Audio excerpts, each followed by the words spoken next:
No, it says it's working now. Oh,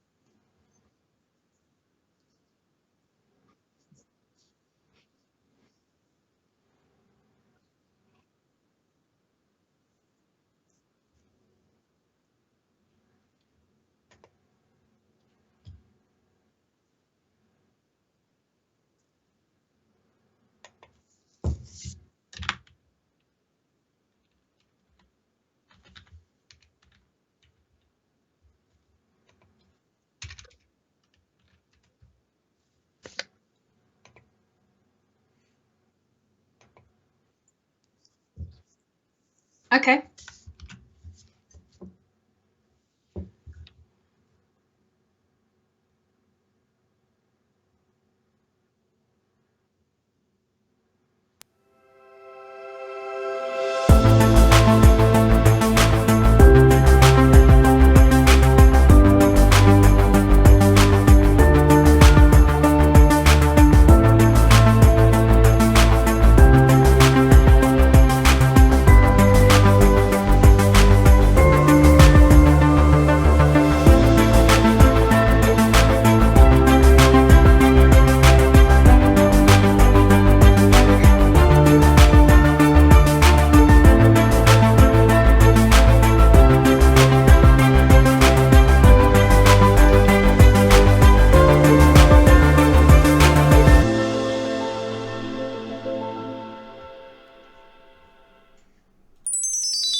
Hello everyone, and well, welcome to Hastings. And we're going to be streaming the longest running chess tournament of all time. I think the first event was in 1898, and obviously with COVID we're going to be doing this online. We've had, as always, first round a little bit of technical, should we say, challenges. So I'm hoping we've solved those technical challenges, and I'm hoping we're going to bring you a great show today. But do bear with us for the first couple of rounds, as it might take a while to get things perfectly positioned. I mean, what an event this is going to be. It's an all with Britain's finest players playing.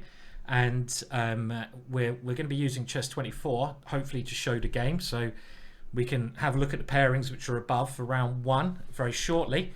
And I'm really excited about this event, and I'm even more excited to be streaming with, well, one of my favorite co-hosts, and someone I think we did Hastings a couple of times, which was great laugh. And well, she's getting way too famous now on Norwegian TV. She's like, she's the main girl. Ivanka, there's my introduction. Hello.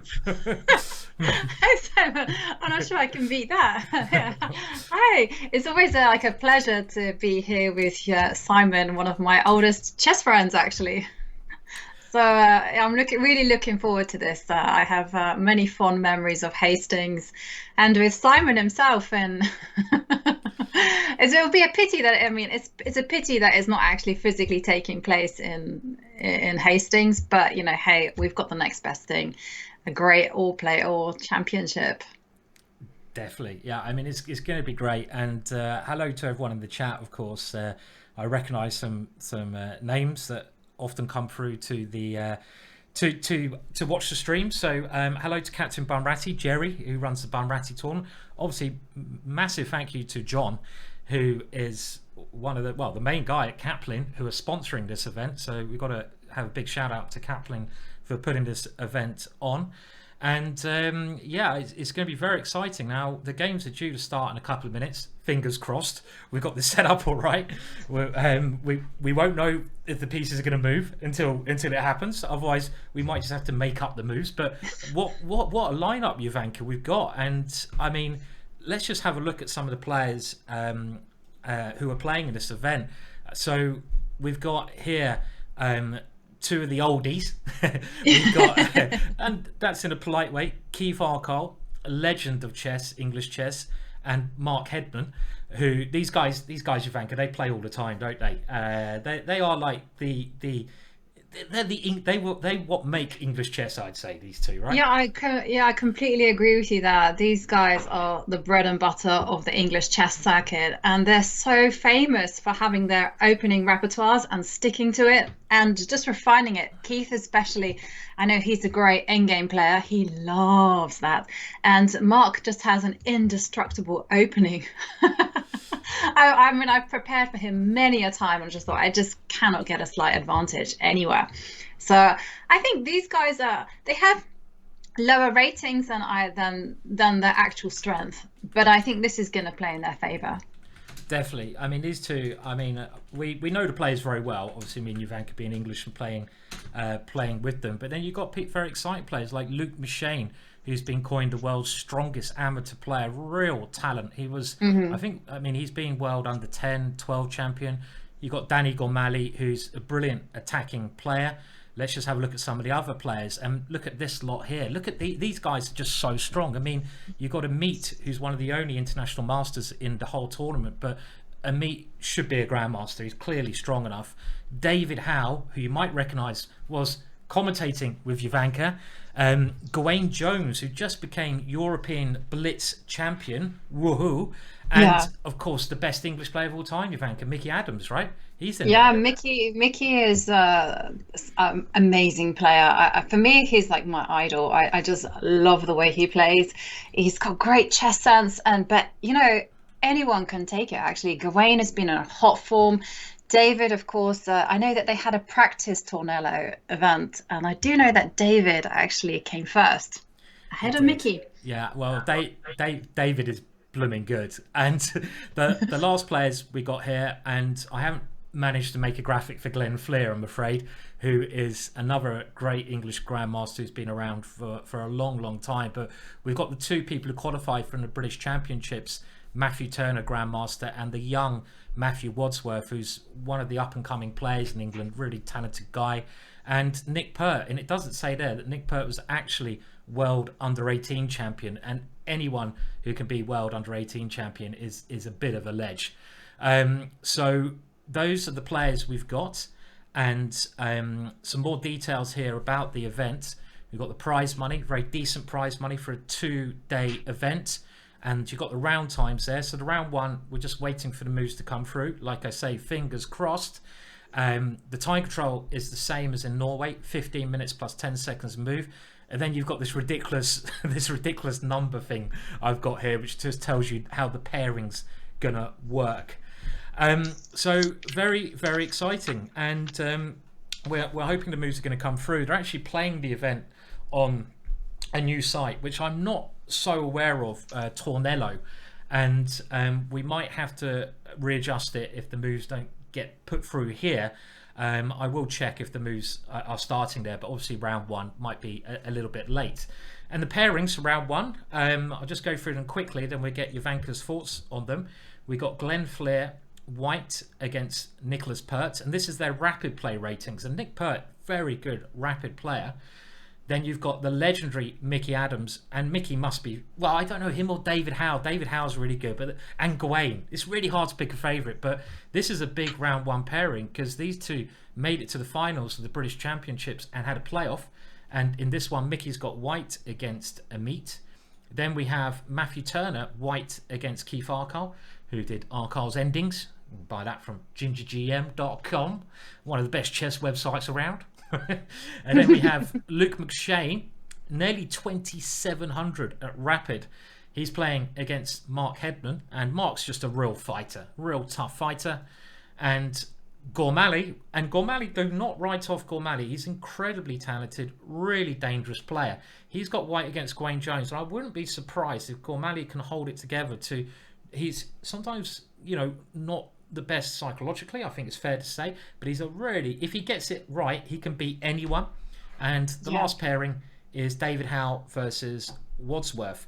Now today, just looking at the rounds, I see Anna's asking about the rounds, so we'll just bring that up. There are 6 rounds today, but tomorrow there's going to be another 5 rounds. So it's 11 rounds. It's an all-play-all. Everyone plays everyone once, and that's the way it's going to roll. Someone asking, isn't Jovanka an IM? Yes, she is. I didn't manage to put the IM sign next to her name, I'm afraid, but she's a very strong IM who regularly crushes me. Yeah, last time it was a lucky escape between us. I was very lucky with my king out there on the board. But it was an exciting game. Yeah, it was super exciting actually. Out of the first round pairings, I actually think that Gawain has the toughest pairing between Daniel Gormally. So Daniel Gormally, I agree with you. He's not someone to write off. He's very, very talented, very dangerous, but a little bit emotional. Yes. And when he loses, he really tilts and gets angry with himself. So that's his one kind of weakness. But of course, Gawain is red hot. Winning the European online blitz, that was just unbelievable. Definitely, yeah, very, very, very strong player. That's going to be very interesting. Now, I'm not getting any moves from Chess24 at the moment. So what I might do, I'm just going to see if we can get them directly from the Tornillo chess site. And they're using Tornillo because it's meant to be better for anti-cheating methods. So I'm sure none of these players would, of course, cheat. We've got Thomas Rendell in the chat as well. Hello, Tom, and lots of names coming through. Oh, I hear a noise which went brrr. So maybe the games are about to start now. There might be a little bit of a delay. So we just wait here. And should we start by looking at Gormally versus Gawain, Jovanka? Because I think that is going to be a great game. That is going to be a great game. And as Thomas Rendell on the chat points out, Danny, of course, beat Gawain in the 4NCL online tournament. So we have moves. I definitely think. Yeah, we do have moves. Brilliant. Always nice to see some moves played. That means things are working. Whoa! Which is great. One more thing I just want to try out. Can we analyze? We can even analyze. We can. Wow, this is amazing. Things are working. I have to say, I've never, for my sins, I've never used Chess24. I'm going to have to do a bit of adjusting of the boards as we go by. But hopefully you'll be able to see the games and have some fun, and let's just enjoy it. Now the time situation there I don't think is completely correct though, so we'll keep an eye on the clocks in the official one. I think it's 15 minutes plus 10 seconds move, so that's the only thing we might have a slight problem with. But Danny Gormally with the white pieces is so dangerous, Jovanka, isn't he? Like you said, he did beat Gawain last time they played, right? Mm-hmm. Yeah, he's an aggressive player. He's dangerous. He's very talented. The only thing, like I said, he's emotional, and when he makes mistakes, he sometimes just gives up, and that's kind of really tilts it for him. And he can make a bad move, and then the game will just go for it, downwards. It's really quite unfortunate, but I really do think that this will be the game of the round. I think so. I mean, let's just have a look what else is happening in the other games. Who do you think is going to win the whole thing, Jovanka? Let's have a little.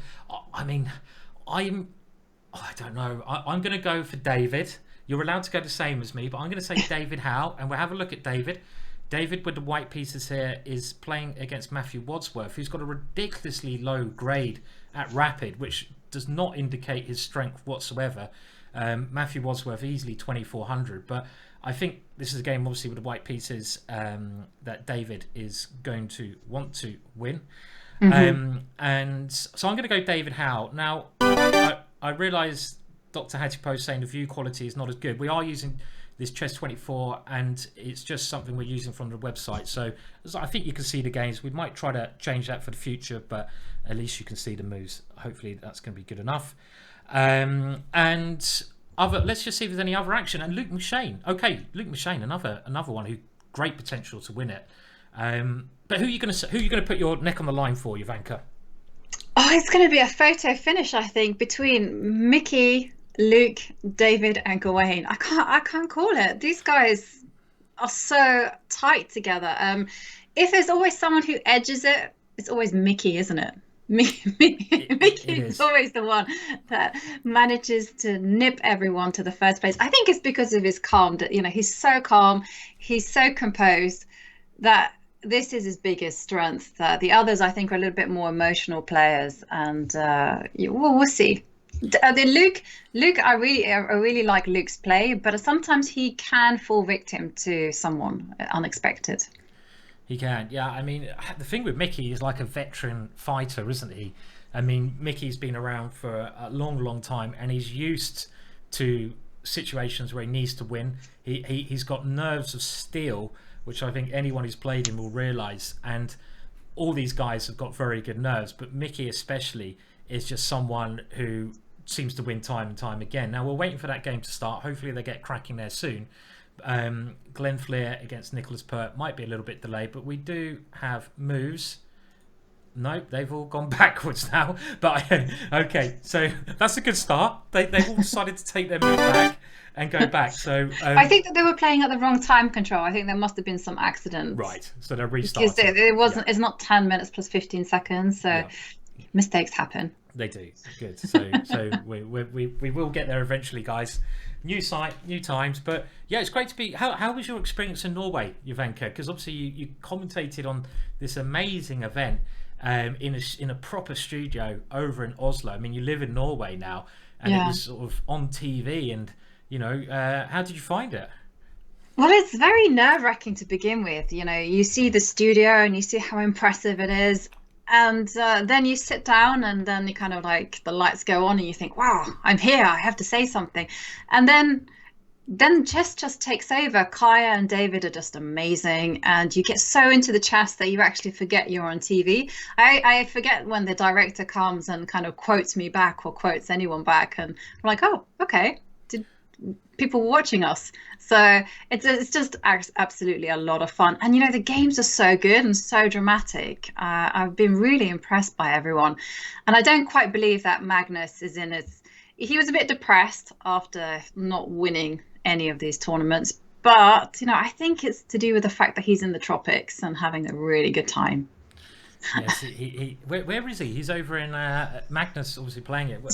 We don't know. We just know it's a tropical paradise. So that's about it. He's escaped Norway to go to a tropical paradise. Yeah, I reckon that when we see him back in action in Tata Steel, then we'll see him go back to his usual ruthless self. Yeah, I'd imagine so.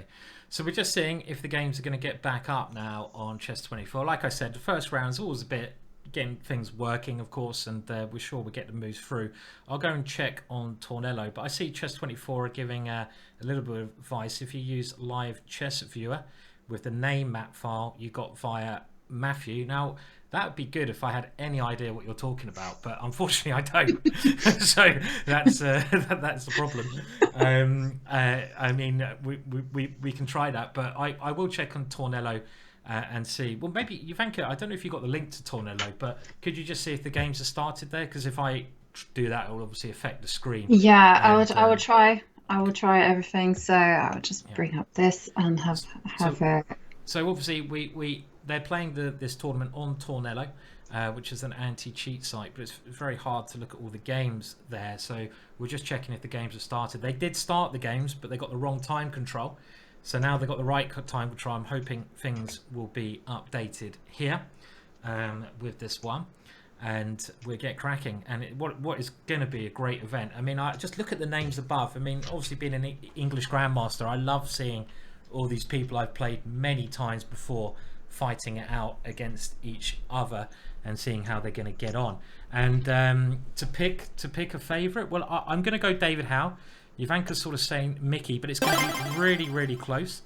And I mean, people like Luke McShane. If Luke McShane plays well, easily win it. I mean, I don't. Mark Hebden, what a fighter he is. Daniel Gormally, outside bet. If you were going to put a little bet on, then he okay. It looks like they've now started again. So what's this? Third time lucky, Jovanka? We've got some moves on Chess24. Okay. I wonder if they're going to play the same opening. This will be interesting because we saw the Rule Lopez. They have gone for the same opening. This is Gormally. I think you're obliged to go for the same opening. Yes. Yeah, definitely. Okay, so okay, well we just have a look at the games here, and now it's gone Bishop C5. Do you know anything about this opening, Jovanka? This is the moves coming. This is the Archangel, isn't it? It is the Archangel. It's the sharpest Rule Lopez there is around. Many cases you can just see it there that Gawain has gone for it.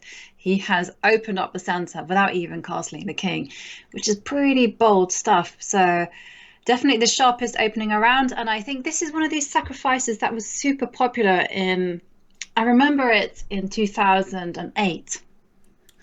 Right, and I guess the idea of this move, I mean, Gawain's the kind of player, and you've got to think about their styles. And the styles of the players are, well, both of these guys like having the initiative. And I think in an event like this, when you've got so many players who know each other's styles, you've got to really bear that in mind. More than an open event, this is an all-player where everyone's played everyone many times. And you've got to think, what is my opponent's style? How can I play against that? And how do I stop them getting positions that they want to get? And I think Gawain's basically put this in mind because he knows that Daniel Gormally loves having the initiative. So he's played this D5 move in the centre to try and gain the initiative as quickly as he can. And Danny's just played D3, not going for any sort of grabbing of a pawn, keeping things very solid. Also probably realising that he doesn't want to grab the pawn. Now, thank you. Do let us know about, we're just doing the first day. Obviously, we're going to get our settings completely right. I see some of you have said that it's a little quiet for me, that Ivanka's a little bit loud. We'll just see if Ivanka can maybe just turn the volume down a little bit. I can. A little bit. There you go. Brilliant. And you can let us know if the sound is okay. And Chespatsu UK is saying D4 would have been more fun. I'm of the opinion now, Ivanka, that E4 you play for a draw at top level and D4 you play for a win. What do you reckon about that? On move one, of course. Yeah, well, it depends on what your opponent. I think that it all kind of depends on what Black is going to do. If Black is going to play the Sicilian or Caro or the French, it's not so easy to kind of get that draw. But Black can close it down with the Berlin Wall or the Berlin defense. Yeah. And they can do that kind of stuff, keep it really dry. So I agree with you. But again, that decision is in Black's hands, not White's. Meanwhile, with White, you can kind of keep the game alive. Yeah, I mean, it just sees. I mean, E4 was always supposed to be in the days of Bobby Fischer, 1E4, the move to play if you wanted a really aggressive attacking game. But then in the year 2000, we saw the World Championship match, Garry Kasparov versus Kramnik. Kramnik using the Berlin defense, Berlin Wall, and he used that to beat Kasparov. And for the last 20 years, no one has really found a very good way to play against the Berlin Wall. And that's the problem at top level. Maybe these guys, they want a more dynamic game, so you're not going to get a Berlin defense. But this is the current issue at top level. Hence why I just think at top level D4 it is actually more interesting in some way. So we're now going to have a look over at the other game to see how they're getting on. And David Howell has played the Jabava London system. So I'm just going to show you the moves in this game. And David Howell starts with 2 knight c3. Now I do know a good place, guys, where you can learn a little bit more about this opening if you want to. David Howell used this to beat Garry Kasparov only a year or so ago in a secret training match.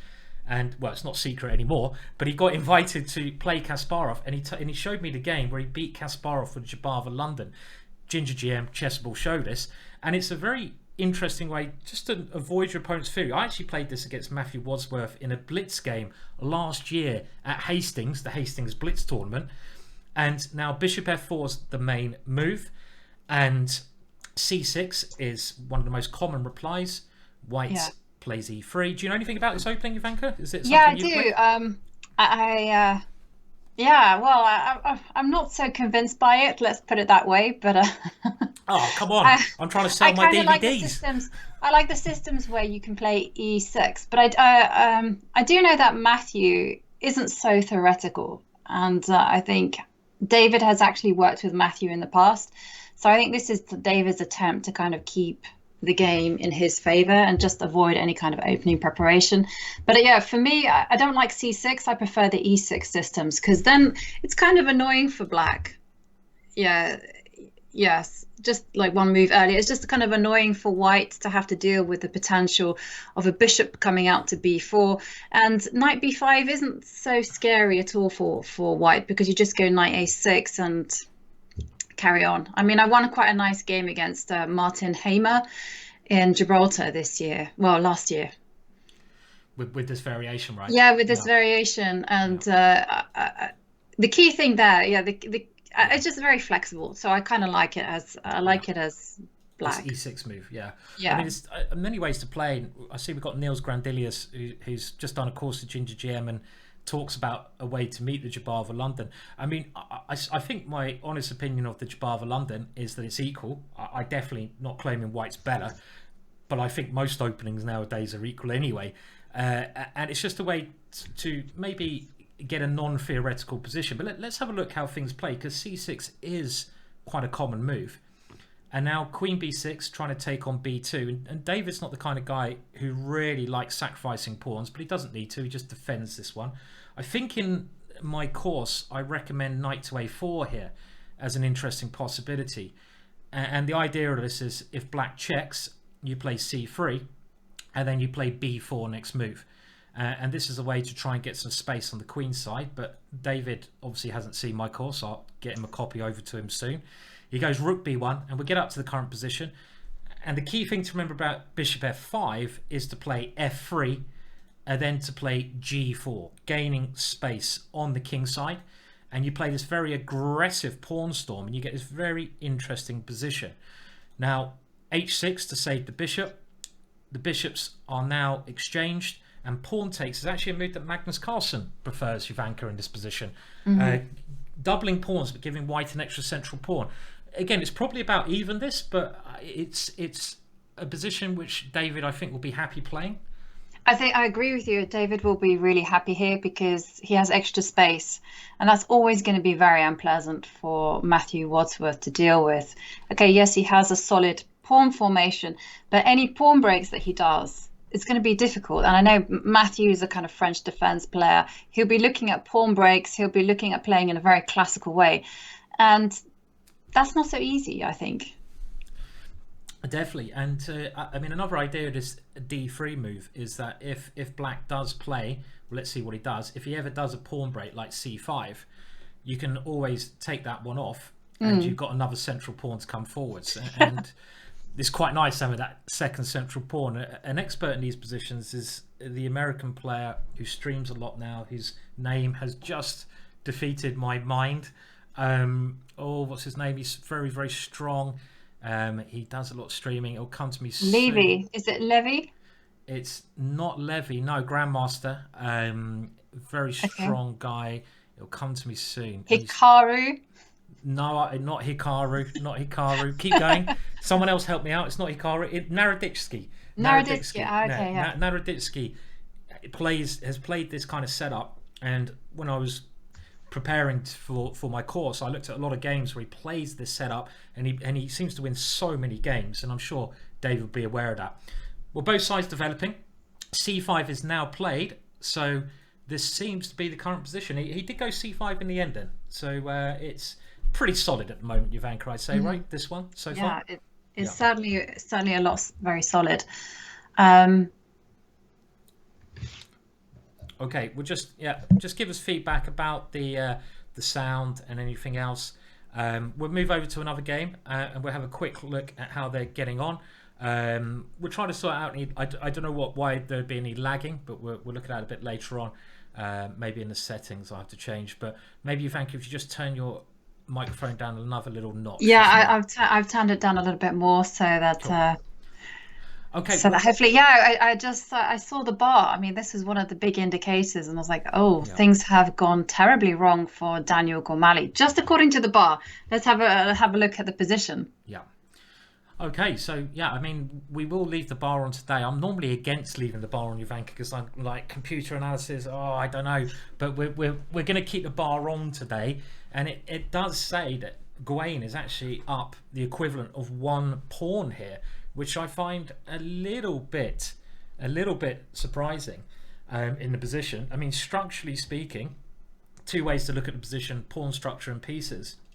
You would actually say that black's got the worst pawn structure because of the double pawns here. But I guess now that move, that's totally changed things. Now it says that Danny is better, but let's not get too carried away with the bar. I mean, I guess Gawain's advantage in this position is the two bishops. He's got two bishops, and Danny's got the 2 knights, and Gawain does have the open D file. But was there a move there that he could have played? I mean, it doesn't look obvious to me. That's why I don't really like always looking at the bar too much, because it can give false ideas, and I might have it on a very weak computer as well, so don't get too carried away with it. It might point out. I was a little bit surprised by the bar's assessment there as well, because it doesn't seem so easy. There has to be some funny move, some funny tactical shot, but I didn't see it actually. So I was thinking maybe, I always check the pawn, the checks, the captures, the attacks. So I was just kind of considering what's going to happen after pawn takes pawn, or maybe there's some kind of f5 ideas. Something like this might have been possible with, I mean, this looks really anti-positional. Totally. Taking this, because your a6 pawn is now becoming a target to the rook. And, well, let's say I take with the bishop. The computer, and this is why I'm saying don't trust the computer, is now saying knight to a7, which just, and now the bar has changed. So the computer is weak. So let's not, so we've learned that already. The computer is weak. We'll leave it on, but just don't pay much attention to it. We'll leave it on because I don't know how to turn it off at the moment, basically. But let's go back to the game. And after rook d1, knight e7. This is kind of standard, I guess, Ivanka. The knight's going to maybe try to get around this way to f4. Yeah, and c5 as well, right? C5 is a good idea to kind of like open up the position. I mean, Gawain has to be a little bit careful that not too many pieces get traded off, because then, of course, his winning chances start to decrease. But I think there's been a few more moves. I think there's been a few trades on the... Right, so let's have a look. So Danny's taken on b5, and now he does have a bit of a problem with the d file, so he wants to make some exchanges there, and I'm assuming he's gone for that. And that knight also has a way into c5. I will turn the computer off at some point, but let's just don't look at the computer bar for now. And now Gawain has gone rook a8, and I think this is a really good move. If Gawain had taken rooks off here, then there's certainly no way, even with the 2 bishops, that black should be better here. And if you want to try to win a game, you've got to keep pieces on, and the bishops and rooks work very well together in general. Keep your rooks on when you've got the bishops. And this one, taking the open file, makes sense. Now, does Danny go rook a1? He does. He goes rook a1. I was wondering what is there to stop him from just continually challenging that rook. Yeah, well, he's played now. I think, well, it's okay. He hasn't played anything yet, but can he play? The only way I can see Gawain, I mean, he can go for a draw now. Rook d8, I expect this is a draw. Oh, I'm surprised he took that. I mean, could he have gone rook to a4, for example? I mean, trying to not, I mean, I suppose he's worried about, no, he can't move the knight. This would have been another option, right? Yeah. But what is the rook doing there? That's the only thing that I'm kind of thinking. The rook isn't, okay, it's just kind of creating some kind of standoff. But other than that, both sides will just start improving now. Yeah. Oh no, hang on, this bishop takes knight in the air.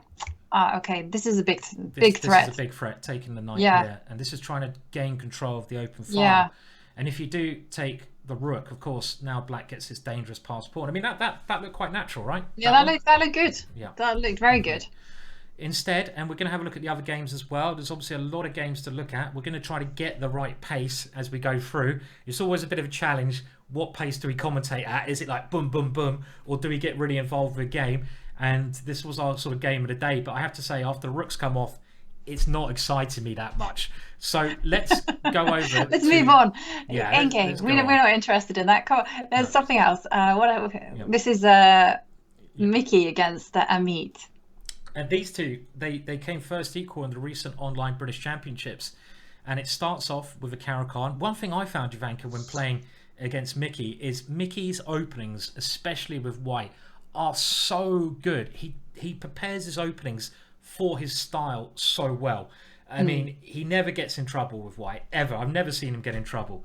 So let's have a look. Now, this is a main line. And yep, h5, all good. And now does Mickey play the trendy bishop to d3? Let's have a look. Bishop d3 play. Yeah. And it's very trendy at the minute. You can either kind of just take the bishop, or you take the bishop first. Okay, so it's the decision happens now whether you check with the queen a5 or you go e6. Oh, I just remembered someone's a bit of an expert in the Caro-Kann, aren't they, Ivanka? And it's not me. It's not me. Who's an expert here? How many books have you written on the Caro-Kann? Just the kind of like 2.5, or 2 1/3. 2 1/3. What was the third?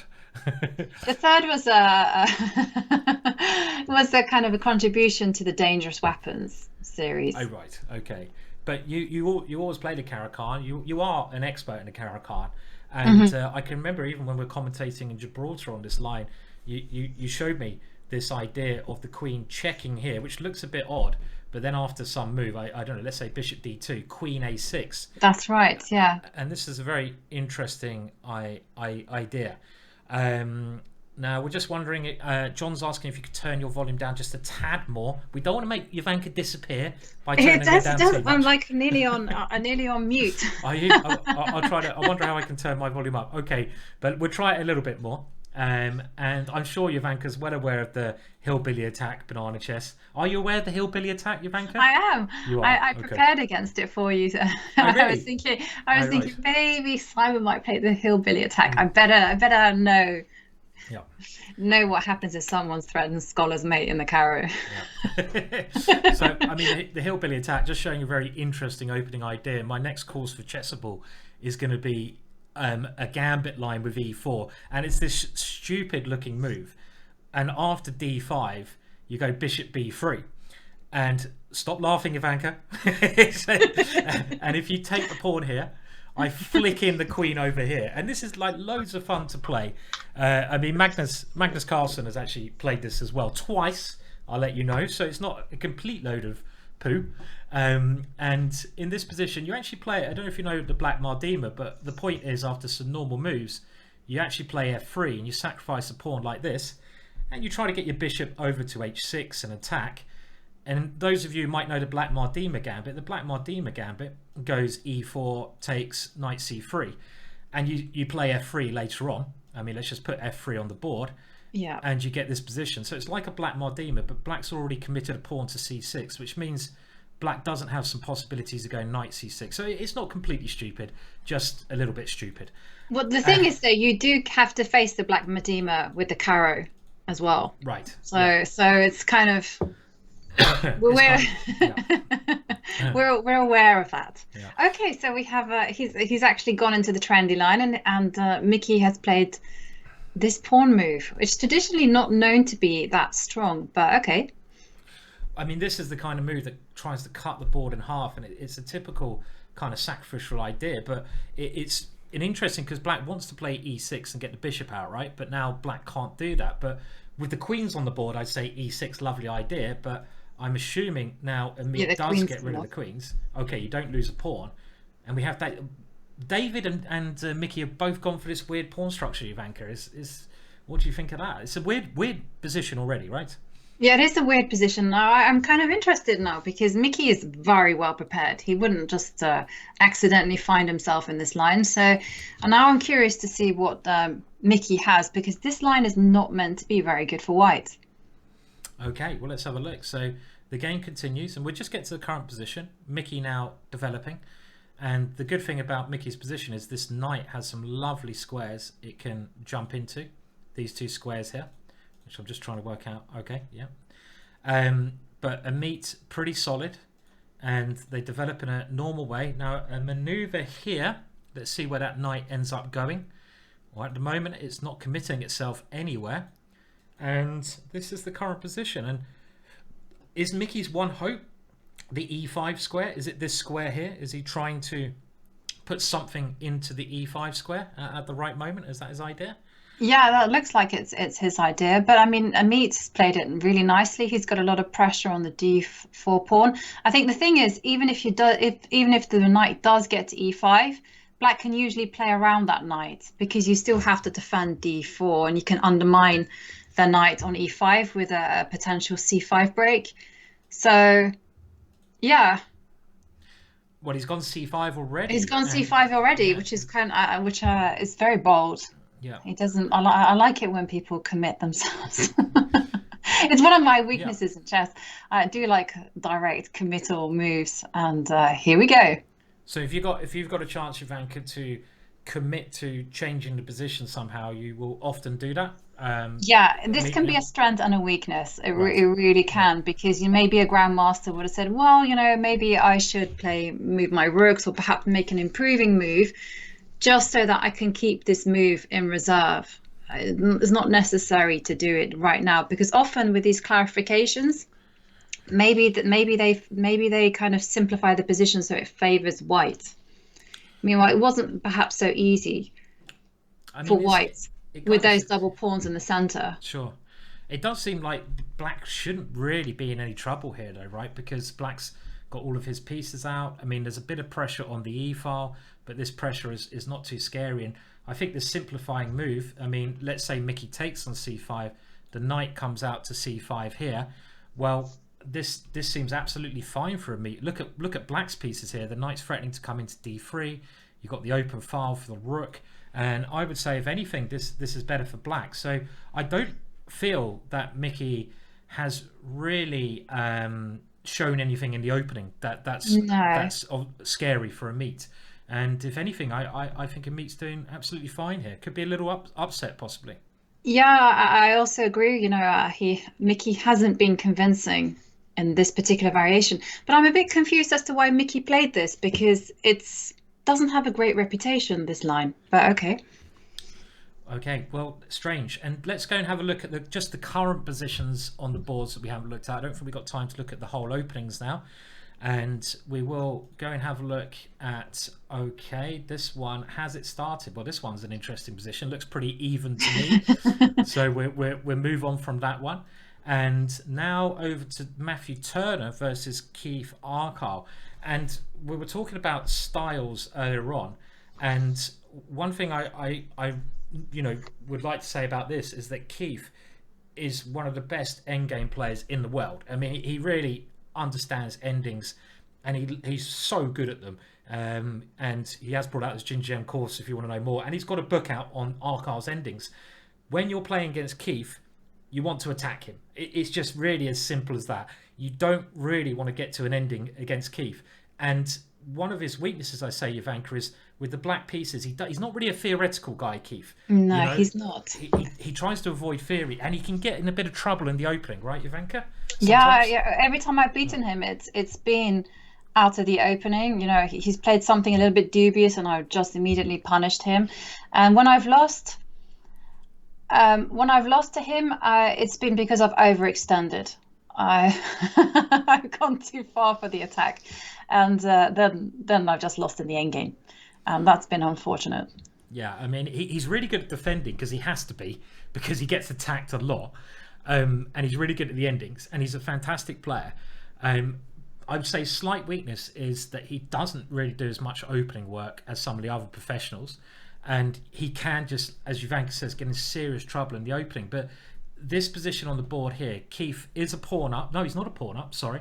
I thought he's a pawn up, but he's not a pawn up, and he is getting attacked a bit, Ivanka, here. I mean, it looks a little bit scary for black here, right? I would say. It looks scary, and one of the things that I know that Keith really loves to have is he loves to have good pawn structure. Yeah. So he doesn't actually mind being attacked, say like in a Caro or something, where he's like, I have a very strong, flexible pawn structure, even if the rest of my pieces look a bit shaky.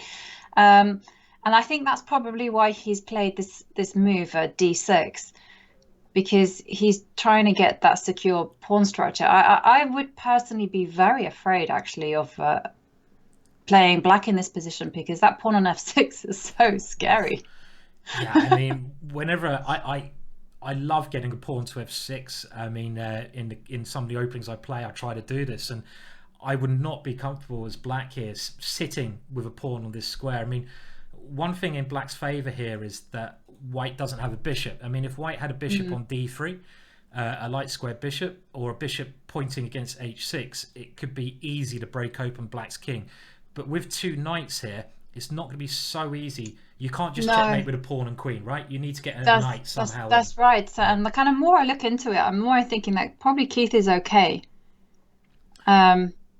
Just because of the, like you say, those two knights, they're not great attacking knights. If I had a knight on e4, well, we could get going somewhere. But the queen and the knight are in the way.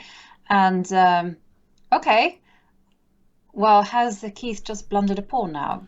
Okay, well, is he forced to go Oh, I wouldn't want to go king takes here. I mean, this is a very simple move where Matthew is trying to undermine the pawn on d6, and I think Keith's just like, right, you can have that pawn, which white now I expect will capture. So let's have a look. Pawn takes pawn is the natural move, and is Keith going to get any compensation if Matthew goes a pawn up here? It's still a little. I mean, Black's king's still a little bit weak. You don't have a G pawn here, so there is danger at some point of this knight travelling into f6, or the other knight somehow getting out the way, and the rook starting an attack on the f file. So, right, because if that knight moves, if that knight from c6 moves, then suddenly you've got knight e5, and yeah, that's horrible. That's just awful, isn't it? I mean, let's say you go knight b4. I mean, to try and take on d6, just to demonstrate Ivanka's point. Now you're not controlling the e5 square. The knight was controlling that square. White can play knight to e5, and there's a great deal of pressure now against Black's king, and you're a pawn up. So I would say, Ivanka, that has Matthew done anything? He's gone rook takes, so similar kind of thing. But this is looking pretty good for White at the moment. Yeah, this is looking good for White. I'm kind of confused. I'm a little bit kind of confused as to why rook takes pawn, but I would have preferred to kind of keep the rooks on the board, because the more the merrier. I want to attack. But okay, I'm definitely looking uncomfortable though for Keith. I think so. Pawn down. He's got to prove compensation for the pawn as well. And yeah, someone pointed out that knight b4 is not the best square for the knight. Thank you, Reed, because the queen takes b4. I was trying to demonstrate a point there, and I didn't mean to drop a piece, but I'm just making sure you're awake, by the way, everyone. I know it's COVID times, and I just want to make sure you've had your coffee, you're spotting tactics. I'm going to do this. I'm never going to blunder my pieces, but I am going to just see if you're awake by blundering my pieces. That's right. Okay. Okay, so it does look like Matthew's doing well. And a quick look at the other games. David Howell, we're gonna just we can maybe catch up on how he's played this position, because we did look at it from the start. Now, the last position we saw was after Matthew playing c5, and as we expected, White uses his double pawns to take the center, and now king f2. And this is an idea again that Daniel Naroditsky played all the time. And the advantage that White aims for here is this flexibility on the king side. And the move that you always watch out for is this g5 at the right moment, which is really annoying for Black, because if Black tries to castle, g5 is just smashing open that king. So instead, Matthew plays g6. And let me turn off the computer bar here. Got to remember to do that on all boards. The queen comes out, nice sensible move. And now, not really sure what the rook's doing there, but maybe he's trying to get this knight to a better square. The knight on d7 is really badly placed, Ivanka, isn't it? Yeah, it is a little bit badly placed. I'm not. I think I know why the rook went to d8. Matthew's afraid of potential e4, so he's trying to. Right. He's trying to kind of do some prophylaxis against that. So, So because rook c8 is much more natural. Yes, it is. I mean, this looks like a strange place to put the rook. And if e4 now, I guess Matthew can take it. Yeah, I mean, e4 is just a bad move anyway, so I'm not really sure. Yeah. But that's the only reason I can think of putting the rook to d8. It seems very strange playing rook to d8. And one thing you've got to be very careful against David Ivanka is he's so good at getting the pieces in the right squares. He's like Mickey. They both know where to put their pieces. And if you start playing some slightly inaccurate moves, you can just get outplayed, right? So yeah.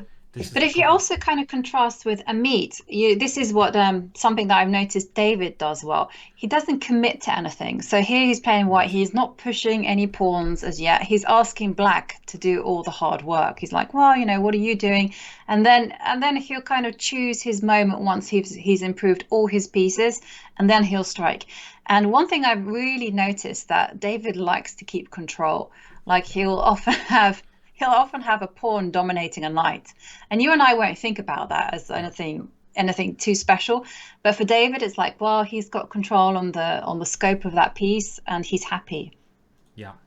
He is, and the way to get David, whenever I've had a chance against David in my games, is to complicate the position. And nowadays he all stops me from doing that. But if I'm ever able, and he's very good at calculating, don't get me wrong, but if I'm ever able, this is a nice idea, White taking over the c file, able to get some kind of attack against him, even when it's slightly dubious. This is the best chances I've had, because David doesn't like losing that control. And again, this is a psychological thing to think about. But just going on with the position now, let's get to the current structure. The current structure now after rook c1, and And you can kind of see what I mean here. You look at that knight on d7, it's got no squares to go to. That's right. And look at the bishop on d6, there's doesn't have any squares to go to. Yes, it can trade itself, but then the knight would be amazing on f4. So this is the kind of thing where David has full control of the position, and black is just by playing very normal moves, black has got himself into a difficult situation. Yeah, I think if I was black here, Ivanka, I would be wanting to not sit here and just wait for David to improve the position as he's doing. I again, thinking about the way David likes playing, I'd want to force the issue, and I'd probably consider playing like e5 here. I know in some respects it might just lose a pawn because the d5 pawn's on pre, and it's kind of anti-positional because after you take, you're isolating this pawn. But I'm trying to get some activity before David can get his king to a safer square. And let's just have a look. So in this position, do I take the knight or the bishop? Is there any compensation here? I mean, it might not be. Let's say I take with the bishop. Can white just grab the pawn on d5? Potentially. No, he can't, because if white now grabs this pawn, then I think he can go bishop takes bishop, and if the knight takes, you've got knight e5, unleashing that rook. Now Matthew's rook looking good, and knight's, oh no, the knight's not coming there because I'm defending. No, yeah. So maybe it is okay. Maybe it just doesn't work. This is the one thing that I think you need to look for, and maybe David realizes that Matthew can't break with this move, and if he can't break with that e5, then he's going to be in a little bit of an uncomfortable situation, I feel. Yeah. Right? Yeah, I agree with you that he's going to feel uncomfortable because there's also moves like bishop takes bishop, knight f4, just improving everything slowly, and then like someone mentioned sacking on g6. You don't need to ask me twice. I would be itching to sack on g6. Yeah, I mean, let's look at that just in case, black's not paying attention and black, I don't know, plays a move like b5 or something. Yeah. Then you're just asking for this knight to come in here. I mean, you don't need to rush this move, but white's going to get a hell of a lot of pawns here, like four pawns. Yes, I mean, maybe here it's not certainly you certainly don't need to rush it here because there was queen h2, but certainly in the yeah, maybe go rook c7 in some position. Exactly, rook c7 and start dominating the position. Yeah. So at the moment, I think David's going to be quite happy the way things have gone. And has this occurred? Okay, it looks like this has occurred. So I think Matthew's definitely taken the right choice here. I think he's gone e5. I think he had to play this. Yeah. And now if queen takes here, maybe... I think you've got knight to g4 check. Very nice move. Very nice idea. And the point with this is when you take it, which you have to do, bishop takes bishop, and all of a sudden, this is what you need to do against David, right? Ivanka, you need to complicate, you need to go on the offensive, and by doing this, Matthew's achieved that. So yeah, very, very, very nice actually. This looks all right? So this looks okay. And what's really interesting here is that David has 23 seconds left. Wow. Okay. Oh, he notorious in time trouble, isn't he, David? Absolutely notorious. Yes. Yeah, and the way that he does, one of the ways that I really admire how he handles time trouble is he just overprotects everything. He doesn't commit to a single decision until he knows 100% that everything's in his favor. Yeah. Well, 29 seconds though. Wow. I would certainly be panicking here, but David. Yeah, I'd certainly be panicking as well.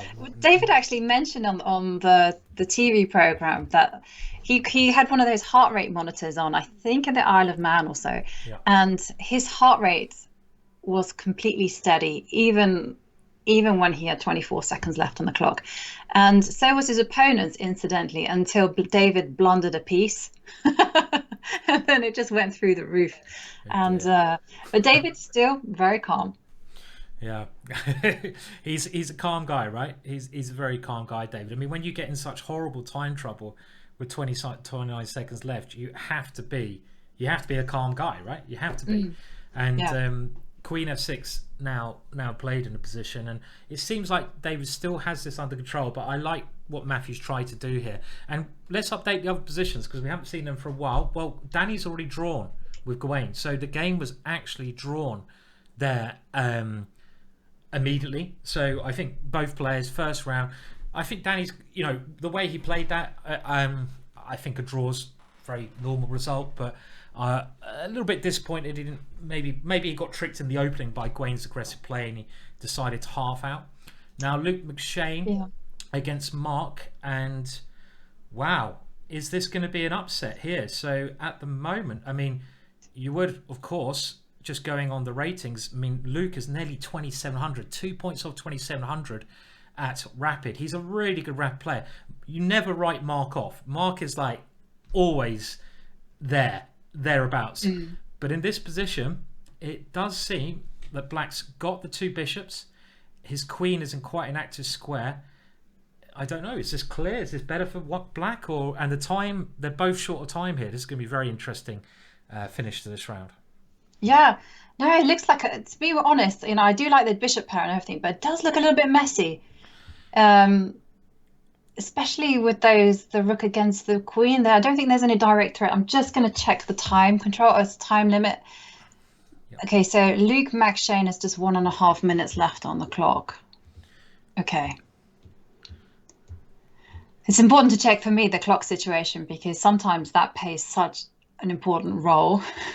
It does, yeah. I mean, I think they're both a bit low, aren't they? I mean, they're both, again, great blitz players, but it seems to me that I don't think White's knights are doing much. I mean, no, there's also bishop takes pawn in the air as well. So bishop takes h4. Right. So if the rook moves, bishop takes h4, and then. So let's show that the rook comes back, for example, to e2 because it's attacked.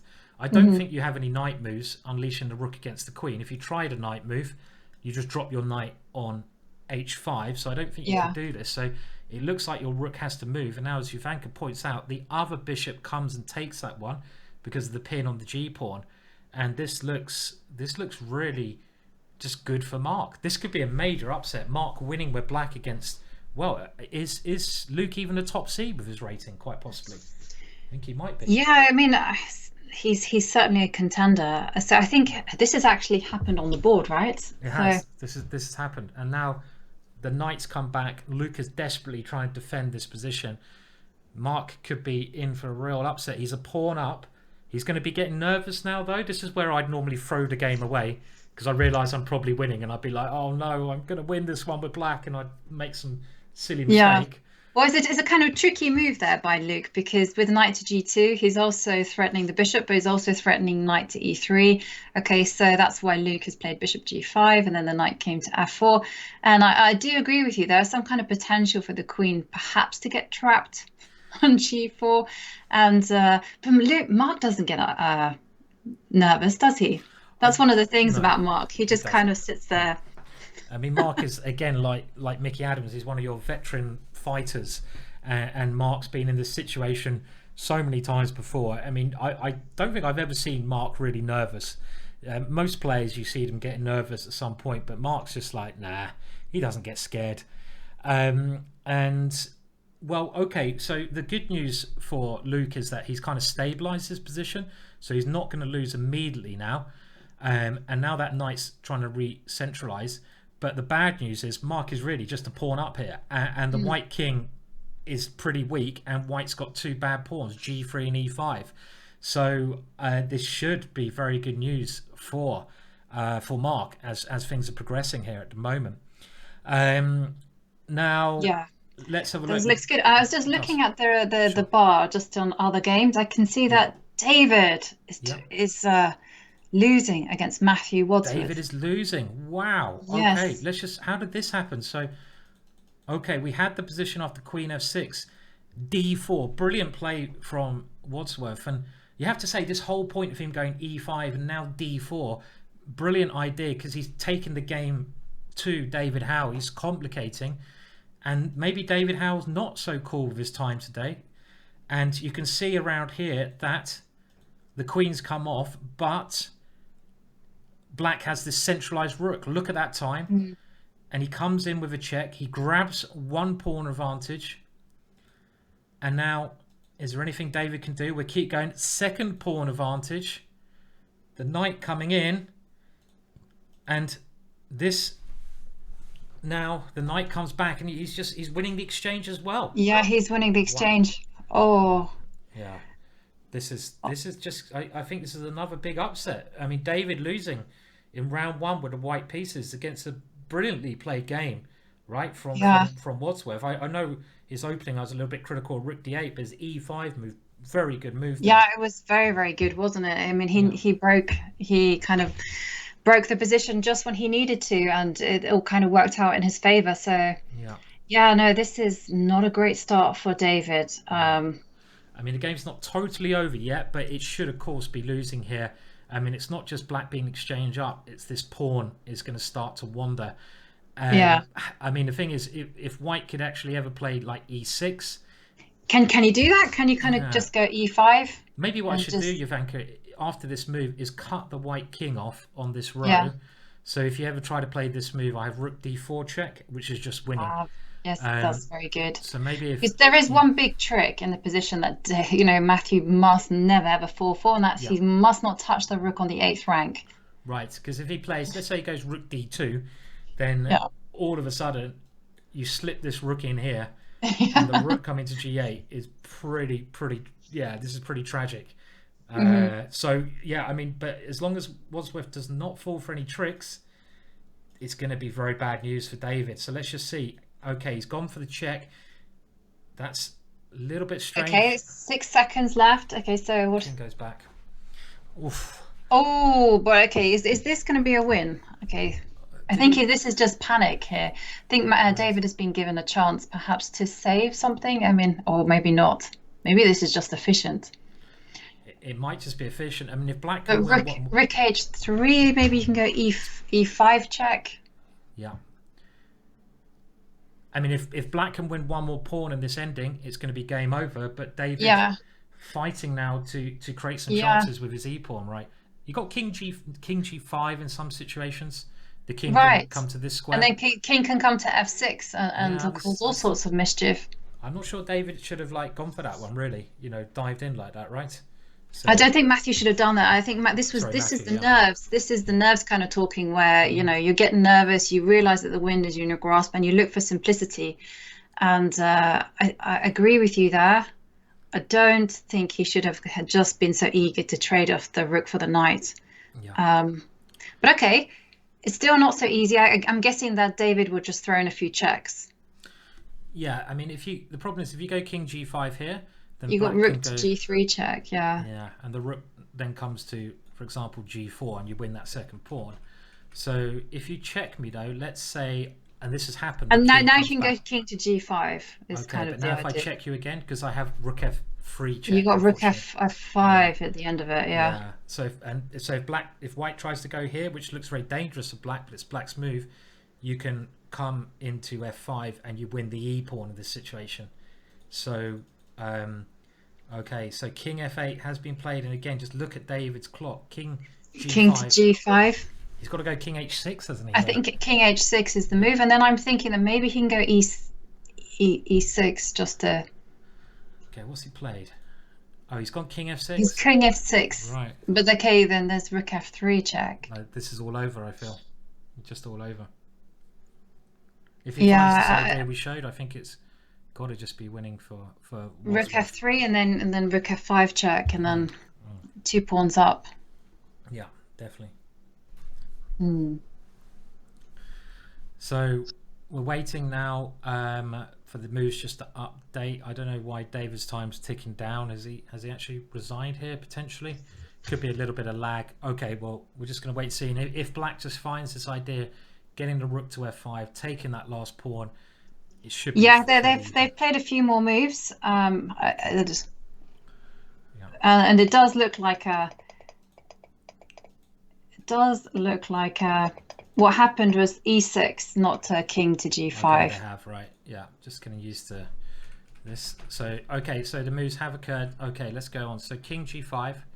Yeah, so after King F8, not King to G5, E6. Yeah, and now... And after pawn takes pawn, King to G5. Hang on a minute, this has all happened very quickly. So David realised that. He's gone for E6 instead. And he's now come in, and wow, with his king being so active, he now threatens checkmate, Rook A8. That's a very clever way to hold the draw, right? And actually now it's just an easy draw because he comes and picks up the last pawn. Oh, e6 was a brilliant move.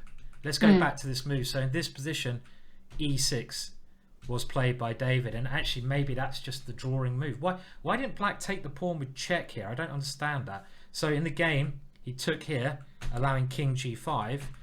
Why didn't Matthew go rook takes at h4 check in this position? I think he was afraid of king to e5, wouldn't it? Okay, and if king e5, now I just take this one, and you go king and f6 then is it the same? Might be the same, king f6, right? Yeah. But I got an extra pawn this way.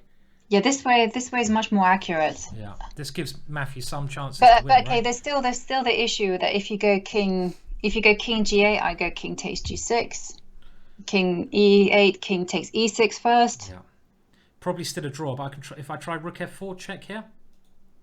Yeah, okay, so now I'm probably going to take the pawn on.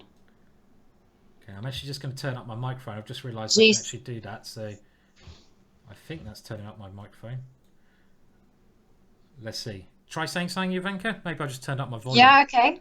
I will. I can hear you fine, but okay, that's actually, I've just turned up my volume rather than the microphone. Okay.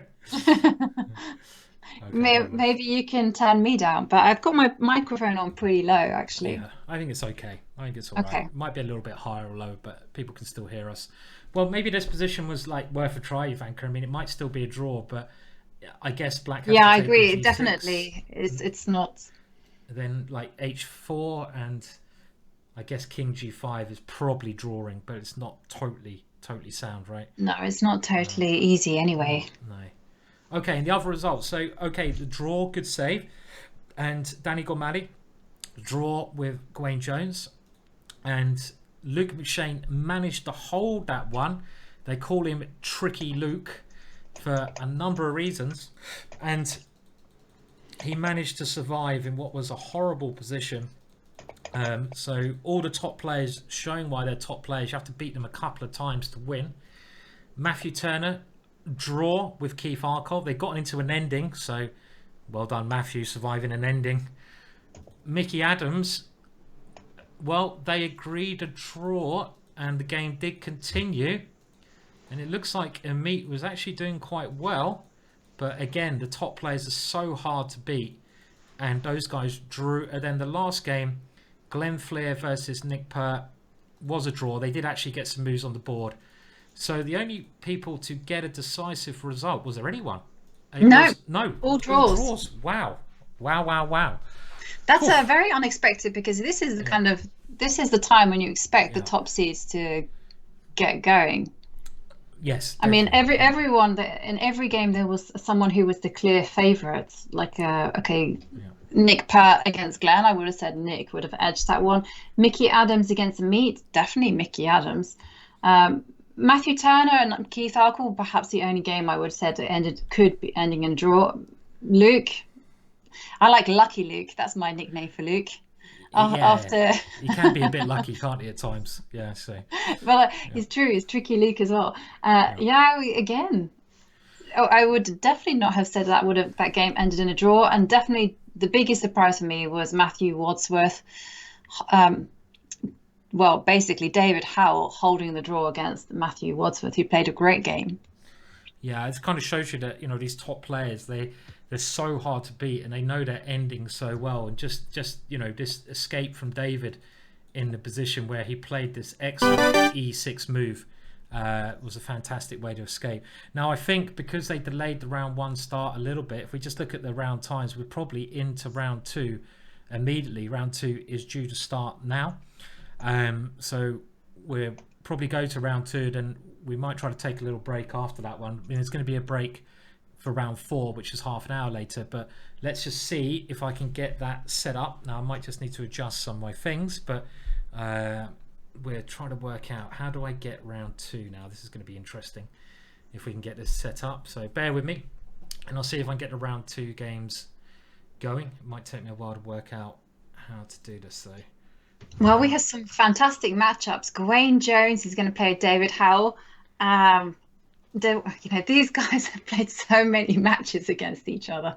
I don't know what's going to happen. I think it's, they really, I think David has always been successful in time when it's come to matches. except in the last one where they played in the British knockout championships, and then Gawain was the champion. So it's a difficult one. Who do you prefer between Gawain and David? Who do I think is going to win that one? It's going to be. It's too close to call, isn't it? And then going down, you can see Mark Hebden against Daniel Gormally. You must know everything about this. Again, that's a really tough one to. That's totally tough. I know. I'm just going to try to get the pairings up now because obviously the games have started, but it's going to take me just a couple of minutes because they had the delay setting that one up, and we'll try to do that now. So these are the pairings, just if anyone wants to see who's playing who. Well, again, I mean, I would say normally Danny does very well against Mark, but anything could happen there. And Ivanka, if I just let you talk for a little bit, I'll try to find I'll try to find how we find round 2. So bear with me, guys. It might look a little bit ugly for a minute, but I'm just going to try to find round 2. And okay, no worries. Okay, so and then we have the 4th matchup, which is Keith Arkell against Luke McShane. I'm super excited about that one, actually. I really am a big admirer of Luke McShane's style. He's not one to copy. It's very sophisticated. He likes to play on the back rank, and he pounces. It's like watching a spider weave its web. Definitely quite an interesting one there. I think Keith has a very, very solid opening repertoire with the white pieces. He's actually much stronger with the white pieces than he is with black. And then another pairing is pretty interesting, which is Ameet Ghasi against Matthew Turner. And this is Ameet has been so impressive for someone who isn't a full-time professional. Matthew Turner, I think, he's a teacher in Millfield, but he's now playing for Scotland. I wonder how that one is. Let me just check out the chat. And then the final pairing is Glenn Flear against Mickey Adams. Now, for me, like, Glenn Flear has always been like the ultimate underdog. Ever since I heard about this tournament that he was invited to in the 80s, I think, in the GLC it was called, and he was invited at the last minute, and everyone was so much stronger than him, and he ended up winning it. So for me, Glenn Flear, ultimate underdog. Any questions? So let me just check the Twitch for chats. Sure. I think I've got the. Thank you, Aldo. That was very handy of you telling me how to navigate Chess 24, which I'm always struggling with. But I was just checking. I just saw one comment, which is from Captain Bunratty. I was like, no, I wondering if Ivanka has ever played Bunratty, and the answer is no. I have never been to Ireland. Can you believe that? Wow. Well, I'm sure Jerry, who runs the Bunratty tournament, will give you an invite. There's no doubt about that. If you ever want to play, come. I would love to play. I'm not much of a drinker. That's the only thing. Can I?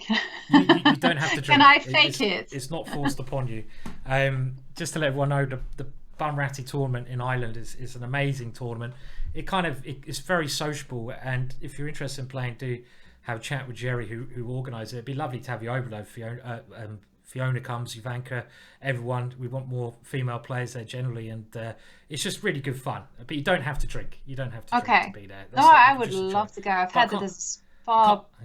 There is a spa. I can't believe you haven't been to Ireland though either, right? No, I know it's crazy. Ireland is on one of my must visit places. I just would love to go, and. I had a kind of interesting question from from John Ashworth, actually, who's kind of saying, what openings did we play when we were beginners? And I do remember playing Simon as a junior. I think we were around about 9 or 10 years old, and Simon was playing the English, and that was the first time I'd ever seen this opening in my life. I was like, C4, what is this? And we can actually see it there on that subject. I just want to say thanks for the raid, by the way. Very kind of you to come over and raid. So hello to all the new viewers who have come over. We're just commentating on the longest running tournament of all time. But sorry, Ivanka, go back to the English, the move I put on the board, this rare opening. Well, it is a junior level, I can tell you. When we were playing chess, everyone was opening E4 and D4, and then Simon came out with C4, and I was like, whoa. I mean, but when I was younger, I was kind of playing more mainline Sicilians. I was making it up, basically.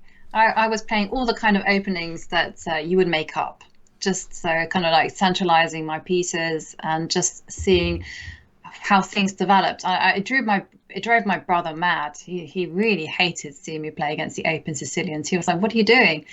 But it worked. What can I say? If you can go quite far just by developing your pieces to the natural spots. You can. I mean, one thing I'd say is that a lot of people kind of in England we say take the mickey.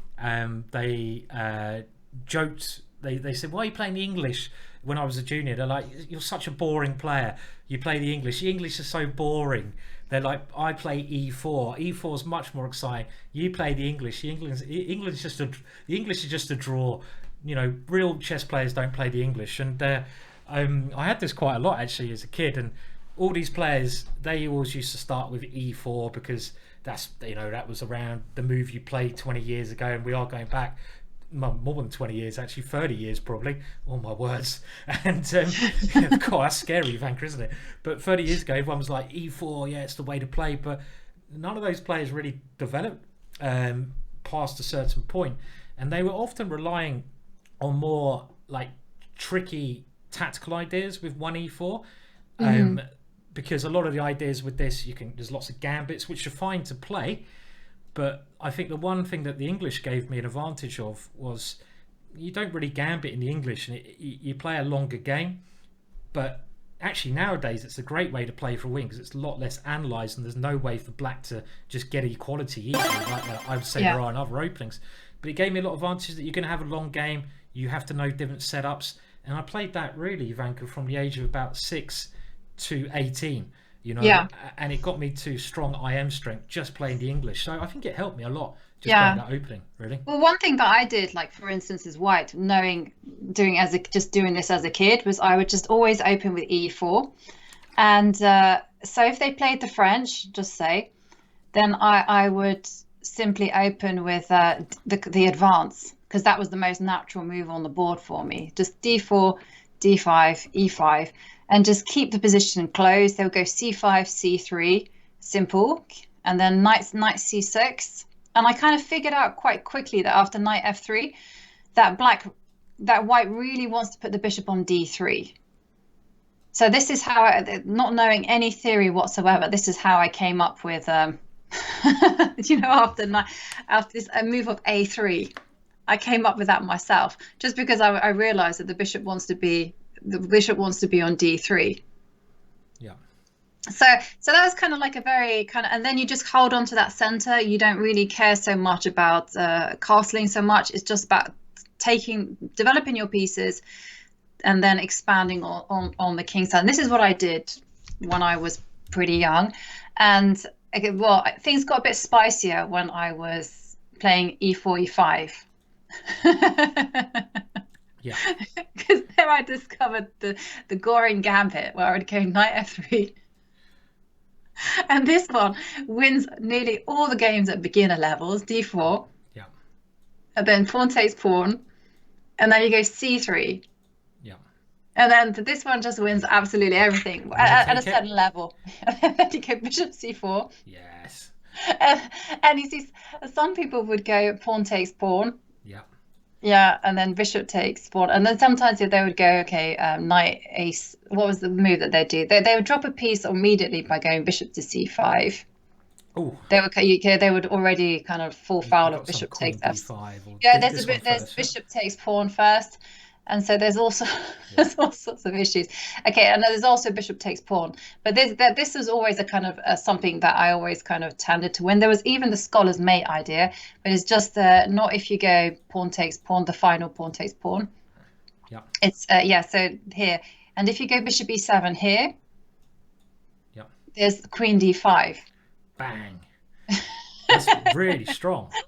Really strong move. And for someone who loved tactics, this opening was just like a godsend. Yeah. And, so I never played any of these like lines when I was a junior, because my dad taught me the English and I played the English, and I never had that's maybe why I'm compensating my old age. That's why maybe I'm playing all these sacrificial lines now, But when I was a junior, I played the English, which I still play and I still love. But now I try to, play lots of wacky stuff. But I mean, these lines, they're okay. But as you get better at chess, then black will find very easy ways to equalize. That's the problem generally. And they're good for surprise weapons, would you say, Ivanka? But not to play. You can't play them all the time, right? No, you definitely can't play them all the time, and you need to, especially with the rise of computers, because we were quite lucky. We started playing when the computers weren't so strong. So okay, I think the games have started. The games have started. We're well into action. So let's dive in, Simon. Yeah, definitely. And I think the big game is Gawain Jones versus David Howell. I'll just show you the pairings again. So we got Nicholas Pert versus Wadsworth, Jones, Howell, Mark versus Gormally, and then Keith versus McShane, Ameet versus Turner, and Glenn Flear versus Mickey Adams. But let's go with this one, because these two are big rivals, both Gawain and David Howell. I say they're still young, and they've both been well over 2600. Gawain is European Blitz champion at the moment, and David Howell's been over 2700. And the game has started with the Caro-Kann, and this is a favourite opening of Ivanka's and David's. Yeah, David has been. He told me he spent Christmas studying the Caro. Right. And he was kindly giving me some ideas, especially because I was complaining to him about this particular variation, because it is the driest variation of the Caro-Kann, because the pawn structure is relatively simple. And both sides get relatively easy development, but that kind of only takes you so far, and it's difficult to kind of breathe life. And then David showed me some ideas, so I can't really reveal them, but just know that he's a big expert. He is. I mean, he beat Aronian in this variation with the black pieces. Aronian, one of the best players in the world. I remember in Gibraltar last round when I was commentating, and I think that got David second place in the Gibraltar competition. Chess Patzer UK is also telling me that Gawain's been over 2700, so I apologise for that. I can't remember him going over 2700 in classical, but it doesn't surprise me at all. Incredibly talented player. So they're playing, well, this is now a bit of a trickier variation from Gawain, trying to put pressure on c6 straight away. And now bishop d7. And okay, well, Gawain's grabbing the bishop pair, and we're going to get to the current position where we see David now playing e5, more exchanges occurring, and this is where we are at the moment, Ivanka. And I mean, my first impression would be, well, we can look at the pawn structure and the bishop pair, and white has a bishop pair, so I definitely like what the Gawain has done. This opening is kind of being a success. I mean, I hate to admit these things, but Gawain's really well prepared, isn't he, Gawain Jones? He often comes up with great preparation. And you would think, I mean, the pawn structure is better for white. D5 pawn is weak. The bishop pair, as Ivanka's very rightly pointed out, is quite nice. David's, I think, main hope here is to plonk the knight on e4 and try to get some active play. Maybe his rook can come around, or he can double up on the e file. So David's got to prove that his pieces are going to compensate for this, I would have thought. But we'd probably take white here, though, Ivanka, right? I would take white. Yeah. It just seems a lot easier to play, and of course the pawn is very nice. For white, that is the isolated pawn. Yeah. I mean, one simple move here would be like bishop e3, and to try to put the bishop on d4. So if black goes knight e4, you can now put your bishop on this lovely central square where it can never be attacked. And it's often not the isolated pawn which is the problem for black, it's the square in front of it. So you can see this square here is often the problem for the person with the isolated pawn. And it was Spassky somewhere who said this, and Spassky's point was that it's the square in front of the isolated pawn, because you can never attack that square with a pawn.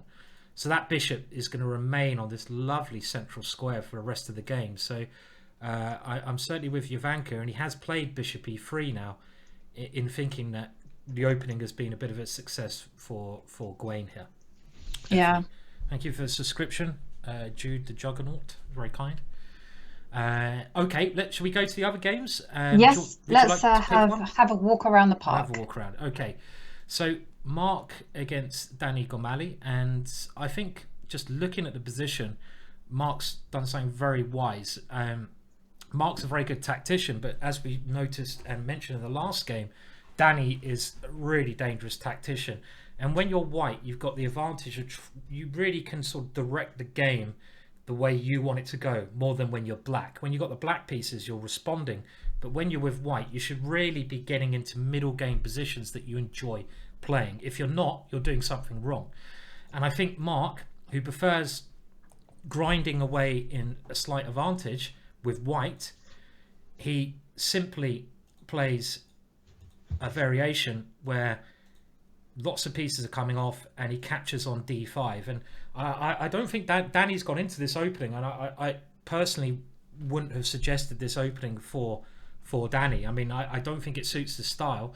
I think it definitely suits Mark's style. It's probably even, but let's now go to the current position. Both sides developing.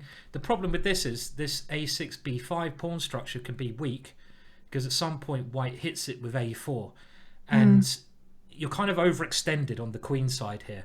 So let's see if that happened. It did indeed happen. Well, I actually prefer knights in this type of pawn structure as well, because the knights have the ability to jump into the squares that are available. Definitely agree. Like the knight on f3, right, can come jumping in, something like this. And you can even imagine a situation where this knight on e2, which doesn't look like a great piece, could maneuver itself to b3, just say. So if it gets there, it starts putting unpleasant pressure and starts even jumping into c5. So, yeah, I kind of really like Mark's position. But this must be preparation, because it's no surprise that Mark will play like this. He always plays like this.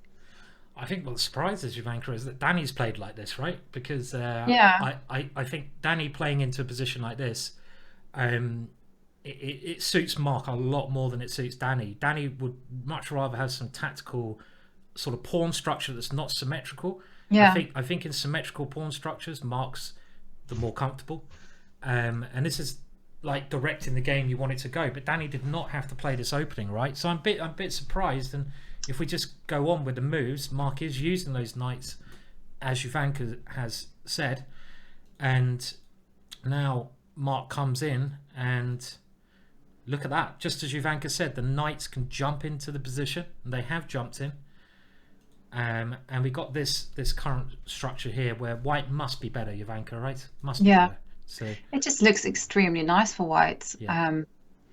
I'm just loving this kind of position I'm loving the white knights. I'm loving look at that white bishop on d3. It's got so much potential. Meanwhile, black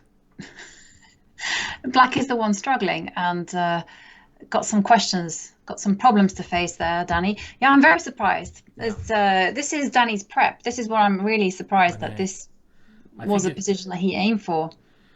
I think it's kind of bad prep in principle. I mean, I don't tell Danny that because he'd probably kill me. But I think you're playing into Mark's strengths, and I for one would not want this position. And Mark now going for a very brutal plan actually, where he's going to try to bring the queen to c2, and this is a very normal play, especially when h6 has been played. h6. It might not look like a big problem for black, but it really weakens those light squares where my mouse. I don't know how to draw arrows, so you might notice when I'm commentating, I'm just moving the mouse about. But this diagonal with queen c2, because you can't really play g6 ever, because when the queen's on c2, because I'll just take on that square. So it seems like Mark's going for a very direct approach. It does fit in with his style, but I just wonder whether it was necessary. I mean, I perhaps wouldn't have played this way. No, maybe not, because if you don't checkmate now, you might lose that control of the queen side that you have, because you have to bring your queen back. And if Danny can sort of get out of the bind he's in, like move the bishop out, get his rook into c8, he's going to be fine. So I kind of agree with Ivanka that maybe the queen side. I'm actually, Ivanka, a little bit surprised if we go back that Mark maybe brought his queen into c6. I might be a good move. It looks very, very natural, but I mean, even going queen c7 and just getting the queens off is a very safe way to play. Right, totally. You know, just excuse me, just saying like, okay, well, if I get the queens off, I can never really lose here because I just get rid of any tactics. I've still got small advantage. And the thing is, when I like attacking, but if you've got a chance in a position where you can get a small advantage risk-free, you might as well keep things simple. So that's why I think queen c7 might have been a decent idea. We've just been told, we'll have a look at the other games, Frankie, that Glenn Flear has drawn with Mickey. Now, you might look at the grades there and think, well, why did Mickey have a draw? He's 400 points higher. Glenn Flear is a really good, experienced grandmaster, and Mickey obviously didn't like his position here. So that's one thing. And now Ameet is white against Matthew Turner, and another symmetrical pawn structure here. Not so exciting at the moment, but I'm just going to see if there's a bit more action. Keith, not so exciting, but it's slightly better for white, I would say, that game. And then which is the remaining game? That would be Keith against Luke. Keith, Luke, and then we got Nick versus Matthew Wadsworth as well. So yeah, and Keith trying to keep things under control against Luke here, I think. Yeah, I think that's going to be the main aim. I mean, for me, this is quite an interesting game because Keith is super solid with the white pieces. He's so much better with white pieces than he is with black. And Luke has such a subtle, intelligent, spider-like style. You know, whenever I see him, he's kind of always on, it feels like he's in a cramped position, and then he just breaks out and he's tactically sharp. And it's just a style that I find quite miraculous, kind of really pleasant to watch because I don't guess any of his moves, basically. Yeah, he's really... the other thing with Luke I found, Ivanka, is that he can suddenly just... It looks like his position is very passive at times, and then all of a sudden he just jumps out, yeah? So he's like a jumping spider, yeah? So he sort of waits, but he's one of those... Oh, God, I mean, jumping spiders just sound terrifying, right? I mean, I'd hate to meet a jumping spider. It combines... spiders. I mean, I'm not scared of spiders, but not a great fan of them either. But imagine a jumping spider, man, that would terrify me. But yeah, I mean, that's kind of what he is. He jumps out a lot, doesn't he? He just sort of creeps around, then bang, he's in your face with his web, sucking your blood out of your... Okay, I'm getting a bit over the top here, but you can you know... Yeah, I get the picture. Yeah, okay, sorry. Going a little bit too far there. Hello to everyone in Twitch as well. Hello, Andy Yoda. Hope you're enjoying your course. You can answer us questions. We'll try to answer them, when we get a chance. And to answer Laura Nod, maybe an awkward question, Simon. That's always a good start. What is the difference between your repertoire and the Chess Explained one on Chessable? Well, I mean, I can very quickly tell you. I recommend on Chessable the English opening where you go for knight to c3. Really annoying. I can't draw diagrams. I basically don't put the knight on f3. I put the knight on e2. And this is called the Botvinick system, and you play on the light squares. Chess Explained puts the knight on f3 and plays in that way. And I'm not saying my system is better than Chess Explained's. It's just the way that I learned as a kid. That's what I played. That's where my experience is, and it's just a different way of playing. So it's kind of like, what style you like best. And if you want to look at any of my Chessable courses, you can go on Chessable, and there's always a free 1 hour like thing you can look at, short and sweet, I think it's called, where you can look at it for free. You don't have to put any money. Do we expect anything from you, Ivanka? Or is this all secret? Do we expect any Chessable stuff or anything else? I think there might be some Chessable stuff happening in the future. Okay. Haven't quite decided what, but if anyone has any suggestions, then please give me some inspiration. I mean, the natural one's the Caro, but I think the Caro's been taken. They've made it very clear. The Caro has taken. So, but I want to buy Ivanka's Caro. Sam. And was it Sam Shanklin? No, I think it was Owen. No, it's Owen. Owen Lamy, who did a brilliant. But it was over 30 hours. I mean, for goodness sake, 30 hours is a lot of. Can't you just do a 10-hour one or something? One that I might actually watch. Ivanka's Grob. I've never played the Grob in my life. Ivanka's Grob, bestseller. Yeah. But maybe. Yeah, maybe actually make something that might sell. So, No. would anyone buy a course on the Grob? Really? Would you, I don't know. Would they? I don't know. Not sure. Um, I don't know. Would you buy a Grob one, Ivanka? I don't know. No. No, I don't think so. The Grob is not really a serious opening. I'm sorry to say that, but it's just not. It's just not very good, unfortunately. And I know who we got in the chat. Well, we got Martin in the chat. He plays the Grob all the time. Sorry, Martin. It's just like not that great. Just the facts. What about Pert versus Wadsworth here? So this is the game we haven't looked at, Ivanka. Any thoughts on this kind of unbalanced position we see here? Yeah, well, I'll be honest with you. I have a bias for playing white in this type of position. I mean, okay, it looks impressive with this bishop on d4, but if you discount the bishop on h2, white's got a really nice position. It's got nice pressure along the e line. Black has a weak pawn on f5, and those two things just make me favor white. Yeah, I mean, it's the way that Nick plays. I'd say, Ivanka. Again, we're talking about people's styles, and because most of these guys are English players. Matthew Turner's Scottish, but he played for England most of the time. We know their styles, and Nick Pert, very strong player. And let's remember, he was World Under-18 champion, which is just incredible. Anyone who's been World Under-18 champion is like grandmaster strength. And you can see his rating's 2600 here. And the one thing with Nick, I'd say, Ivanka, is that he's very well prepared, and he doesn't like giving his opponents any chances. So he's quite solid, and he doesn't want to give that initiative to his opponent if he can help it. He wants to keep control, and I think therefore Wadsworth picking this kind of Benoni is a good idea, because the Benoni is risky, but you do try to get tactical chances. Well, I don't know there, Simon, because I have to say, when it comes to studying games against the Benoni, I actually look at Nick's games. Right. Because Nick often gets a great position. He's got it's just kind of, he understands what needs to be done, and he rarely loses. And yes, if you just kind of take apart Black's position, you just see that yes, it looks very dynamic, but he's got problems with his king. White has a nice anchor on e6. There's still this pawn on f5 that needs to be dealt with, and still you have to come up with a plan.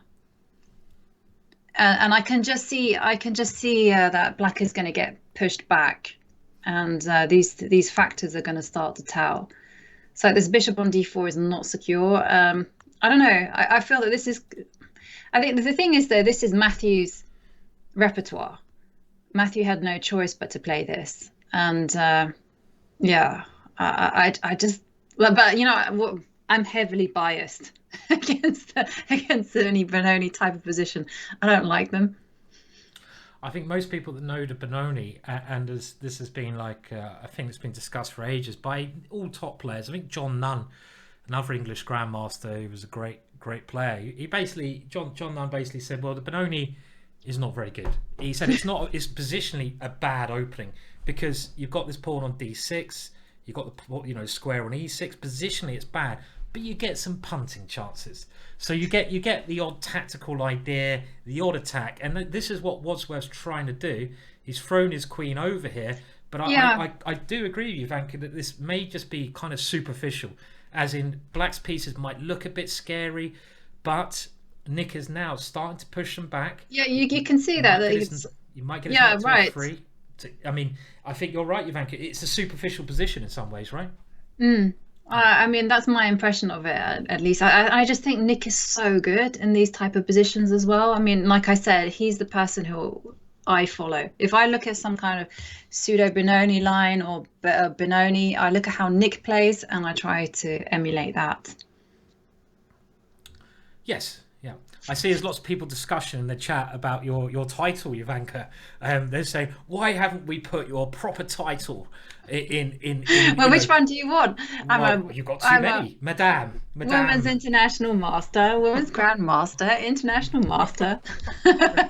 Do you feel insulted that I haven't added your title to your name? No. Good. I don't really. These things don't bother me at all. I mean, I basically didn't have time to add the 2 letters in, and yeah, we all know Ivanka's just an incredibly strong player. I mean, Britain's #1 player for a number of years, right? A number of years. So yeah. We don't need to discuss that. Easy come, easy go. I really don't mind, Simon. Yeah, we know how strong Ivanka is, and a superstar commentator nowadays as well. So I want to hear more about the Norwegian commentary, because, like, you know, you're in the studio doing this job, and it was like proper, like, cameras, was it? And you had cameras everywhere. I mean, I think I'd be really nervous, and I'd probably just start sweating, and I don't know if I could do it, Ivanka, but it was. I mean, I came and joined you every day, which is very nice in the studio from where I am now. But it must have been a real experience, right? Yeah, it's like it's really fun, you know, because at first you kind of think, wow, I'm here in this studio and there's lights everywhere. There's a camera that is on a track that whizzes around. But then you kind of, Kai is there and David is there, and then before you know it, the game starts, and you just kind of get so involved in following the games and just following the excitement that you just forget about everything. And then you join in the fun, and we're like, hey, Simon, come on in. The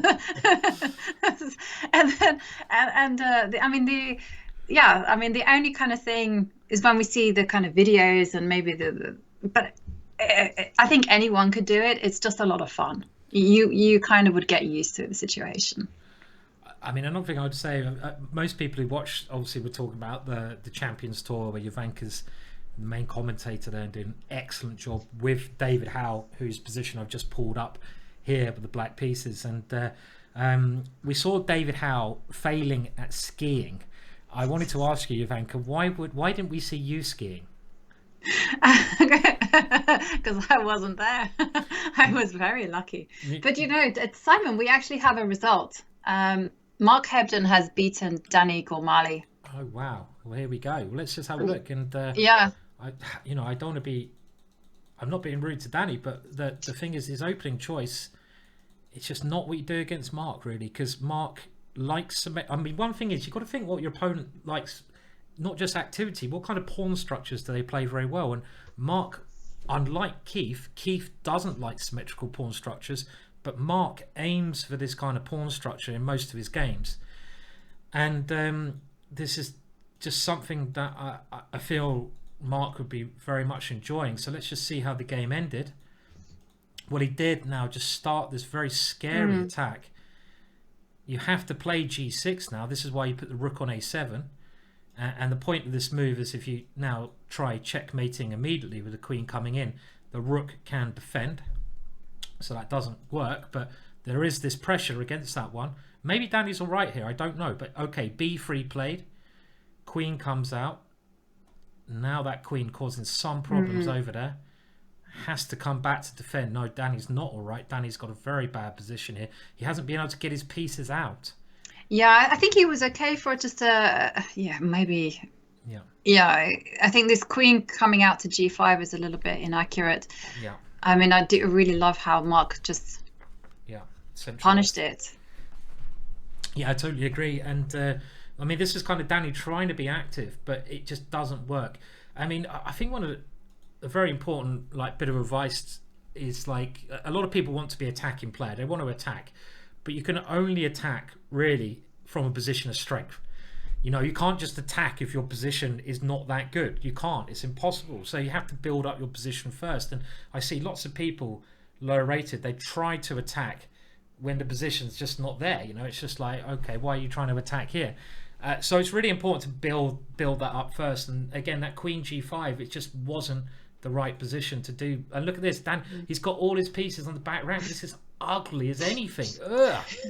So now Mark just brings this doubling up. This is very nice positional play from Mark, and he even spots just a nice juicy tactic there. Yeah, but Mark is a great tactician. Yeah. I mean, this is his dream thing. Just because he plays very solid openings doesn't mean that he doesn't know how to attack. Doesn't mean that he doesn't spot tactics. No, he's fantastic, and look at that, and the position just collapses, right? It totally collapses after rook takes. White's got 2 pawns, but this bishop is the problem, and Danny has to drop this bishop, but he really doesn't have any counterplay. He's 2 pawns down, and now another nice tactical move. If this pawn is taken, you open up the way for the queen to dive in. So after e6, well, I think Mark actually just won here. Danny resigned, Jovanka. So that was a smooth game from Mark, right? Very nice game. It was a great game. Yeah. Great kind of model game for Mark. Yeah, it's definitely a perfect start for him. Yes, so nice game, Mark. Unlucky there, Danny. Let's hope Danny bounces back, and I don't think he's got to avoid that kind of opening again in future. It's not him. Quick look at now Keith Arkell versus Luke McShane, and it looks, Jovanka, like Keith is keeping a bit of control here. Opposite coloured bishops. Yes, black has this passed pawn trying to come down the board, but that shouldn't be too worrying. Probably about even, but what do you think, Jovanka, in this position? Yeah, I would actually favour black, because I feel that with the opposite colour bishops on the board, I feel that the momentum is with black. Like because of that passed pawn, to say you can even swap into an endgame, and that pawn is just going to be super annoying. So I would definitely prefer black. I wasn't really sure whether the pawn could get any further, but it looks like it can. He's trying. He's trying to push it up the board, right?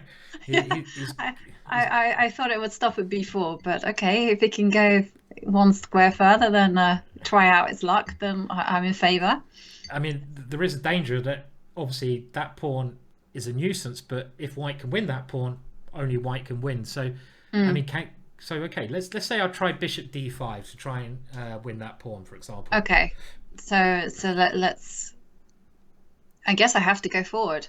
Yeah, maybe I'm just encouraging you now, right? Yeah. Okay, so say you try to win it with rook to d2 or something. Okay, but how can I defend? Yeah. How can black defend? Can you be? This is where you have to have these sneaky Luke moves. He's so tricky, Luke. I mean, the thing is, I don't think you're threatening to take there. I mean, let's just say I play, I don't know, rook b6, trying to go rook d6, and let's say you now take this pawn. Okay, yeah. Wait. Hang on. There's a skewer. I was just looking at it. There's a skewer with your bishop. I can go rook f5. Rook f5. Oh, tricky Luke move. Tricky. Yeah. That's the kind of move that Luke will have in mind. Yes. Boom, and you win the bishop. Yeah, you could probably do that a few moves before. Yeah, I mean, why push the pawn? Putting my bishop there is probably the worst move on the board, because I just lose my bishop straight away. Proving that I'm not using a computer. No one's ever accused me of cheating. So it's kind of like this kind of b3 is kind of move that you know is tricky. So okay, well, queen c3 makes a lot more sense, and I'd imagine. Well, maybe you know Keith just wants to take here. Black takes on d4, and they shake hands, kind of thing. You know. Yeah, but obviously Luke won't want that. Luke will probably be trying for some. He wants to preserve that. Yeah. So if you play queen b6, do I just go rook d3 here, for example? Can I just play this one? Just trying to. Can I push one more time? My pawn. And now I'll go rook d2. So I'm really trying to win that pawn. Got 3 pieces attacking that pawn now. Yeah, this is why I wasn't sure whether you could push this pawn, because the last thing I want to do is I don't want this big liquidation happening. Like it could easily happen, like with rook c8 or something, but that's not really what you want with Luke. You kind of want to. No, rook c8 will probably lead to a lot of exchanges and like, for example, let's just show this on the board. If you go here, well, I'm going to just put queen takes on. Everything gets exchanged on b2. Black takes here, and it's going to be a draw now. So that, as Luke's a much higher rated player, Luke doesn't want to liquidate like this. Can he avoid it though at all? Well, we'll find out. There's been a few more results actually. Right. So Okay. Glenn Flear against Mickey Adams. That actually wasn't a draw. Mickey won. Okay, so we had a wrong result there. Yeah, and Ameet Ghasi and Matthew Turner, that has ended in a draw. Okay. It seemed to be a bit odd that Mickey would just accept a draw, but yeah, I did sort of say, and when I was saying it, I was like, do I really believe what I'm saying? I thought maybe I should, and I was like, oh yeah, they've agreed to draw because Glenn's a very strong grandmaster, even though he's 300 points lower. And I thought, yeah, actually that is a bit strange. I thought that must mean the only reason that would happen is because Glenn's got a better position. But I was looking at the position, I was thinking, I'm not sure about that. So I'm glad that's the case. I was thinking the same. I was like, Glenn's got bishop on A2 that's not really working, and Mickey loves that kind of stuff. Yeah. But And this next move is really nice, Vanka. In the position here, I think White's last move, well, it has to be played, and very nice vision from Mickey because he now just goes bishop takes E4, and this is now getting a lot. Look at Black's pieces. Black's pieces are beautifully placed, and you can't take this bishop because of the nice tactic. Queen takes E4, rook. And if rook takes, back spank. So H4 played. Would you be allowed to say stuff like back spank on the Norwegian TV show? I don't know. That's never come to my mind. I'll run it. I'll run it past them. I had a few words that I learned, some expressions that I learned in football, but I thought could really be applicable to chess. But back spank didn't come up. No, back spank didn't come up. Oh right. No. Okay. I wonder why that was. It was the one with the one. Do you know when the players only have 5 minutes left, or the football players only have like 5 minutes left on the clock? And they're one goal up or something, and it's bums between, something like that, something weird like that. I'll Google it. Some expression that they have, some funny expression, and the football commentators, Martin Kelly told me. Well, they kind of use it informally, but then I was told that the Sky Sports rather, they always talk about it. Yeah, squeaky bum time. Squeaky bum time. So you've been saving this one for the next studio time. Squeaky bum time. So when the clocks get low and Marcus and one person's a pawn up, they're about to win, it's squeaky bum time. Yeah. Squeaky bum time. What does that even mean? I'm just trying to work out. Squeaky bum time. I don't know. What does it actually mean? I mean, just listening to the words. It just means that you're a bit nervous, a bit tense, and when you're running with the ball, your bum squeaking. Yeah. You're clenching your buttocks because you're nervous. I think I'm glad Pismo is clarifying that it means you are tightening up your arse. Okay. Let's not go into any descriptions. Let's have a look at the games. I could totally see this going wrong on the live TV show. I think we can get away with it in a Twitch stream, but on live TV it could go horribly wrong. Oh, let's just have a look at Mickey Adams' finish, because it's always nice to see these top players. They combine great positional play, but when they get the opportunity to pounce, they don't miss tactics. And this move, beautiful, really nice way to end the game. This is the kind of move that you could easily miss. And everything's now threatening G2. And the point is, well, if White takes on F2 and takes with a king, Mickey can checkmate with a queen and bishop with queen F3 checkmate. So that is squeaky bum Glenn. I bet Glenn's bum was squeaking away there. Okay. Get the WD-40 out, place it in his buttocks, give it a good squeeze. Simon, you're like those kids you accidentally teach them a rude word and they're like, I know. I can't stop saying it for the next hour. Now but the thing is, Ivanka, I can only blame it on you. You taught me the squeaky bum phrase, and now you're going to have to put up with me saying it. But and G4 is the kind of move where your king's just too open. Yeah. And now the black queen finds its way in.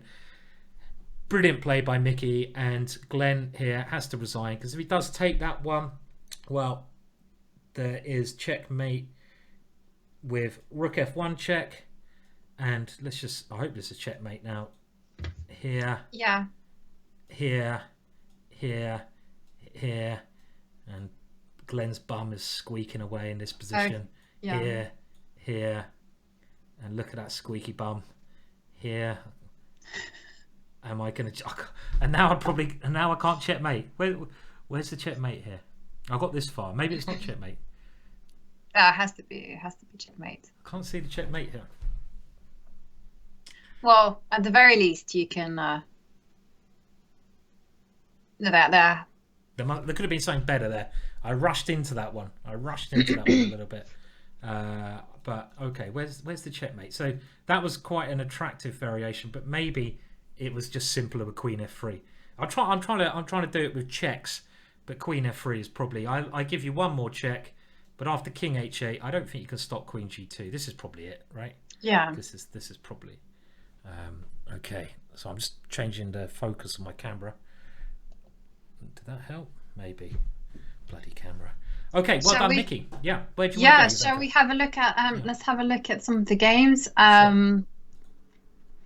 Well, everything is heating up in terms of clock time.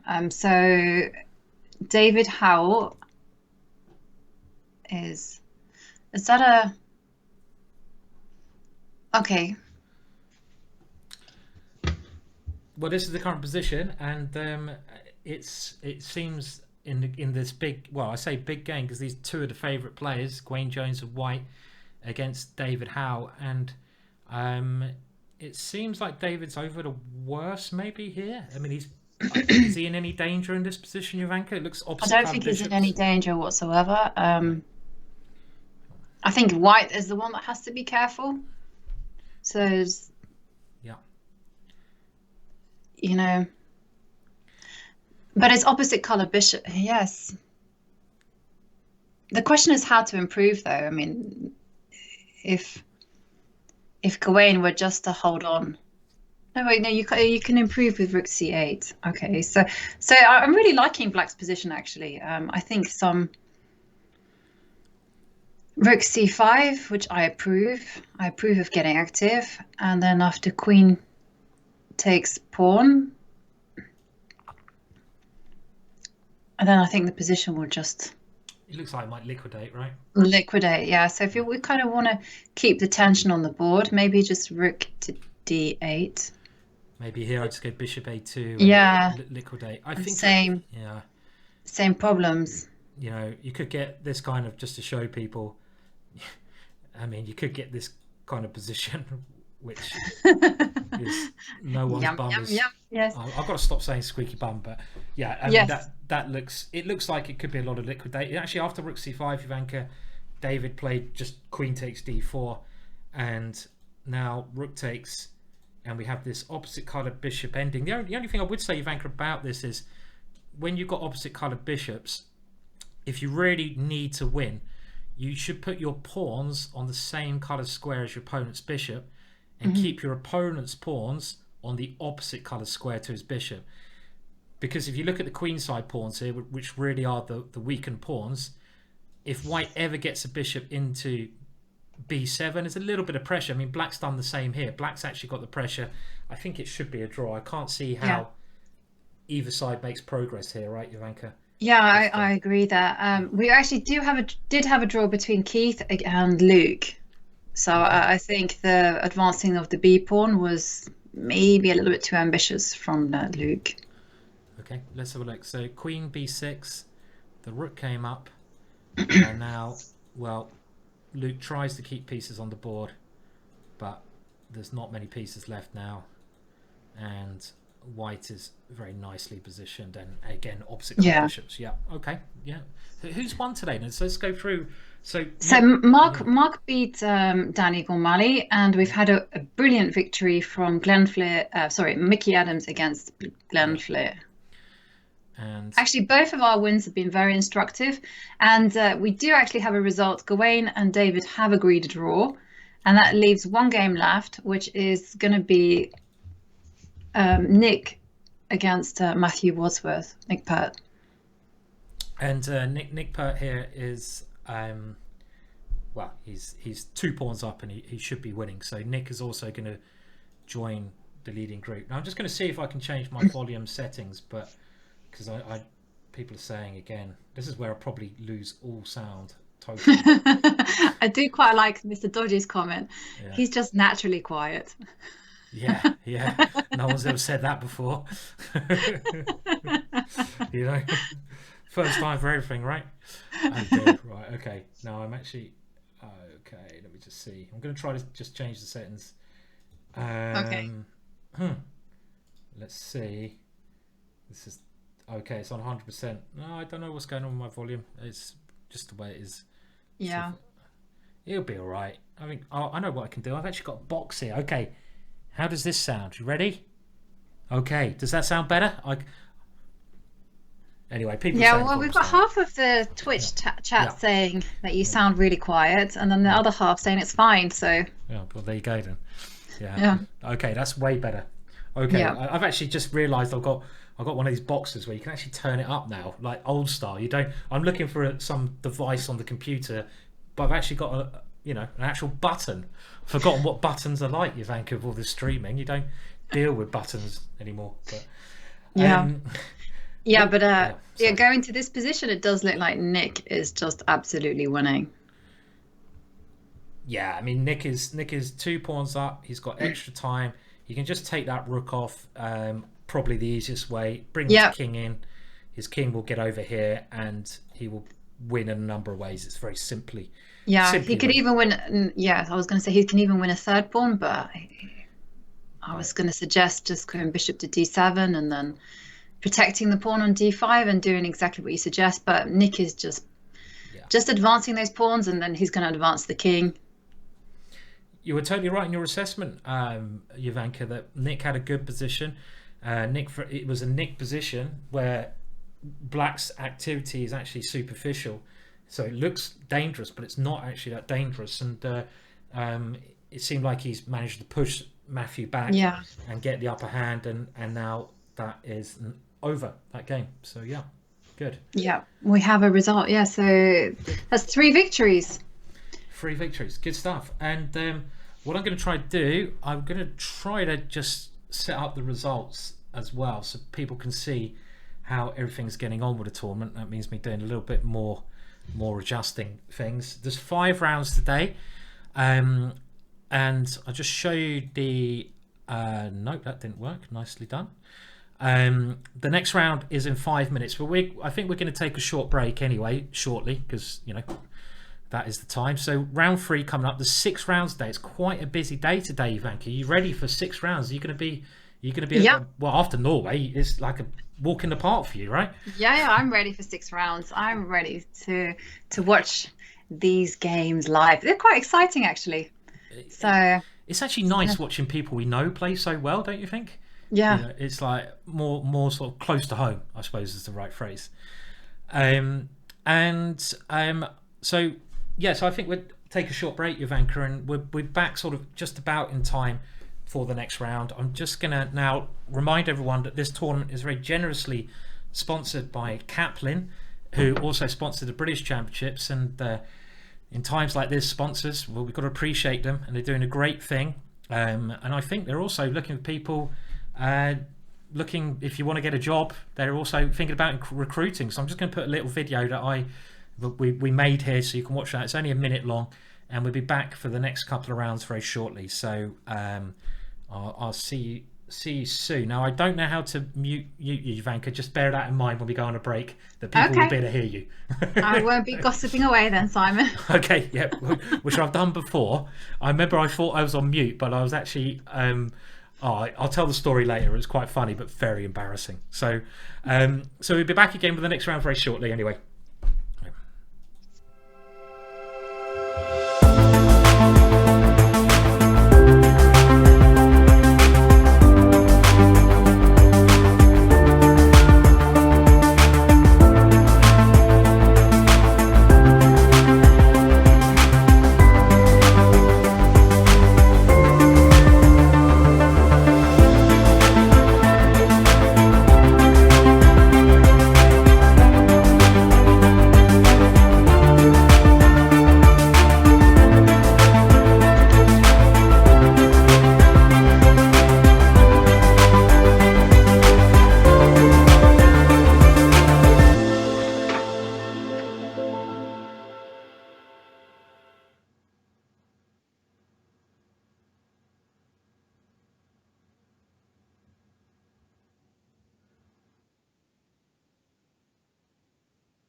Helps when I got the sound. Just going to break and back for round 3 in a second.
I'm on mute as well. You guys are on mute. How about that? Does that work now? Oh, you're on mute. Sorry, Ivanka. I pressed the right buttons now. See, I was actually just saying, guys, how I've got used to not just being a presenter and not producing the show, and I think you can tell. You can tell now. So Ivanka was doing a lovely talk there about each of the pairings and giving her thoughts on the pairings, but none of you could hear it. So, sorry about that, Ivanka. That was my fault. Well, we're doing our best here. It's not professional. If you want to see professional, turn on the TV and watch some football. This is a stream, my friends. A stream. We're getting there. But yeah, like I say, I'm sort of producing a show, and we're doing it as we go along. So you'll just have to bear with us.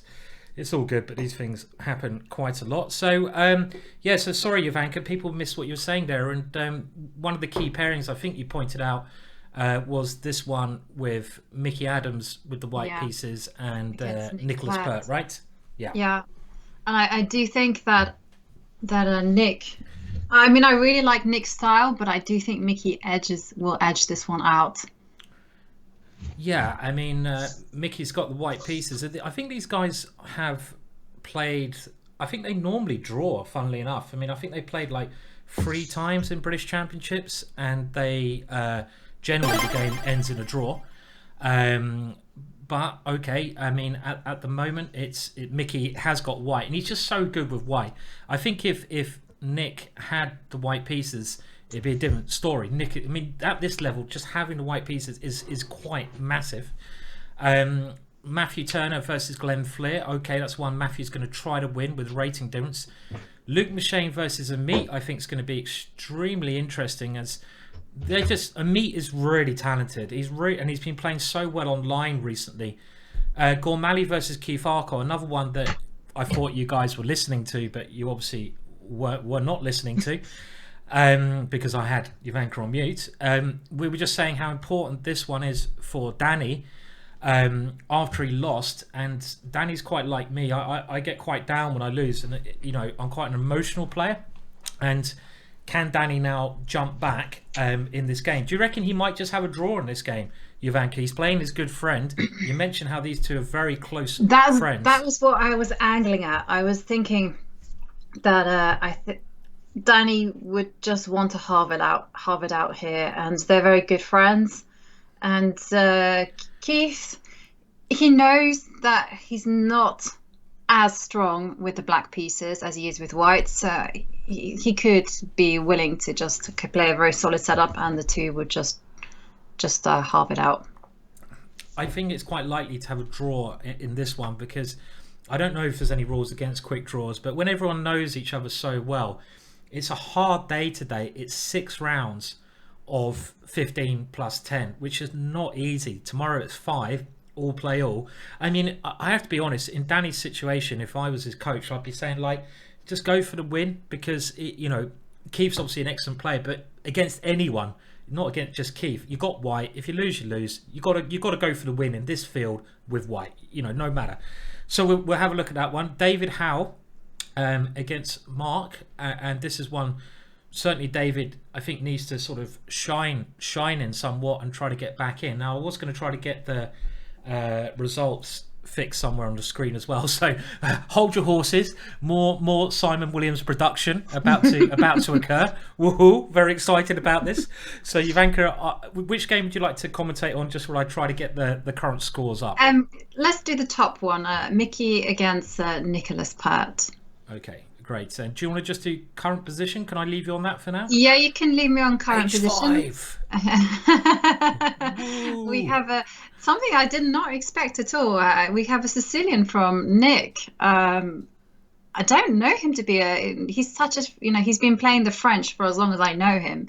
But here we have a Sicilian Sveshnikov, an H5. Do you know this opening at all, Simon? Well, I mean, I know if we just go back to the opening, that Nick has played the Kalashnikov quite a lot of times. It's his second opening as well as the French. And I remember he told me he prepared this against Mickey Adams. The Kalashnikov, when you play, e5. The Shrishnikov's when you put the knight on f6 first. Okay. And that's what Magnus plays. But I remember Nick told me about 5 years ago he prepared this for Mickey Adams at a British Chess Championship. So he might be using that old preparation in this game, actually. So not so surprising.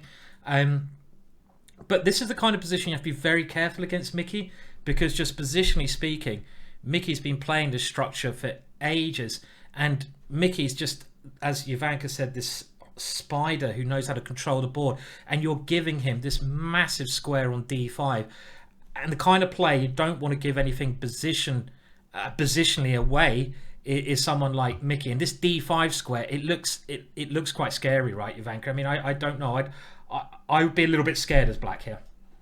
I would be scared as black. I was just trying to see whether h5 had been played before, because right, I just there's a kind of useful function on the Chess24 website where you can click on database.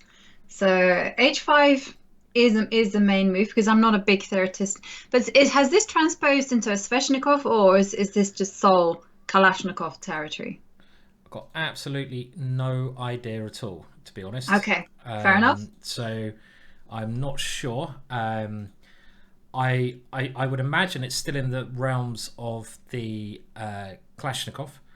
It looks not. I mean, this pawn never, like we say, gets to h5. But I like that Nick's throwing old Harry up the board. I mean, obviously, I'm a big fan of this. Well, a4 seems to be the new move. You know, I don't seem to be any games after a4. But okay. I think that's the way to go with Mickey. You gotta throw your pieces. You have to create some kind of chaos, because if you just, especially because Nick's allowed him one big central square on d5 to kind of possess and control, it's very important to generate play somewhere else on the board. So I do like what Nick has done, pushing our friend Harry up the board. Yeah, it's always a good idea. And but you've got to have some play, right? You got to do something else as well to justify this. You can't just play at h4. You have to go for more. And I guess h4 is quite crafty, because the more I look at it, pawn takes pawn is a serious threat. This one, yeah, he can play it now. I mean, Mickey's gone bishop to c4, so Nick has the chance to take on g3. I just spent ages trying to adjust the horses on the broadcast, not knights, horses at the top, just for you, Mr. Dodgy. If Mr. Dodgy is there, I know he loves his horses, Mr. Dodgy. Everyone's got to follow Mr. Dodgy on Twitter, Jovanka. He's one of the most amusing guys on Twitter, and he loves his horses, but he's probably not even here now. All that effort for Mr. Dodgy, and he's probably not even listening. What a wasted effort. But yeah, I suppose, I mean, but you're right, Jovanka. I mean, just one idea on its own, which is Nick's idea, push the h-file, try to get some play in the h-file on its own. That's not really going to cause white enough problems. It's only if you can get, I mean, without controlling the center of the board, it's not going to win the game, especially this h4 push. You need to have some central control as well, right? Right, and I'm just trying to figure out a way how to generate some kind of counterplay to annoy white. And I thought pawn takes pawn was going to be. Let's have a look. So pawn takes pawn. The question is, can Mickey now play queen d5? I mean, if it works, it works, right? Okay, let's grab everything I can. Careful about f7. Yeah. Careful. I'm not going to take the knight. I might be taking something else here. Danger. Well, you got queen d7, haven't you? Or queen c7, maybe. Yeah, I have queen d7 was my answer to that. So I wanted to take on f2 first. Oh, right, okay. Check. I forgot it was check. My fault. Okay, so I'll take that one. Oh, and then queen to d7. And then just queen d7. I forgot you could defend both the knight and f7. And I could also throw in a check as well, but that's maybe being a bit too fancy as well. Yeah, I mean, you could try playing on with knight f5, but this is not what Mickey wants, really. Why open up your king like this? So, okay, so after bishop c4, pawn takes here. Maybe it just makes sense. You can't take back with the h-pawn because of the rook. So you have to take away from the center. But maybe this is fine, because when Mickey castles, his rook is on a useful f-file. So this is not so bad, right? So this doesn't look so bad, and then the question is how to fight against this d5 problem. Yeah. And just wondering whether they do it with bishop g5 or is it bishop e6. Yeah, it's just this square is so big, isn't it? It's such a big square, and we're talking about styles. A player like Mickey, you give him a square or two, and it could be game over. It really, I've seen him win so many games like this. Hello to Tim Wall in the chat as well, who's saying like the GGs, Si. I like the horses as well. They're the Hastings logo. These little horses, I like them. It's like Battle of Hastings. There's Mr. Norman. I think he was in the battle, and Mr. Conquest. No, Mr. Conquest. Yes, they're jumping around on their horses there. It was the Saxons and the Saxons and the Normans. Please don't ask me any history questions. It's going to embarrass the hell out of me. Yes, I'm going to say. And it was Harold, and then. Well, I know. It was certainly actually the name Williams came from, I think maybe even the Battle of Hastings, right? Possibly because it was the son of William the Conqueror. Is that right? So son of William the Conqueror, Williams, hence my surname and why William's name is so popular. So pretty sure William the Conqueror was involved with that battle. But, yes. Maybe. Gilliam. That's yeah. Harold Goodwinson and William the First of the Normans. I really should know this. It's a little bit embarrassing. So I mean, I've been to Hastings so many times, but I even went to battle. I know it was 1066. That's one thing I can clarify. I've got 1066. I know that one. Yes. But yeah, it's a bit embarrassing there. And one of the I for Harry, as Tim Wall points out. Yeah, that's it. Allegedly. Yeah. We have to put the words allegedly because I think historians are still fighting over that one.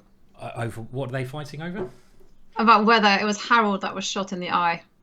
Oh, really? Oh, yeah, I remember that. Because I think it's all from the Bayeux Tapestry, and it says the king is killed, and there's one soldier with a arrow in the eye, and there's another person being hacked to pieces. Yeah.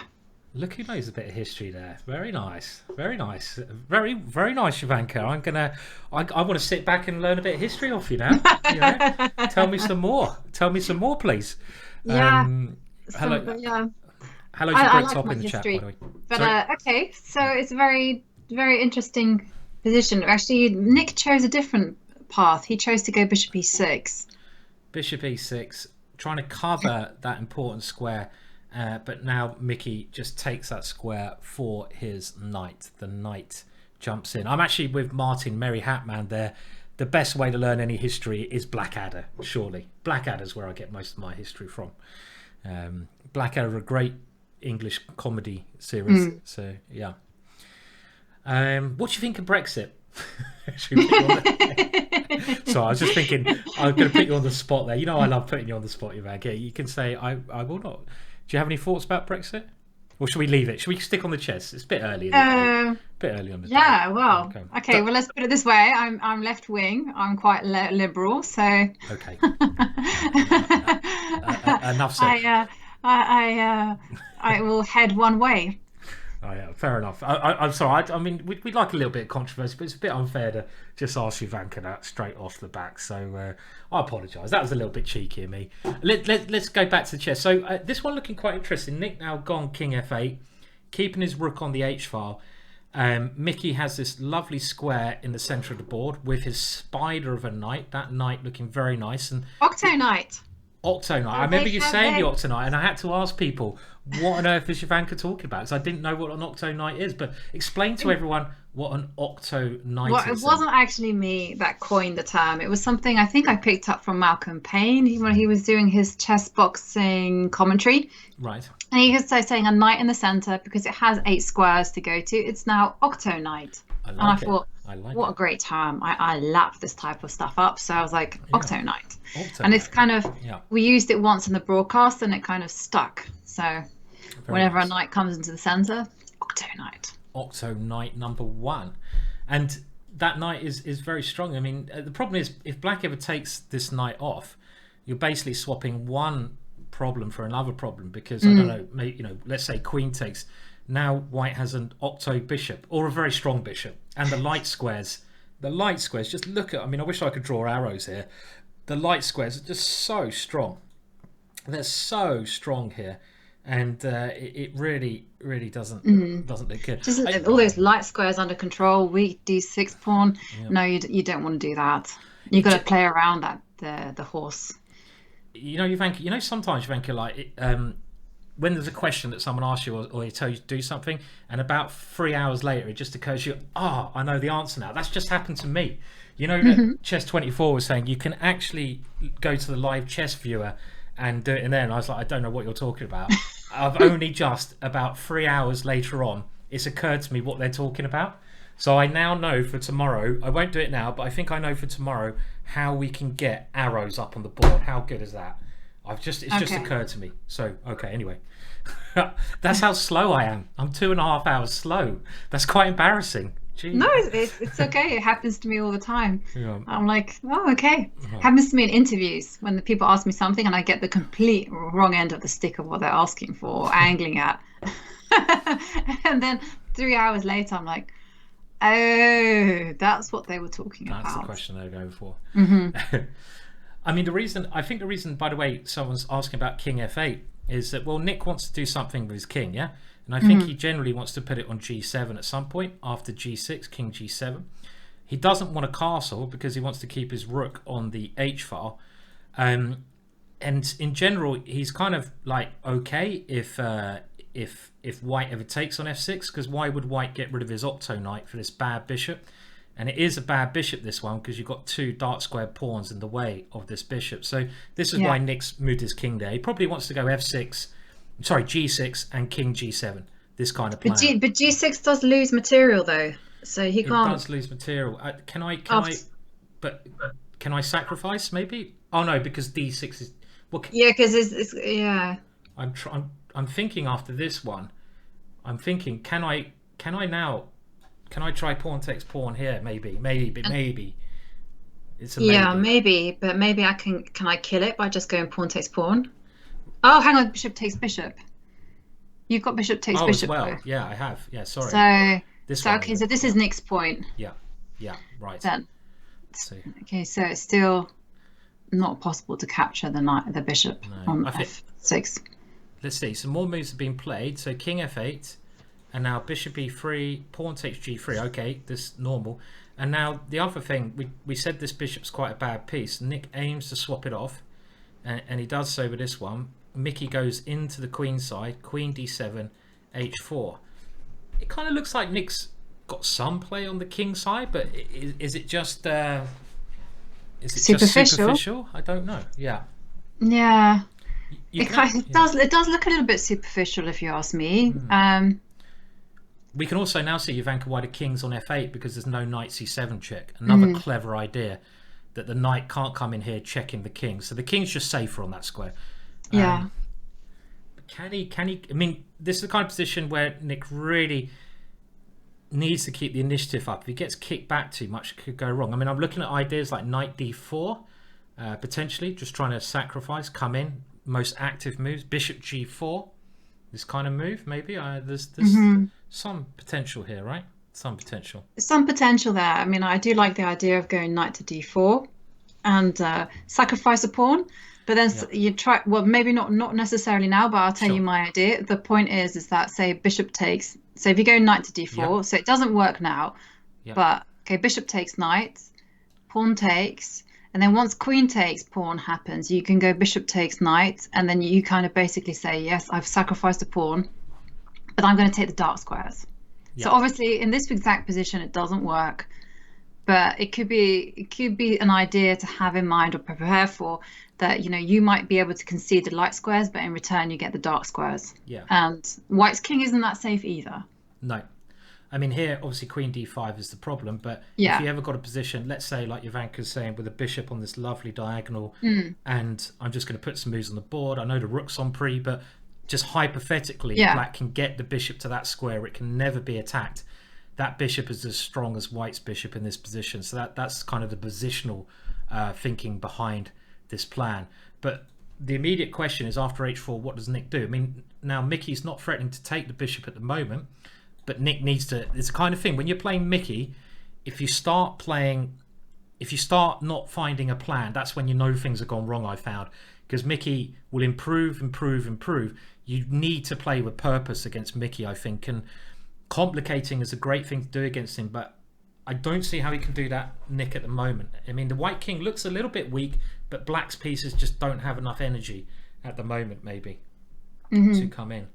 I can't. Yeah. I mean, do you go f5? F5 is. But before I'd go f5, I maybe might take some time out with my king. I'm not sure about going f5 with my king being so exposed. Got a sensible suggestion from FN We in Struple, I think, or Shawpal. Sorry, I read that totally wrong. Of moving the bishop. We ain't sure, pal. Yeah, I just like FM, and we ain't sure. We ain't sure, pal. Yeah, it's not we ain't. What did I say? I made it a German name. So the bishop can always come back to d8. That's not a bad idea. True. I actually like Tim's suggestion of trying to play as aggressively as possible, something like rook b8, just getting that rook on a better square. Maybe now you have some tactics against the bishop. I don't really want to move this bishop, because what I'm worried about is, as soon as I play this bishop back, I'm just worried that at some point I'm allowing white the idea of castling queenside, and I think white probably wants to castle queenside. I mean, maybe not now, but that bishop did, on its previous square, at least cut across that idea of white ever castling that way. So I don't really want to move that unless I have to, but it might be okay. It's a tricky position for Nick. Definitely agreed. Okay, which game would you like to pick now? Let's go down the chain, and maybe we'll look at Matthew Turner against Glenn Flear, if you have that one. Okay. Now, equal on material, but black has this isolated pawn we've talked about. On the other hand, black has quite a lot of activity. Black's rook and queen, very active, right? So, and there's already some threats in the position, I think. Not quite. I was thinking queen b2, but it didn't work. Of course. Okay, well, the more pieces it gets, queen b2 now, maybe? Then knight takes bishop. Okay. Yeah. Maybe white's okay. Yeah. Probably white's okay here. Yeah, probably white looks to be okay. The only thing is that you're perhaps going to see, if black goes queen takes pawn, and then knight takes bishop, and then knight takes knight, bishop takes pawn. Yeah. We've got that kind of classic scenario, which is knight and bishop against queen and bishop. And those traditionally, of course, there are exceptions, favor the queen and knight. Yeah. And especially if black can start to create some passed pawns on the queen side. Yeah.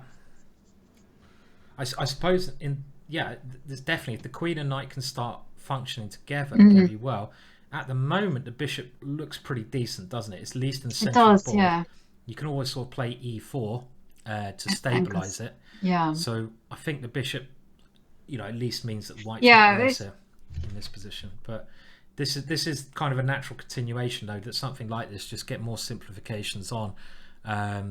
We have queen takes e1, black now thinking about what to do, but the other idea, black can just move the bishop, right? Yeah, it's true. You can just also go bishop move the e6. Yeah. I was wondering whether you could go bishop c5, f5, go a bit more active. Bit more active. Yeah, nice idea. Controlling some more squares like c2 and b1. Yeah. Because I haven't worked out how to do arrows, by the way, and highlight squares. We'll have that tomorrow. You just got to watch where the mouse is, which is sometimes probably really bloody confusing for you, but we're doing our best. So, and I think because black's queen is so active here, Jovanka, black is okay at least, right? Yeah, that's my vibe as well. That black is doing okay. Yeah, maybe I prefer black in this position after just simply bishop f5. And my queen is just so good, and my bishop's also good. But it could also be a dynamic. I mean, I'm not really sure whether bishop f5 is the best move, but sure, it could be a dynamic, right, where black is defending this weak pawn on d5, but then white has to defend their weak pawn on a2.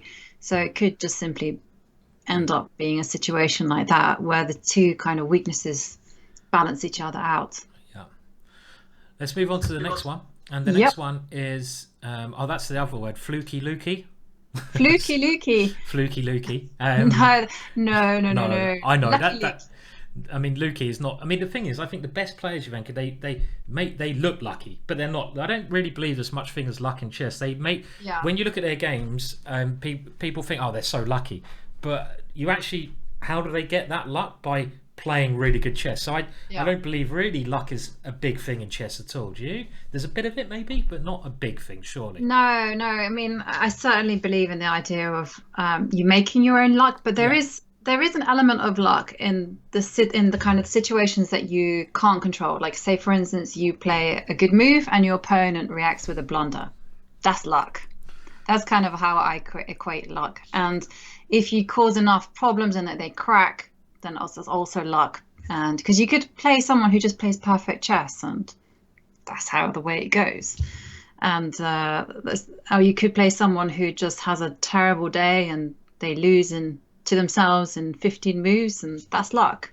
But I mean, I don't think when I kind of say lucky Luke, it's kind of a term of affection, really. It's just more the fact that it rhymes. It has a nice alliteration to it, a lucky Luke, and it's more to do the fact that he's very good at setting practical traps. I mean, I remember watching some playoff between Mickey and Luke, and Mickey was a much stronger player, but Luke was coming at him with all sorts of tricks and traps, and Mickey was often falling for them.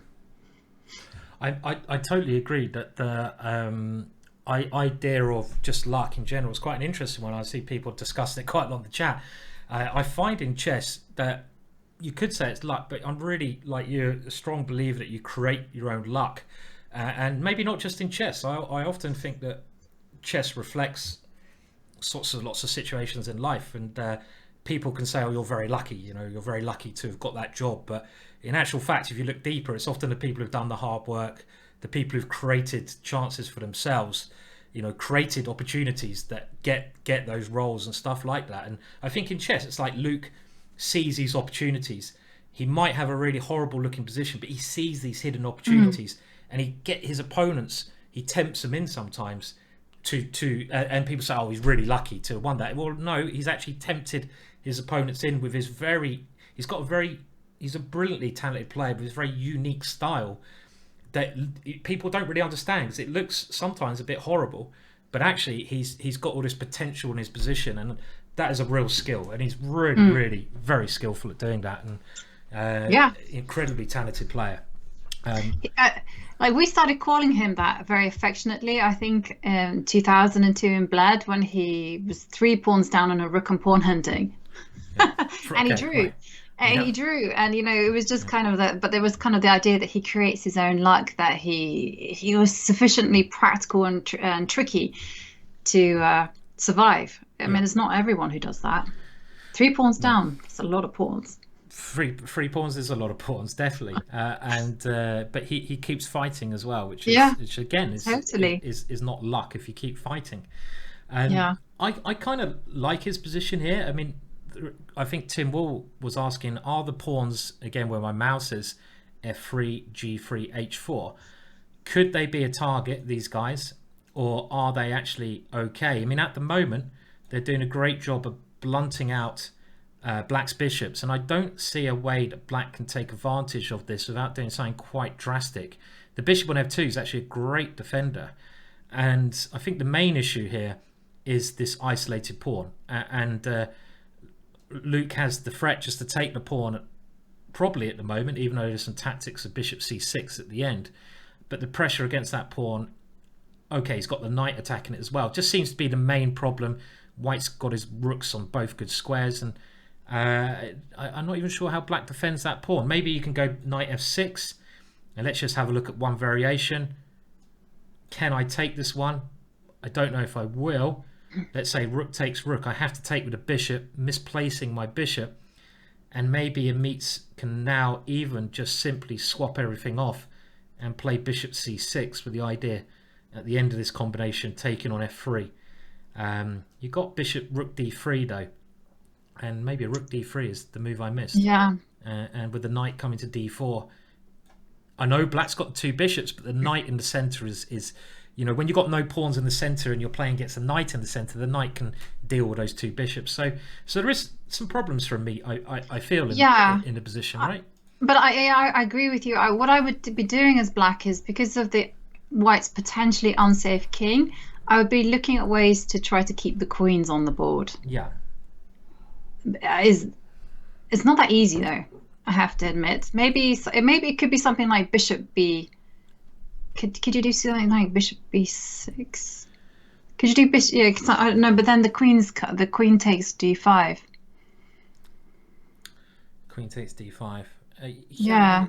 There is just this threat, isn't there? White just wants to take this pawn, and it's just a very direct threat. I mean, again, it's one of those positions where it might look a little bit ugly for Luke because he's got his pawns over here, and people looking at the position might be thinking, okay, I don't like those pawns there, but Luke's also probably worked out that they're just stopping black doing anything. So again, he's maybe you can try to keep the queens on by doing something like bishop c6. It looks a little bit strange, and then you have to go knight takes pawn if you're going to get greedy. Let's try knight takes pawn. Yeah. And then now rook takes rook.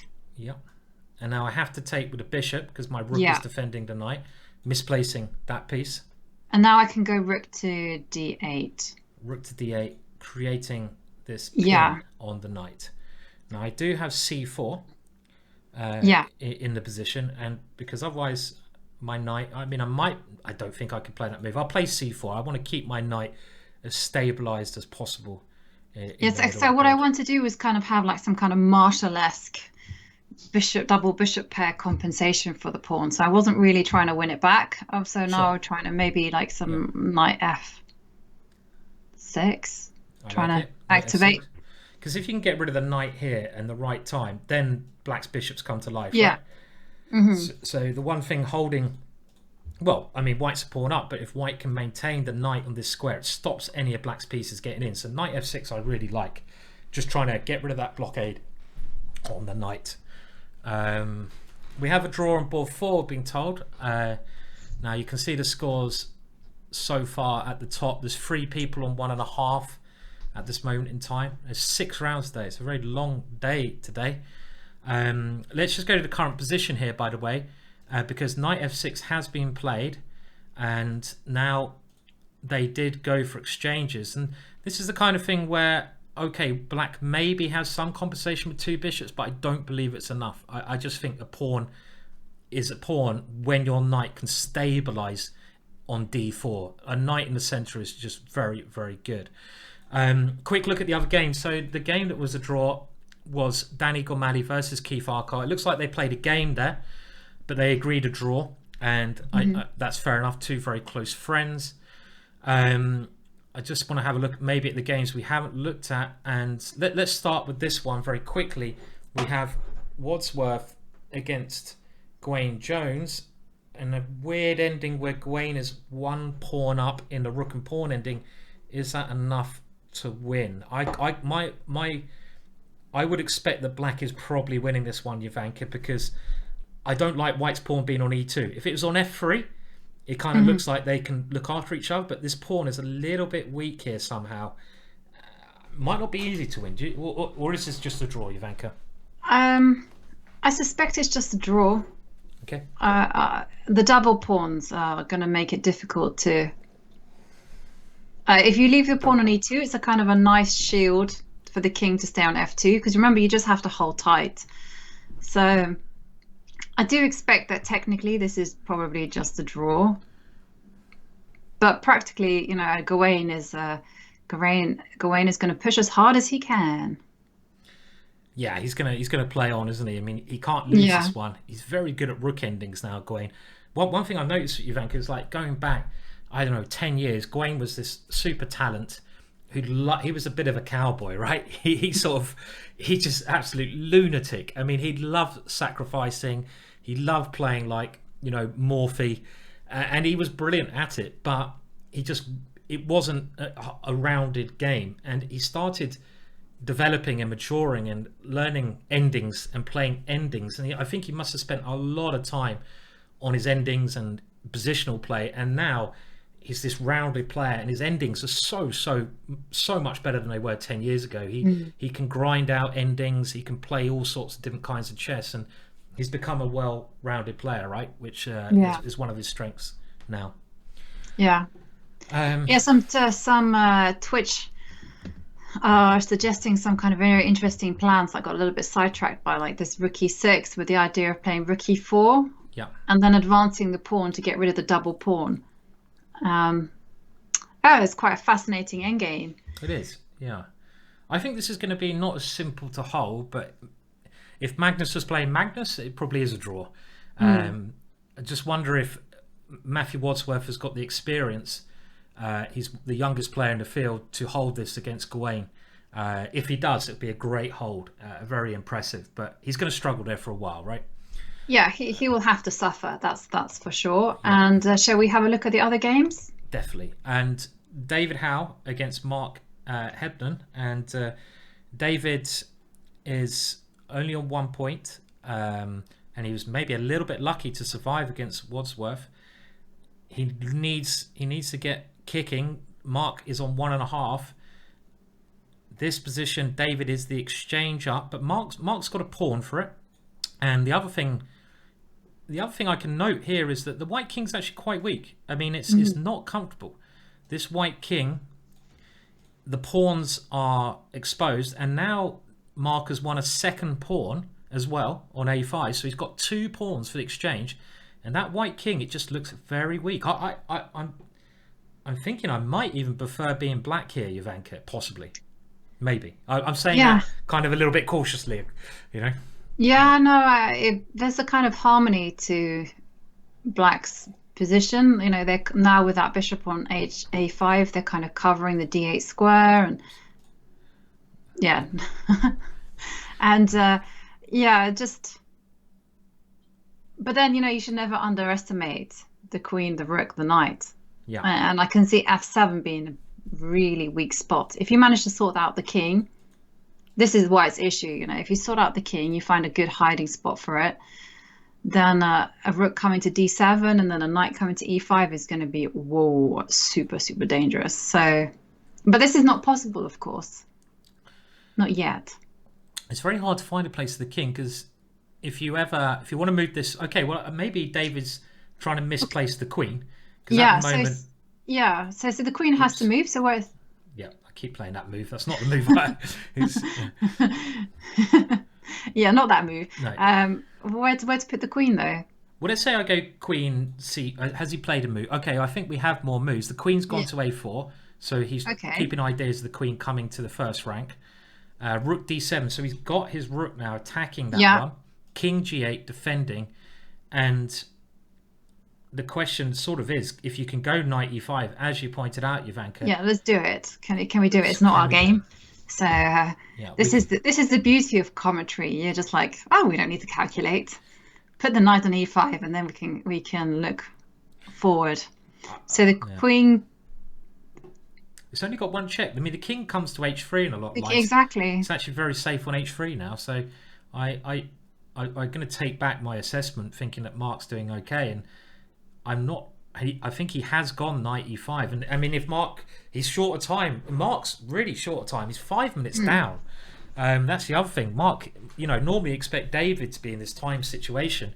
He's thrown in a check, but that king, like you mentioned, can sit on h3, and maybe Mark's position is just totally collapsing here. Well, yeah, if that f7 pawn falls, then it's going to be game over. And I mean, can you bother it at once the king goes to h3? I can't, because you can't, can you? I can't see any defense of Mark in this position, none at all. I mean, if you try, I'm thinking maybe you could try bishop b6, trying to get a counter attack going, but I just don't see this working. He's got 16 seconds left, so we can. Okay, we have queen a1, queen b2. The king's gone to h3. Mark needs to find an idea here, and I don't see what the idea is. He's running. The white king's stabilized. Now it's the black king's turn. Can you do something desperate like yeah, not on this move though, because now you can just simply play knight takes pawn. This is just game over. Yeah. I mean, you can even take on g6. You've got a choice of 2 nice pawns here, to take. Oh, not that one. Keep mouse slipping. It's a good thing I'm not playing. I would have mouse slipped 100 times by now, you know. But yeah. On the site, Tornado. I don't know. Yeah. Somehow I played on it once.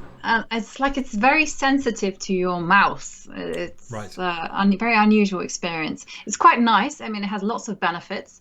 Yeah. Like it has this integrated zoom call where you can. Oh, and that's it. He lost on time, and David won. Okay. Well, the last move was after this one, just knight takes f7, and Mark is completely lost. The queen's coming into g6, the knight coming into h6. And it's game over. Yeah. So yeah, they're playing on Tornello, and I think Tornello, the reason it's being picked is obviously one of the main concerns nowadays is cheating. None of these guys would cheat. I know them all. They just wouldn't. But you've got to have that as a consideration when playing any big event. And I know on Tornello, you can get arbiters. David Cedric being the main arbiters.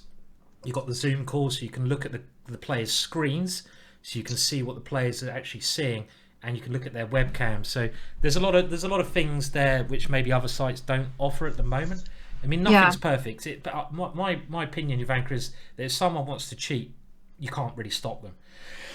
That's true. Generally, that's true. And one of the things I really liked about the Tornello site was the fact that you could call over the arbiter, because I think it's really unfair with mouse slips. I know some people are like, well, it's the internet gods, but it just. It's not a part of normal chess, and it feels really sad when you lose a game because you've been a bit clumsy with your mouse, or your mouse has got a mind of its own.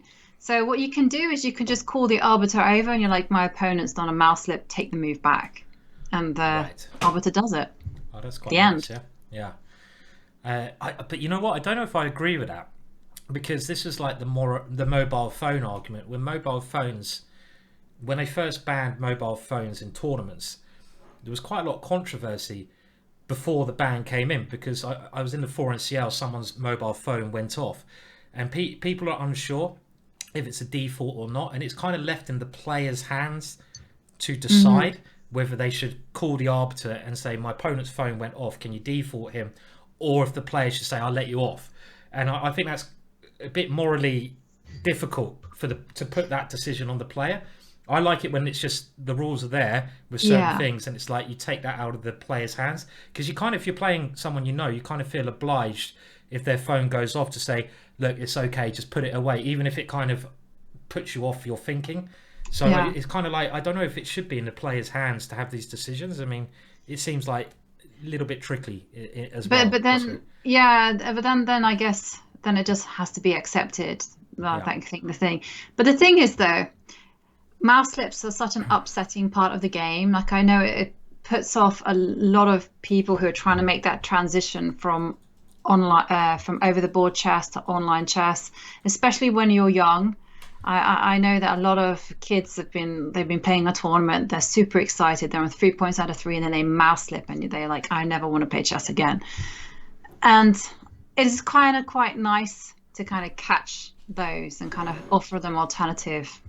But I agree with you. I do think it's not necessarily that fair to put that decision on the player's hands. The one thing that I really dislike in over the board chess is when you feel your opponent is behaving badly, and it's on you to kind of complain about it, because it's really super awkward, especially for a Brit, to kind of go, hey, my opponent stinks, or something along those lines. Oh wow, that I like call the arbiter over, and you're like, but that's just super awkward. But I think that arbiters should be pretty proactive here. I think that they should go, that you not acceptable what you're doing here, so please. Sure. And they were doing this in the Isle of Man, and it was so nice. They were just like, you're not dressed appropriately. Were they going around sniffing people and saying, yeah, they were sorry, you're a little bit stinky. You're going to need to go and have a bath before you play your next move. Code. there was a dress code, no jeans were allowed, and people were given warnings, and if there was any bad behavior, they would be quite proactive in kind of going, that's not, they do certain annoying things over the board, and it's up to you to kind of complain about it, and I find that quite awkward. Yeah, I think we've often had that. Yeah, I mean, like playing someone who's really annoying, and there's one good thing on the internet, you don't really get that. I mean, I really miss over the board chess. I don't think anything is a substitution for it, but well, this is the best you can get, obviously. By the way, Nick Pert has lost. I'll just play out the moves there, but it is really, I find it, I get really affected by my opponent's behavior, and I have certainly noticed that some opponents do it on purpose, and it really pisses me off. When you're short of time and they suddenly start acting in a way they wouldn't do before. I mean, I had one guy, he's never done this before, but I'm trying to think, and he goes to stand behind his chair and he just leans over like this, and you just got him, and it's like little things that people do, and you do just get gits like that, don't you? Like you want to complain about, definitely. Yeah, like one common trick that I know that allegedly those people from the Soviet Union used to do. If you were in time trouble, they'd get a pen, and they would speed up with a pen like this. So you would get some kind of unconscious humming sound, and sorts of things like that. Turning up late 5 minutes in the game, just clenching your hand, just shove the pen unpleasant stuff. The sun doesn't shine, right? Get the pen and put it in there. What's it? Clinchy bottom? Was it? No. I'm back to the clinchy I ever bottom. Mentioned that. Yeah, I know. You Shall we have a look at some of the games, because we have 3 games still going on? Sure. Shall we have a look at Gawain against Matthew? Yeah. Well, it's rather the other way around. Matthew Wadsworth against Gawain, because we had a quite fascinating rook and pawn endgame, and I think Gawain is showing his great skill on endgames. Yeah, so this ending with the H and F pawn is a draw in some situations. I want to actually see how they got to this, if that's okay, just the critical moment, because it was looking, and we're just going to go back, and obviously seeing the transition I think is very important around here. And what did Gawain do? Well, Gawain now went G4. I'm wondering if this H4 move was necessary. How did Gawain make progress? This is the critical moment, actually, when Matthew allowed Rook E4. Right. Because you'll see what happens next if you just play on. Yeah. But it's one of those beautiful things that happens with hindsight. And now the king. And now Black has a protected pass pawn. Woohoo! This one here, yeah. This is very bad. Yeah, and you can see it was kind of all stems from playing H4. You're quite right there. And then now this pawn on H5 is so weak. But you know what? I mean, this position here, which Matthew managed to get even here. This is actually Gawain's won, by the way. But this position here should be a draw. It's very tricky, but when you're playing against H and F pawn, it's a technical draw. If you just leave your king on, I say just, it's much more complicated that. But if you put your king where my mouse is on the G2, G1, and you defend with your rook, that is a draw. It's very, very hard. But somehow Matthew got his king in a very bad position. So I just want to see how this occurred. So I think, for example, king G2, get your king in the right place first, and then try to draw that one. Even though you're 2 pawns down, it's a technical draw. This move should have been played, I think, because what actually happened, he goes this way with the king. Oh, no, not that way. Horrendous. I mean, this is something where, I know Matthew maybe not as well prepared in these endings, and he tries to save his H pawn in a tactical way that now the king can't take that. But the king, this is a really big blunder. If you just go king G2. Keep your king in front of the 2 pawns. This is a technical draw. Now, it's very hard to draw, but it is a draw. But as soon as you move your king here, this is a horrendous mistake, because now the king is totally on the wrong area of the board. It's cut off. And if you look at how the game progressed, we'll look at the white king. And the white king, if it's on G2, just think of the difference. You can stop Black's king coming forwards. You can use your rook to check from the sides. And now Gawain just keeps the white king out of the game, and you can see the white king, it can't do anything, right? Yeah. So this was and the way that Gawain won, he just now breaks the force field, and he's going to queen his pawn. That was a really, really surprising mistake, especially, you know, this move earlier on. I mean, I find that very surprising. No Russian would have played that move. I mean, we talk about Russian players, they know their endings. In this position, they'd never dream of moving their king the wrong way here. Mm-hmm. I mean, I'm being critical, of course, but it's one of those lessons you learn when you're a bit younger, and you never repeat again. You know, it's just one of those important things that you have to learn to improve your chess for the future, right? So yeah, and I think it's just a sign of panic, to be honest. I don't think if he'd had more time, I think he would have calmed himself down and said, okay, I don't need to protect that pawn. I have to just defend against the H and F pawns. I think he just thought, I need to. Yeah. If I go king to e4, then I defend my pawn, and that's the end of that. Yeah. I mean, this was the major mistake. I mean, obviously after king g2, this is very hard to draw. But it is a draw, and again, what White's technique is, White just waits. He either gets the rook behind to check, or sometimes on the side. And you just got to know a couple of the technical things there. It's one of those ones you should really study, and it takes a lot of study. But someone in the chat saying the Russians learned the endings first, and I think we discussed this before, Jovanka.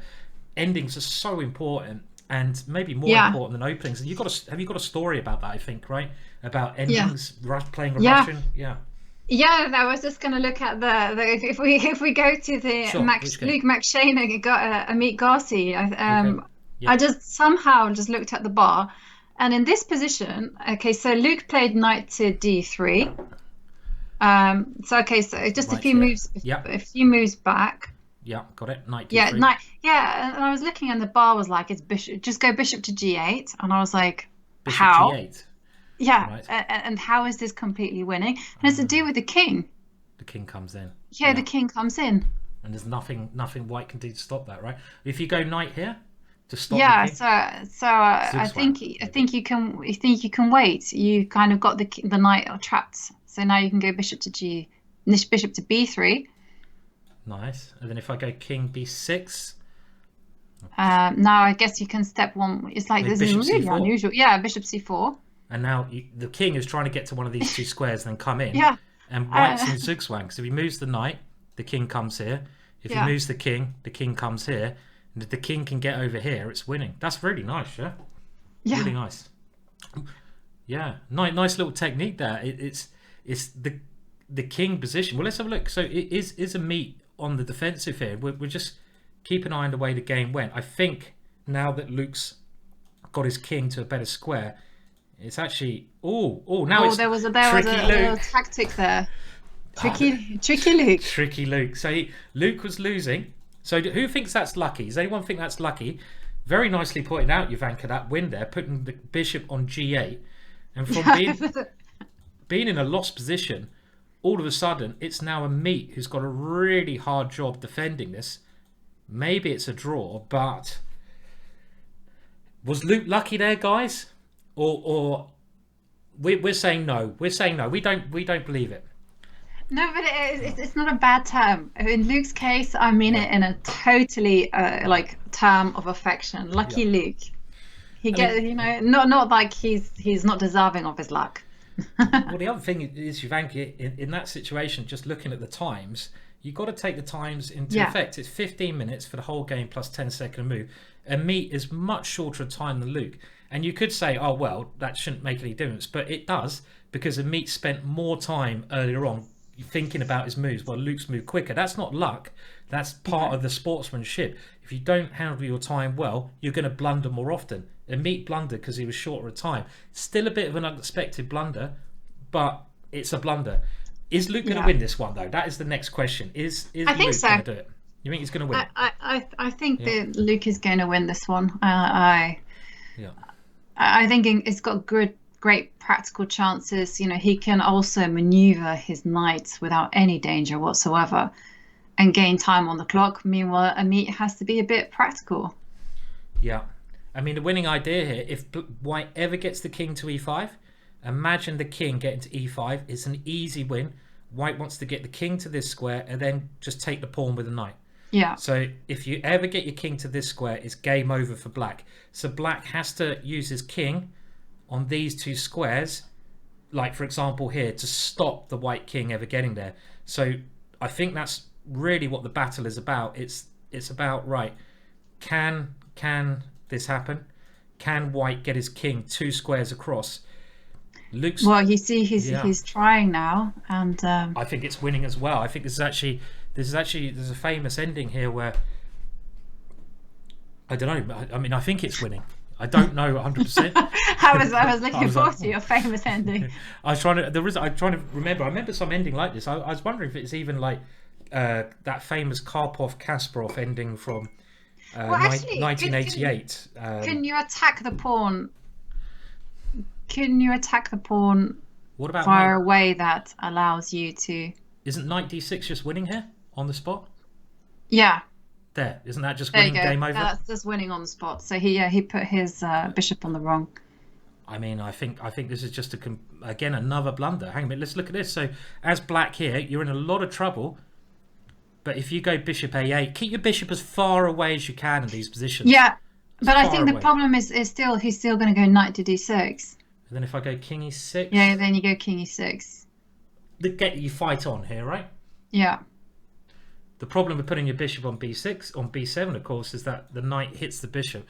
And we saw an ending recently in you must have been commentating this, Ivanka, Nepo versus Rajabov, where it was actually 2 pawns and a knight versus 1 pawn and a bishop. And Nepo kept his bishop when he could as far away as he could from the pawns. And I think if you put it on a8, there was some chances, but I expect it's still losing. And the way the game has gone, let's just see.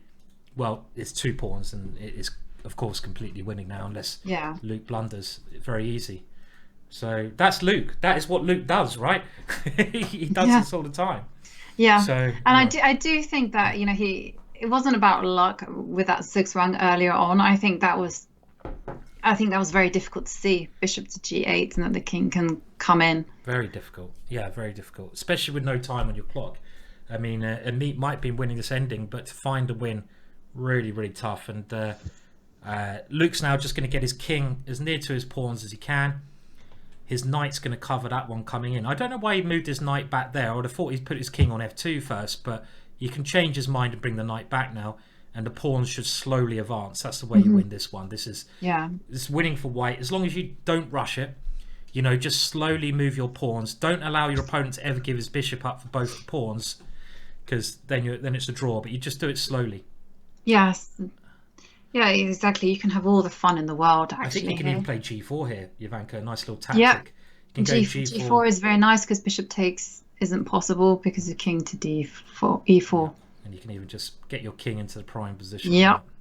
Nice. So he's gone g4, and those pawns are coming up the board. There's still another game going on, wow. and that is Matthew Turner against Glenn Flear. Okay, let's have a look at that one then.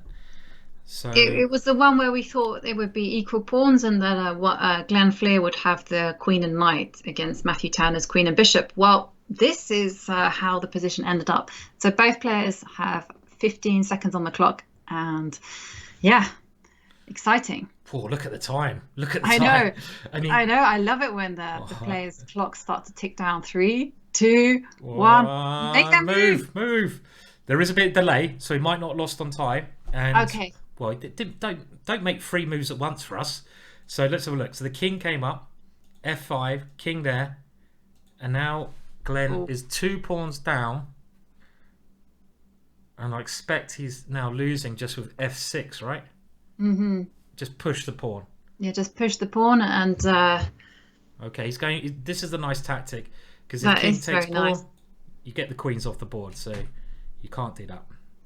So the king goes to g4, and push that pawn soon. Yeah, I think you can push it quite... there's no danger. White's king is so safe. Yeah. It's very funny. I once... Okay, he wants to be greedy and hold on to the e-pawn, which is understandable. But I once had this ending where you just remove 1 pawn from the board. So imagine the e-pawn's off the board. And I was defending that against Mark Hebden. And it was really important. It was to come first equal in the London Classic. open, and the best place for the king is actually over here on a2, a3 to avoid cross checks. The black king here is not generally in a great square because you get the checks. There's lots of checks that can annoy it, we could say. So this is definitely losing now, this one. 100%. Yeah, 100%. And no, I remember there's a table that you should memorize. I haven't, of like the squares of where the king should be, where it's a draw and where it's going to be a loss. I never memorise these tables. I can't be bothered, you know. I mean, does anyone actually bother doing it? There's all these tables and like corresponding squares, and does anyone actually like learn these things? Do you think, really? Well, I haven't. It was quite complicated, and so I thought, okay, fine, I'll figure it out when it comes to it. I think that's much better, more practical approach. Yeah, I mean, like looking at these. I mean, I suppose some people are like, you know, if that's the way they learn, they do. But I've never really done that. It's much better just to get in there and play, isn't it? Really, and learn it for experience. So let's have a look. Has Luke won? Luke has won now. His pawns advanced up the board, and we've got Unity SE saying, poor uneducated masters commentating, don't even know theory. Well, thank you for your very kind comment there. I guess. And he adds an emoji. I don't know what that emoji means. I don't. I expect. I mean, it'd be nice if he could enlighten us and tell us what on earth he's talking about for a start. Because obviously, I'm all up for learning. You know, I might just be, you know, a grandmaster. But if you can teach me the theory, then please do enlighten us in the chat. It'd be nice to get some lessons from you guys. Especially from Curonity. Yes, if he's got any lessons to give, or he might just be all talk. I feel, unfortunately. No, I feel that he's teasing us. He might be, yeah. Joking. He's allowed to tease. I'll try not to take it personally. Don't know kappa. It's when you're saying something with irony. That's what is irony? What is irony? Okay. I don't know what kappa means, I have to say. I have no idea what kappa means. I don't know either. Does anyone know? I can't help you there. I'm not down with the kids enough, clearly. I need to get down with the kids. But also, I mean, I would like to, if anyone does suggest any things that we don't know, I'm more than welcome to learn. I mean, obviously, we can get things very, very much wrong. Especially when people have like tips and tricks, because I kind of discovered certain tips, like when it comes to checkmating with a bishop and knight, and now I can just do it with my eyes closed. And you know, I kind of quite like sharing those kind of tips. And if someone else has a rule of thumb, like I remember one of my students taught me this pattern where the knight can be just trapped by a bishop, and the knight is at the edge of the board and the bishop is 2 squares. So like a knight is on a5 and a bishop will be on d5, and she was like, it is trapped. And it's just like little tips like that help you. Definitely. And I'm always down with like someone saying, oh, I discovered this, and this really helped me memorize a technique, because there's so many things to memorize in chess that anything helps. Every little helps. Quote some Tesco there. I totally agree. I mean, I remember one of my favorite commentators when I was a kid was this is before you had the internet. This is when you had the old boards at the back, and you had some stinky room at the British where everyone tried to cram into the commentary room, like a broom cupboard. And I remember being in that broom cupboard, and it was Malcolm Payne, who runs the Chess and Bridge Shop, and I remember Malcolm doing the commentary, and I learned so much from little bits of advice. I remember these things have stuck with me. He was talking about a fianchettoed rook. So obviously we talk about fianchettoed bishop, but he was saying when you've got a fianchettoed rook, it's really hard to get checkmated. The fianchettoed rook is the perfect defender. And I was like, yeah, you're right. If you can ever get your rook, if you're getting attacked and you get your rook in front of your king, fianchetto position, it's really hard in a lot of positions to get checkmated. And yeah, you're right, these little things they kind of stick with you, right? And they really help. So David Howell had this little rhyme. He goes knights are a king's best friend. Never knew that. But I can tell you, I had an endgame last year with Nick Pert where he had a king and a knight sat next to it, and I could not check that king for anything. And so I was like, just a little expression. Knights are a king's best friend. I remember I was watching your Norwegian broadcast, Jovanka, when you were explaining the W pattern on air, and that was quite nice. We all know about the W. Well, I guess we learn about the W pattern, but it was nice. These little patterns and bishop and knight ending going on like that. By the way, Turner has now won that one, but there's many little things. And I think the other thing for learning, Jovanka, I don't know about yourself, but there's no right way to learn. It's what suits you. Everyone's different, and you've got to find the thing. Some people prefer books, some people prefer videos. And just do the things that you enjoy. I think that's so important. If you're not enjoying doing it, I mean, don't try to learn some really deep endings if you're just not enjoying it, because it won't stick in your mind. You've got to enjoy what you're learning. I think that's so important. And have you got any little bits of advice you'd say that are very important for people watching who want to improve at chess, maybe? Yeah, so my main kind of bit of advice is basically play chess and study chess with your friends. I know it's super popular in the UK just to get out your chessboard or your chess computer and just study on yourself. But to be honest, that's very, very hard, and you have to have a certain mentality to do that. It's much easier and it's going to stick a lot more it's very difficult now with COVID and everything, but just to get your friends around, you kind of discuss some chess, study a little bit, have a bit of banter, and before you know it, 3 hours have gone and you've picked up a lot of information that actually sticks.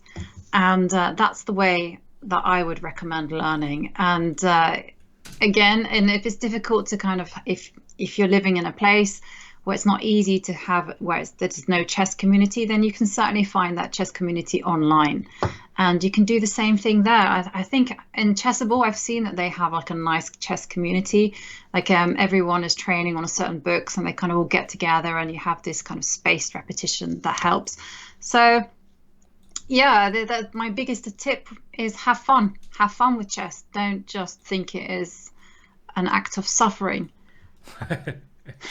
I mean, it should be fun. I mean, the main thing is... but you'd be surprised at how many people make it an act of suffering. You know, they're like, well, you know, I have 1,500, I want to, or 2,500, I want to get 2,700, and they think that locking themselves away in a dark room is going to get them there.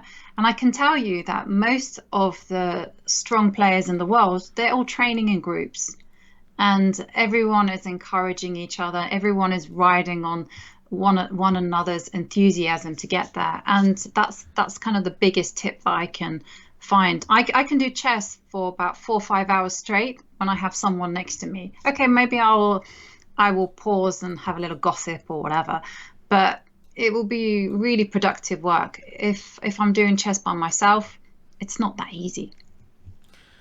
No, I agree, and I mean, I have to admit, I've probably always learnt chess on my own. I don't think I've ever worked with anyone, again, it's probably a personal thing. I quite enjoy working on my own in a way, probably rather than with someone else. Just I don't know why.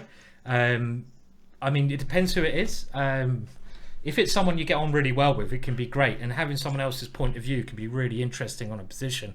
I guess you've got to find the right person, haven't you, to work with. See, that's the thing, you know. I do remember like one of the best trips that I ever went on was with you, Simon. In fact, it was our European Club Cup in Fugen, I think, where we had Ulf Andersson on the team. And I remember you were analysing with Ulf, and like there's like Simon with his style, Ulf Andersson with his style, and everyone, and the Keith Arkell was there, and we were all just like jamming together. And this trip for me was a really big highlight. And it was a lot to do with those kind of chess lessons and just having fun. I totally agree. That was actually a very memorable trip, and Ulf Andersson's like just a legend. Yeah. He was board 1. I think I was board 2, and one of the highlights that was certainly, yeah, I agree with what you're saying there. Really opening my mind to you know, looking at a game in the bar after you played it with Ulf Andersson commentating on your game, giving you bits of advice over a pint of beer. It doesn't get much better than that, you know. I mean, that was just like, oh my god. And we did that every day. And I remember one night we even got to play Grischuk, Nepo at Blitz in the bar, and yeah, it was a great trip. It was really some great memories from some of these trips we went on, chess trips. Really, really good, you know. By the way, we do have now the results in, and let's just have a look, and we'll probably take a little break soon as well, because the next round's in 15 minutes. But before we do that, we have a leader, Jovanka, and it's your prediction. It's Mickey. Mickey's at the top. Does that mean, is he just going to run away with it now? 2.5 out of 3? Is it his tournament? He still has a tough field ahead of him, so we'll see. But I don't know. He always seems to edge it out. You know, whenever he plays in the British Championship, he wins it.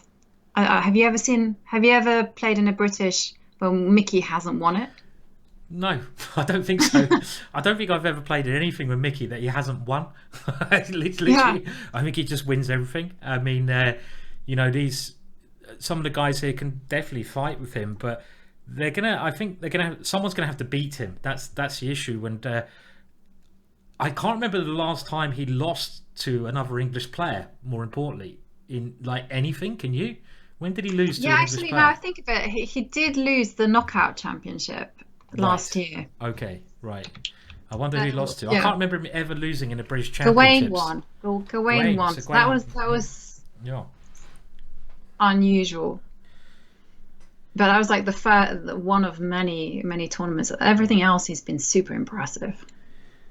Someone saying is Howell the second strongest player after Adams? I mean, it's very hard to say. I mean, like Gawain's current European champion, and you look at like Mickey, Gawain. I would say Mickey, Gawain, obviously David and Luke McShane. Those 4 are probably a little class above the other players, which I think is just fair to say. All very strong players, but they are a little bit better, aren't they, in this group of players, really? No, actually, I mean, I would say like David, I think they're all on the same level. I mean, I wouldn't necessarily place Mickey higher than David, Gawain. No, I mean they're all on the same level, but they're higher than the other people in the group, right? Yeah. So those 4 are sort of but I mean, within those 4, I mean, I would have very difficulties kind of like saying that one is stronger than the other. It's just that Mickey is a legend, and I think just Mickey tends to perform in these events better than the others. But does that make him a stronger player? No, I don't think so. I mean, they're all. I mean, David is what, like, he's been above. I think he's at his lowest rating now, but still super impressive, like number 80 something in the world. And Gawain is just going from strength to strength, and Luke, of course, is a great player. Yeah, definitely. So we can see the scores, and the next round. I just heard a little thing from Tornello saying, "I hope they're not starting their games now, because they're due to start in 10 minutes, and it'd be nice if we could have a little break." So I think we're assumed they're going to start in 10 minutes, and we'll just take a break for 3 to 5 minutes, I think, Jovanka, if you're cool with that. Yep. So I probably I'm going to turn the mic off. I'm still not an expert at this, but we're gonna take a little break, guys, and we'll be back in, like I say, 3 to 5 minutes, probably more, 5 minutes, with the next round, and I'll just show you the scores, the details. So we're only halfway through today. Round 4 is coming up in 10 minutes time. You can see the prizes there. These are the players, lots of strong players. These are the top 3 there, with Ameet, and you've got Luke there, the other guy who's really in that top group, but loads of people who can contend. Very strong tournament. Nick Pert is, you know, the next highest rated player, and we'll be back again soon. So we'll see you shortly. Okay, bye for now. Bye.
Sometimes in chess, there are games that are more slicker, increased weasel press on the dawn. There are games, and this is one of those games.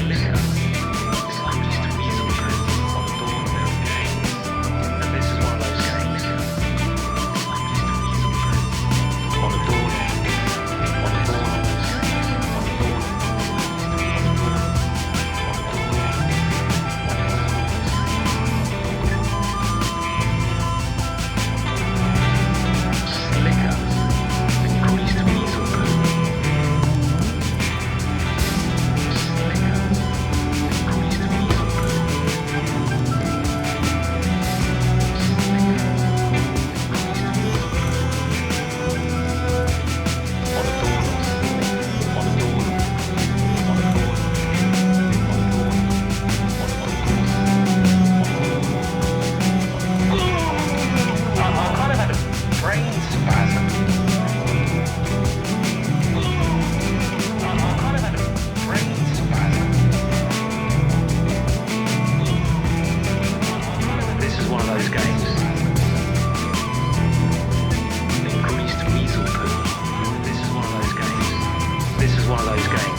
Too close to the thing?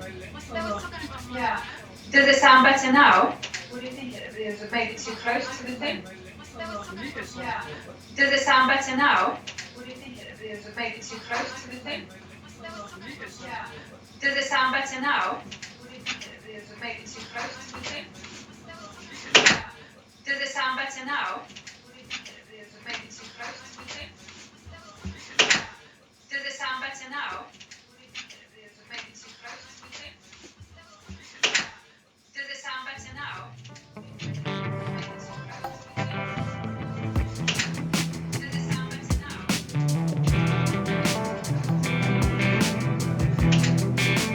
sometimes in chess.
Back live. Sorry, I didn't warn you, Ivanka. I'll just put us back live without giving you any warning there whatsoever. So we just had a quick break there. I just managed to get put us back live without giving you any warning there. Can we hear you, Ivanka? Let's just make sure we can hear you. Well, okay. Can you hear me? You can't hear me at the moment. Well, okay. Can you hear me? You can't hear me at the moment. Keep trying. Okay. I tried to. Something got muted. Oh dear. Maybe it's me. Maybe. Ah, there you go. Look at that. I'm such an expert. I don't think we can hear you, Vanka, now, but I at least got rid of the echo.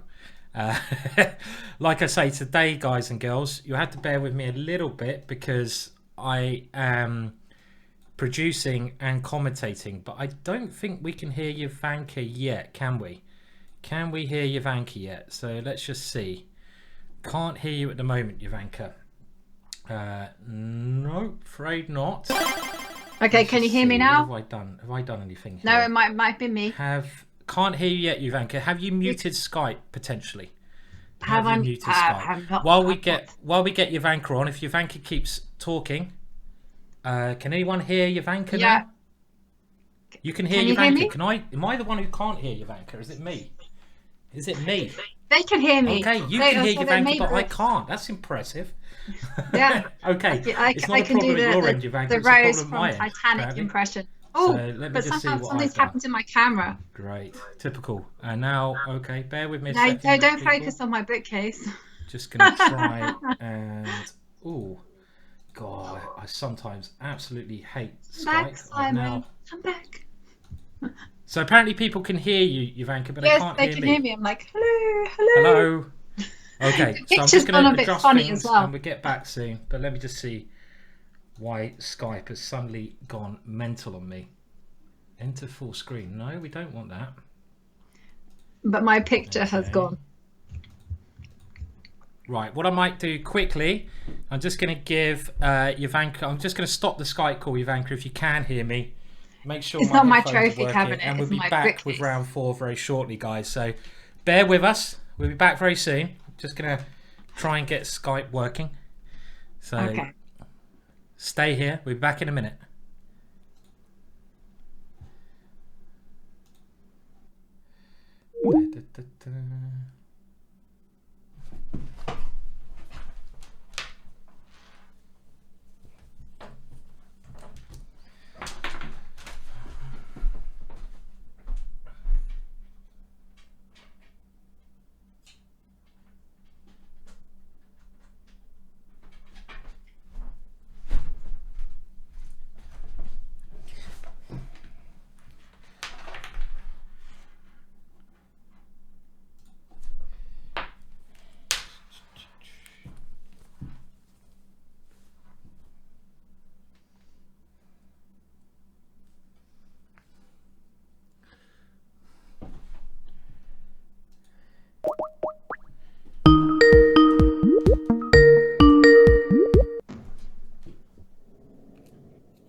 can't actually hear you, Vanka. I've muted it on the main show. I think it's a problem at my end.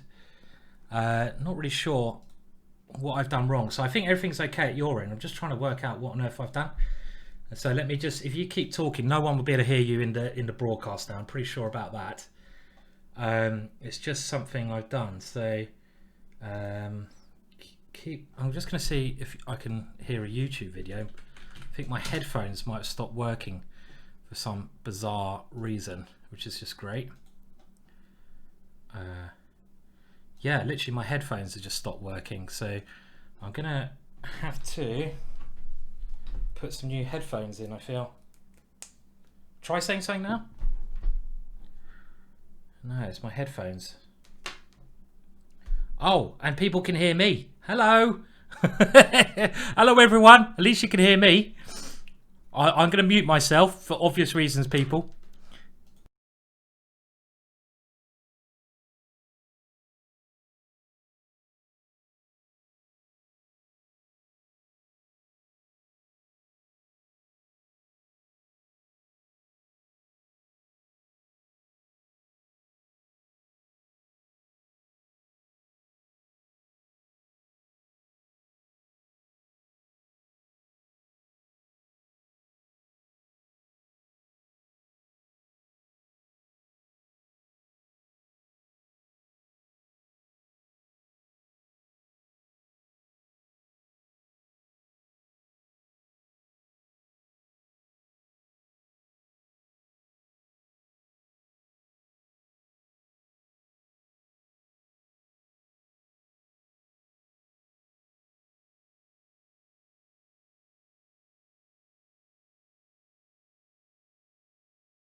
Hello everyone, hopefully you can hear us. My computer's just decided to have a little breakdown, which is nice because now I can see my background's gone as well. Why thank you background for disappearing, but at least I've got my headphones working. I had to put them in, take them out, put them in again. So I'm just going to try to get my background back and get the games framed. I know round 4 has started. We'll be back with round 4 as soon as we can. You just have to keep calm when everything goes wrong sometimes, and that's what I'm trying to do and work out what I'm doing. So I'll get things framed, and I'll let lovely Jovanka take you through the pairings from round 4, which are above I have one slight problem, Simon. I need you to share your screen. Okay, I can do that. That's an easy thing. I can do that. That's okay. Not a problem. I can actually do that. Okay. How about that? Did that work? That worked, because I had no idea whether I was live or not. Okay, good. That worked perfectly. And right, so I'm just gonna get my thing sorted, and you can, if everyone can hear you, like unlike when last time I put you on mute, I'll let you tell us Can about the pairings. Can everyone hear me? Is that happening? I think everyone So can hear you. I'll just have a check on the Twitch. What on earth is twatch? I know. It's a new insult. Twatch. Terrible. Yes, I can hear you and see me. That's perfect. And I think Simon is fixed on the game, Matthew Turner and against Glenn Flear. So we'll just discuss the pairings. And so we have Nicholas Pert against Gawain Jones. Now, this is always kind of an interesting pairing. Nick has a very solid, very classical style. Gawain likes to be a bit crazy, but on the other hand, he's super good at endgames. He's resilient. So I'm kind of expecting one of these kind of kings in your defenses that maybe Nick has fianchettoed his bishop. Mark Hebden, Matthew Wadsworth. Well, I kind of took a sneak peek there, and I saw that the Job of our London system was being played there. And so everyone has spotted that Matthew perhaps isn't the most convincing response to the Job of our London. And so they're trying their luck there. And then Keith Arkell against David Howell. They've had some really interesting tussles before. So Danny is playing against Daniel Gormally is playing black against Ameet Ghasi. Danny has a very aggressive style. Although having said that, he beat me in a very classical way. He just completely outplayed me in an endgame. Actually, I have a really poor score against Danny. And Ameet Ghasi has a kind of like, he loves his fianchettos, so he just plays a kind of reti, something very safe, and then mixes it up later on in the middle game. Glenn against Luke.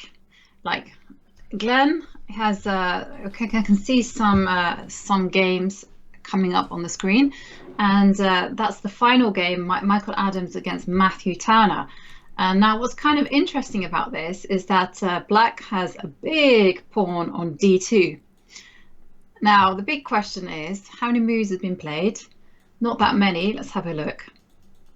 How did this pawn get to d2? So they have played, it's difficult to see you, 20 moves, and a black pawn has reached d2. Impressive stuff. So, Simon, how would you guess that pawn came to be there? Hi, I think we got everything sorted. Yes. Good. Only took me about 10 minutes. That's a record for me. I've been doing this for like 10 years, and normally it's pretty smooth, but it's always going to be some little gremlins. But we're in now, and I reckon this pawn got to d2 in quite a theoretical line that actually Fabiano Caruana has played. I think Fabiano played a similar idea actually against Magnus Carlsen, maybe even in the World Championship match. So we have a look at the start, because I've never seen anything like this before. So I'm guessing it's the Rule Lopez, but when White plays this d4 move quite early or something like this. Okay, so, it's the open.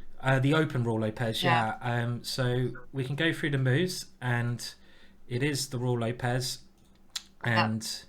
Now after knight to f6, castles, it's the open, this line, and this is all theory, and this line featured quite a lot in Karpov versus Korchnoi. Actually, those guys played it quite a lot, and also Kasparov used this as white against Anand when Kasparov beat Anand in one of the World Championship matches.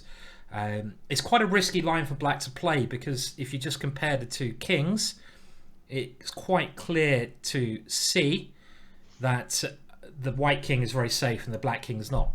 So we now follow a very theoretical idea, and we're going to keep an eye on the pawn in the center of the board, and that pawn now comes through the center, and this d3 move happens, and it's very weird position. Is this pawn strong or weak? And I know this is an idea of Fabiano's. Fabiano has played this idea, and I think he even got a very long line which ended in a draw, but Mickey is probably well aware of that game, and we're just going to see if he can pick up that pawn. h4, Interesting move. Maybe the first new move of the game. No, actually, not the first. Okay, 3 games been played before. So was one of them Fabiano? Was I right? Or was I completely wrong? No, well, hang on. Let's go earlier. Let's go earlier on. And this D2 move. Was it Fabiano? Has Fabiano played D2, or am I just making that up? As I make most things up. Yes. Yes. When did he play it? No. Okay. So he was on the white side. Oh, he was on the white side. Okay, right. So Mamajarov was on the black. Mamajarov loves this opening. That. Right. Okay. So I was kind of right, kind of half right there.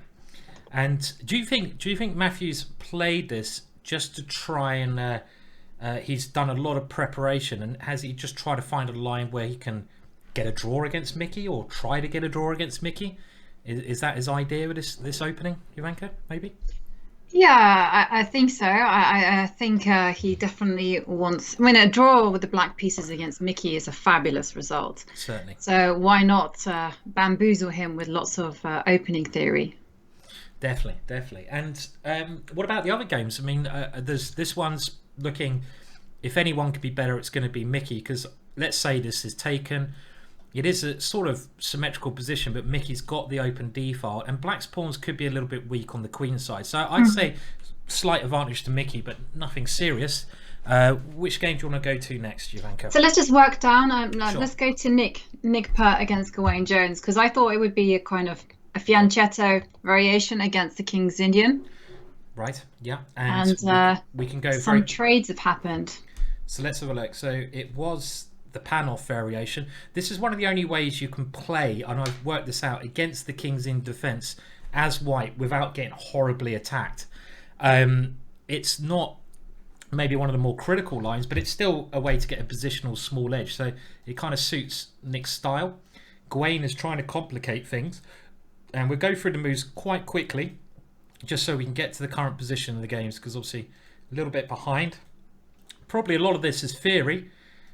And Nick now grabbing a pawn, but more exchanges are occurring, and we have this position equal on material. Can anyone claim an edge in this position? I guess it's going to depend on who controls the C line, and that's something that I think white can do. This seems to be like a position Nick Pert will probably enjoy. I mean, Nick, we said before, he can play very good tactical, but he likes keeping things under control. He's quite happy with symmetrical pawn structures. He's quite happy with no risk attached to his position. If it's a draw, it's a draw. I suppose the one thing I'm looking at, Ivanka, is black's pawns on A6 and B5. To me, they look like they could actually be quite weak. You know, if, for example, the rooks come off and white's able to get a bishop in to attack those pawns, they kind of look later on. I mean, I'm just after rook here. Let's say white now even just exchanges off all the rooks, something like here, rook c8. I take that rook off.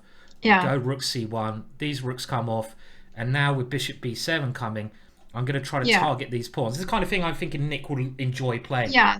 You know. Definitely. Someone's asking whether they can just repeat the position with bishop e5 and rook c5, and if you try bishop e5 and then black tries to repeat with rook c5, I just have to ask, no. Is it possible to go knight to d? Oh, okay. This has happened. Ah, okay. Is it possible to throw in knight to d5? After No, it's not possible. It's not possible. It looks like they're just going for a draw here. Okay. I mean, this is one of those situations where Nick has the white pieces. It's a little bit disappointing, but understandable. Yeah, but I mean, is this position so drawn? So, like, say rook c7, and then you go bishop e6. Let's drive that rook away from the draw. Agreed, by the way. But yeah, okay. So I mean, a draw is agreed because they did just go bishop e5 and repeat like this. But I think I agree. I mean, I totally agree, Ivanka. I think if anyone wants to play on in this position, it can be white. Right, because I'm just thinking bishop b6, you force the rook onto the d7, and then suddenly you start challenging. And you did mention rook f to d1, just say. Yeah. And then suddenly, yeah, game on. There's definitely some life left in there, but okay. Maybe it was the 6 games that they've got in mind. Be practical and focus on the remaining games. Maybe this is not such a bad approach. I mean, I think it's a lot of respect for Gawain as well. I'm pretty sure if Nick was playing as white against me in that position, he would not have taken a draw. I'm pretty sure if he was playing some of the other players in the field in this position, he would have played on. But he has a lot of respect for Gawain. He's one of those top guys, and Gawain is a fantastic player all around. And he's basically saying, look, I'm just going to have a draw. This guy's good. I mean, why should I play on? It's round 4 or 6 today. Like you said, very intense schedule, all playable. I'll take a draw. It's a little bit disappointing because he could certainly have played on 100%. Can we check out Ameet Ghasi's game against Daniel Gormally? Because just looking at the bar is like woo in White's favour. Okay, so I haven't got the bar on, but just looking at the position as well. Yeah, I just have chess. Yeah. I have the chess 24 site open, and I'm just caught a glimpse of the bar when it came to choosing which game, and I was like, oh, okay, let's have a look. Yeah. So I'm just making sure I got the scores right. This is round 4, and I think the scores are right at the moment. Someone's saying they see David Howell twice. That is a good point, actually. That one is not correct. Excuse me. So well pointed out. Those are the top guys. It might take me a bit longer to find the pairings of the other guys. So we just leave it on the top 6 at the moment. But this position, it does look like White's pawns are tremendous there. He's got 3 pawns in the middle of the board, and the problem with this is it's not that they're going to move immediately, but they're always threatening to move. You can always threaten F5, you can always threaten E5. These are the 2 main breaks. F5 to start an attack against Black's king, and E5 to push Black's pieces backwards. And I think in this position, you play something like Queen G2, you line your queen up. It's just horrible for Black to play, right? I mean, this position. So Queen D7 has been played. Yeah. So you would play Queen to G2 because this is where Simon is excellent. He's got really great attacking intuition, and Queen to G2. I think I play Queen G2 because it's just a normal move. Get my queen out of the way of the rook. Yeah. Get my queen lined up against my opponent's king. I'm not gonna. He has played Queen G2. I don't want to pull the trigger yet until I've got the perfect situation to break. The one thing you don't want to do in these positions, I mean, you should be looking at a move like F5, but you do not, and you should not rush such a move until it's completely advantageous to you. I mean, maybe it's good here even after pawn takes the Black king's weak, but your queen is on the wrong square because you can't take back. So you just wait, and you wait until the perfect opportunity, because you've got to realize in positions like this, does your opponent have any active solutions, and is there anything that should worry you? If the answer is no, he can't do anything active, which Gormally can't, and if the answer is he's not threatening to do anything, why rush? You can even just allow your opponent to weaken their position, and you can see here maybe knight e7 is a move that Danny doesn't want to play because it's clogging up his position. So even a move like king h1 could be a good idea. Let Black make their position worse before attacking. But the question is F5 now the time to strike? Because now your queen is lined up, and F5 is starting to look quite juicy. Yeah, so let's try F. Because see, this is where I'm learning from you, Simon, because I would be pulling that trigger immediately with F5. So is now the time? Let's go. Well, F5 in this position, it could be. I mean, Black certainly doesn't want to take that one for many reasons. But something like just knight e6, releasing the queen towards the king, releasing the bishop, and the knight going to take the rook. Something like this is just going to win. So Black has to live with the pawn there. But can Black play, I don't know, can he go king here? I mean, this still looks very good for White, F5. F5's been played. Can you go knight takes pawn check? Yeah, knight takes pawn check, nice move. And if rook takes, bishop takes h6, right? Yeah. Is the idea. And this just still looks horrible. I mean, maybe you have to. I mean, maybe you have to think about this move. F5 has been played, by the way. It's the move on the board. So we're going to see it. Bishop g7. I mean, Danny. I'm worried about Danny now because Danny had that loss earlier on. Then he had a quick draw.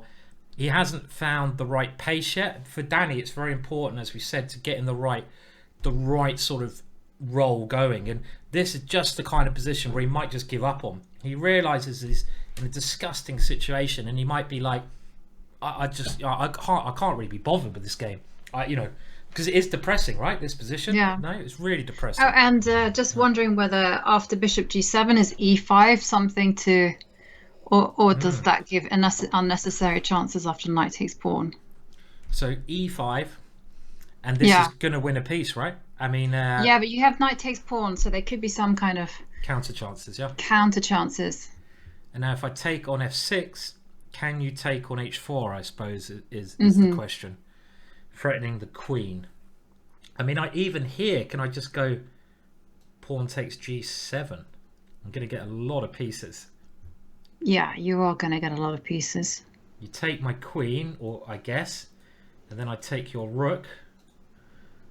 I guess you take with the rook, because I don't know, maybe the king is okay, but it looks risky. Yeah, but it looks a bit. That looks quite shaky, though. It looks very shaky. The whole position. It's a lot of pieces, isn't it? There's going to be 3 pieces and a rook. I know. Look at this. This is a weird position, yeah. I mean, yes, black has the extra queen, but white's got nearly every other piece on the board, right? So it's a very weird structure here. Oh, we've actually seen it on the board. Wow. Okay. So f5, bishop g7, e5. Okay. Well, Danny first of all takes this one, and he tries knight to f5. And to be honest, I think this is Danny's best chance to at least, if you're in a bad situation, what you do, you just like get your back against the wall and just like, literally let your opponent punch you to death, or do you try to unbalance the situation and fight back? And I feel that's what Danny's doing here. At least he's trying to unbalance it, but I don't really believe this move, right? We have some more moves.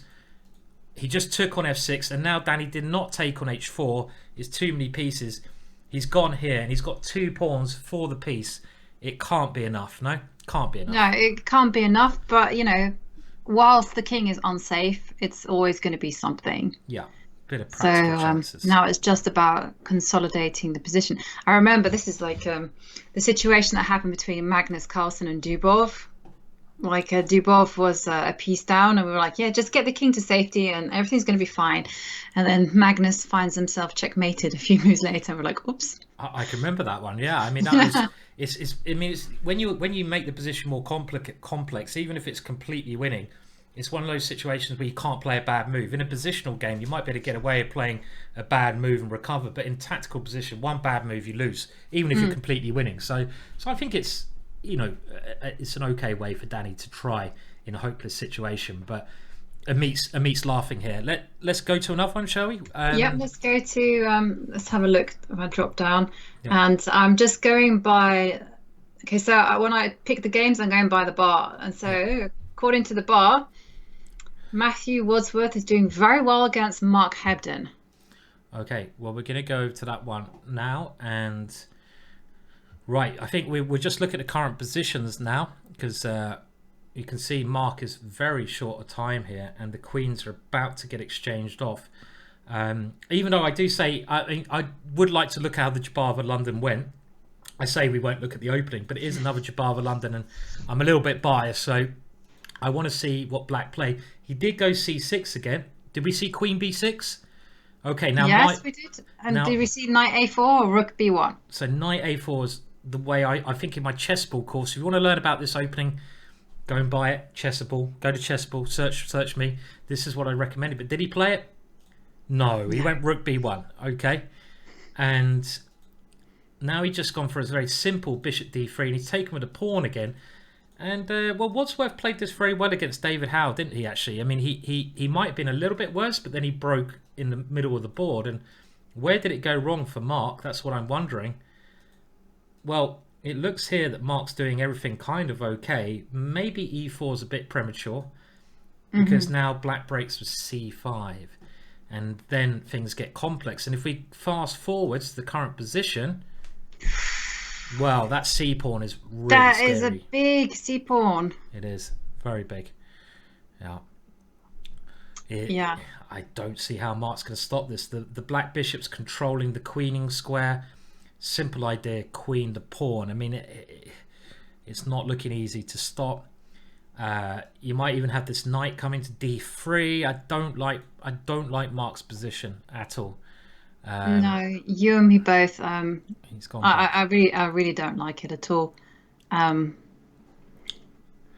Thank you, Paletto Star, saying, yeah, I hope you enjoyed the Jabava course. Mary Hatman is suggesting bishop c1 as well.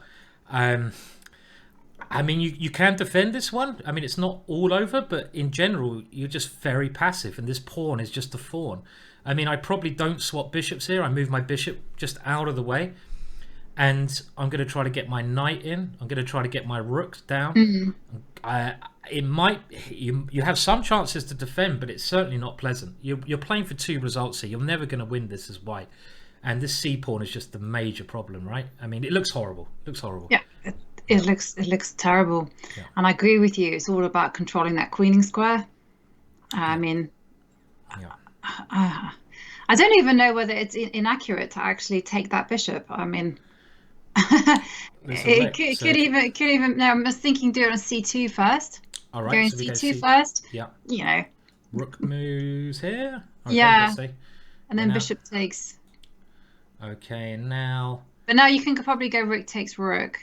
this. Oh, rook takes rook. Rook takes okay. rook, and then Rook yeah. takes- Okay, so this one I'm losing by Sorry, I need that tempo. Just about, because the knight comes right and Yeah. puts extra pressure there. So So not c2 then. not c2. So Mark. Okay, well look at this. Okay, this is actually just. Why didn't I think of this?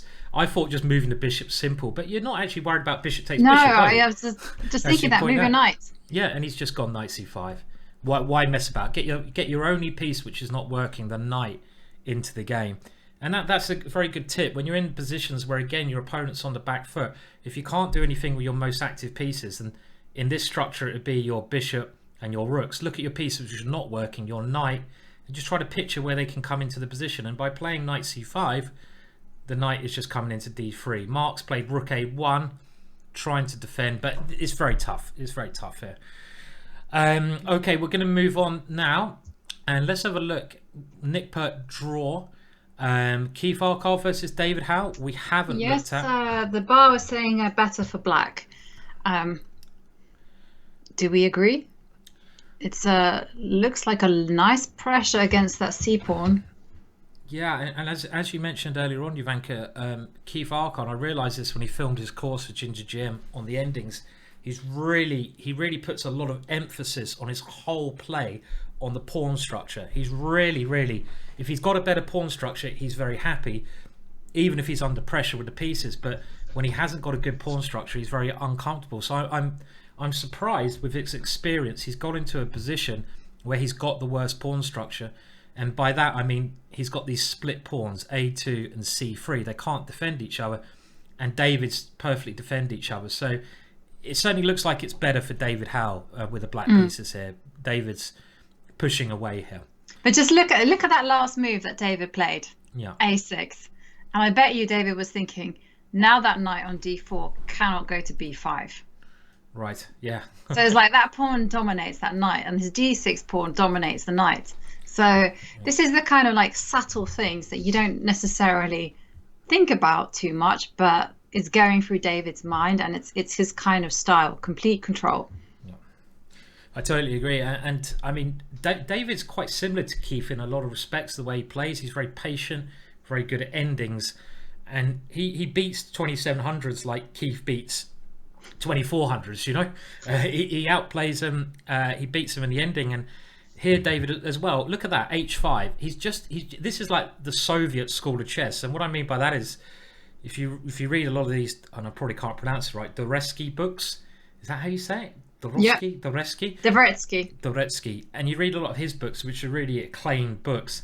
He talks about the Soviet school of chess, and he just says, you know, if you can improve your position, you do it very slowly. And by playing the pawn to h5, the pawn to b5, black's very slowly grabbing more space. He's not in a rush. He doesn't need to be in a rush. And he's going to try to torture Keith here for a long time. So I don't like that position for Keith. Now, Mickey Adams against Turner. There's a lot of moves. So we just go current position here. Oh, we have an ending with Mickey a pawn up. Now, Ooh. Jovanka, is this winning? That's a really horrible question. This is very unfair, Simon. It is, I know. When these are some of the most complicated endings Totally agree. in Rook and Pawn, Totally because it's agree. all to do with this whether the white king can dash over to help that pawn. I would say yes. It's a B pawn. Okay. It's a B pawn, and I think the king is just in time to help it. So what Jovanka's mentioning, the way you normally win these positions, when you have, I mean, to be fair, black's got his rook in the best defensive square. So when you're defending in a rook ending a pawn like this, you want to have your rook behind the pawn. And they say, where do you want to have the white rook? Well, ideally you want to have your white rook behind the pawn as well. That's the ideal square. The next best square, this is just generalizing, is next to the pawn, because it can help over there, and the worst square is in front of the pawn. So in some respects, white's got the worst place for his rook, black's got the best place. And the winning idea Jovanka's mentioning is you can't really do much with his pawn on its own. You need to have your king helping. So if you went b7, that's actually a big mistake, because you need that square generally for your king. And now all black would probably do is go like rook b1, and this is a draw, because you can never really move your rook because you lose b7. And if you try moving your king, well, it doesn't matter. I can just do this. And if you try moving your king, I just check it. And your king doesn't have the b7 square to hide on. That's why you want to keep your pawn on b6. So Mickey won't push b7 until the timing's right. And if we just go back, we go to the king e4. What he's trying to do is bring his king here. But when it's checked like the last line, he can hide it. And then he can slowly try to push his king forwards and his pawn. Matthew's only chance to draw is to create counterplay against these free pawns. So he's probably going to have to give his rook up for this pawn at some point. But in the meantime, he's hoping to win f3, g4 and have enough play on the king side to give his rook up for that pawn. So this is kind of the race situation. I would actually say this is maybe a draw. I mean, the thing that white's got on his side, though, he has got very good pawn structure on the king side. g7, white could try going rook g7 and actually just playing that one. So having this pawn structure here is really good for white. I mean, if it was one file backwards, I'd say it's a draw, but maybe not here. And also it's Mickey, right? I mean, Mickey wins endings like this all the time, but I'm going to go, okay, I'm going to say this will be a draw. Okay, I'm going to say it's a win. And I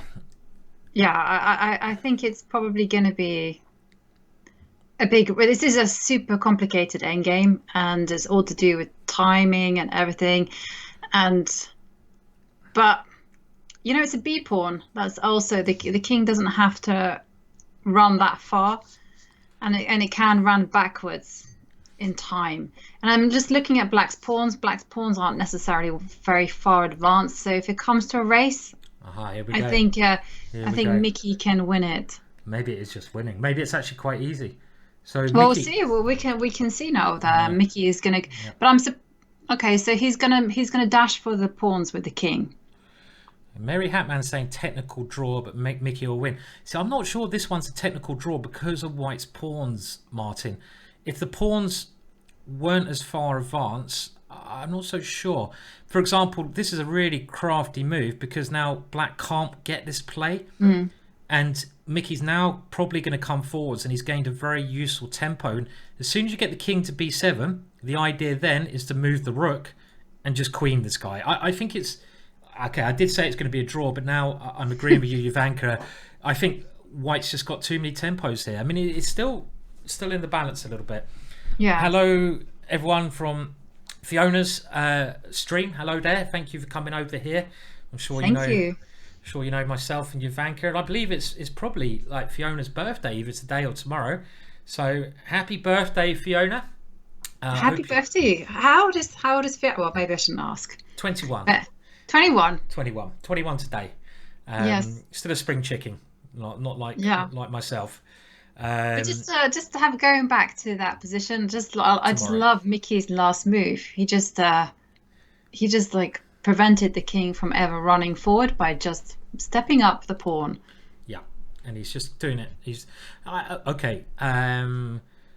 Okay, I'll be in Fiona's, but I know Fiona told me it's tomorrow, but I got a notification saying it's Fiona's birthday today, and I don't even know what day it is, but I know it's the 10th I've known Fiona for a long time. I'll come to the stream tomorrow, Fiona. Definitely have a nice glass of wine. I'll be there. Oh, that's very happy birthday, Fiona. I'll get myself a nice little drink first, maybe a whiskey or a little glass of wine, and we'll come join the stream tomorrow. But hello to everyone from Fiona's stream.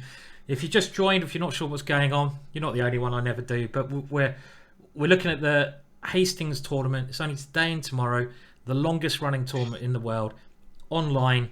And you can see it's got the best of British players, really, has to be said. Yeah, playing. So and Simon, I just got a bit enthusiastic there because Matthew Turner has made a big mistake, I think. Oh, look at that lovely move. He's allowed a second pass pawn. So now after pawn takes pawn, you've got h6, and it's going to be game over. Yeah, this is a really nice move. G6 is just a big blunder. It's really hard to defend this position. You probably have to play rook b2 and hope you can defend.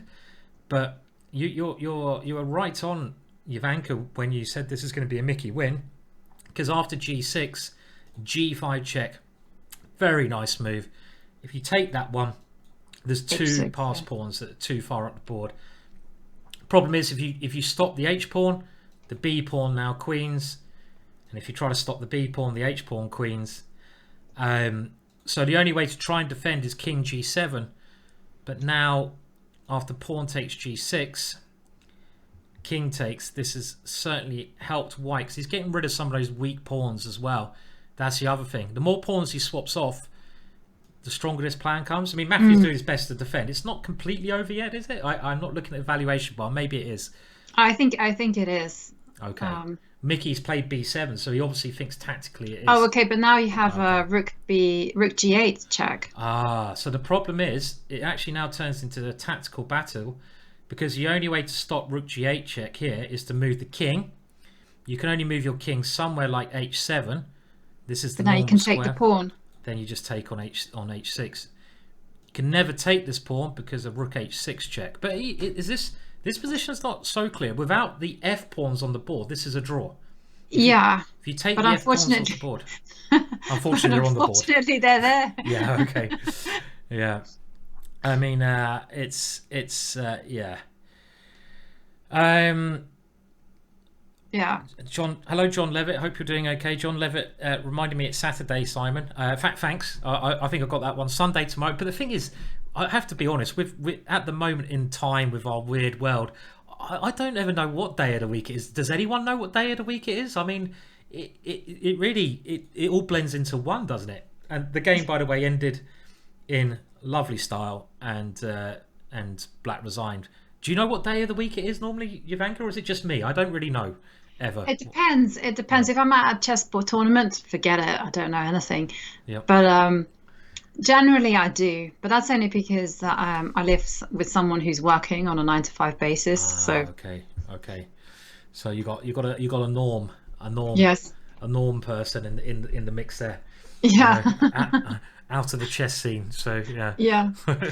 So we have actually all the games are finished. We have a few results. So David Howell beat with the black pieces Keith Arkell, and Luke McShane also won with the black pieces against Glenn Flear. And the only game that's going is Ameet Ghasi versus Daniel Gormally. Right, and we have a situation where what the hell's happening here? Ameet is a rook up, but Daniel Gormally has how many pawns now? They look like about 20. I don't know. He's only got 3 pawns, but it looks like he's got like this massive pawns over here. And look at the time. I mean, I am a little bit biased. I know Danny for a long time.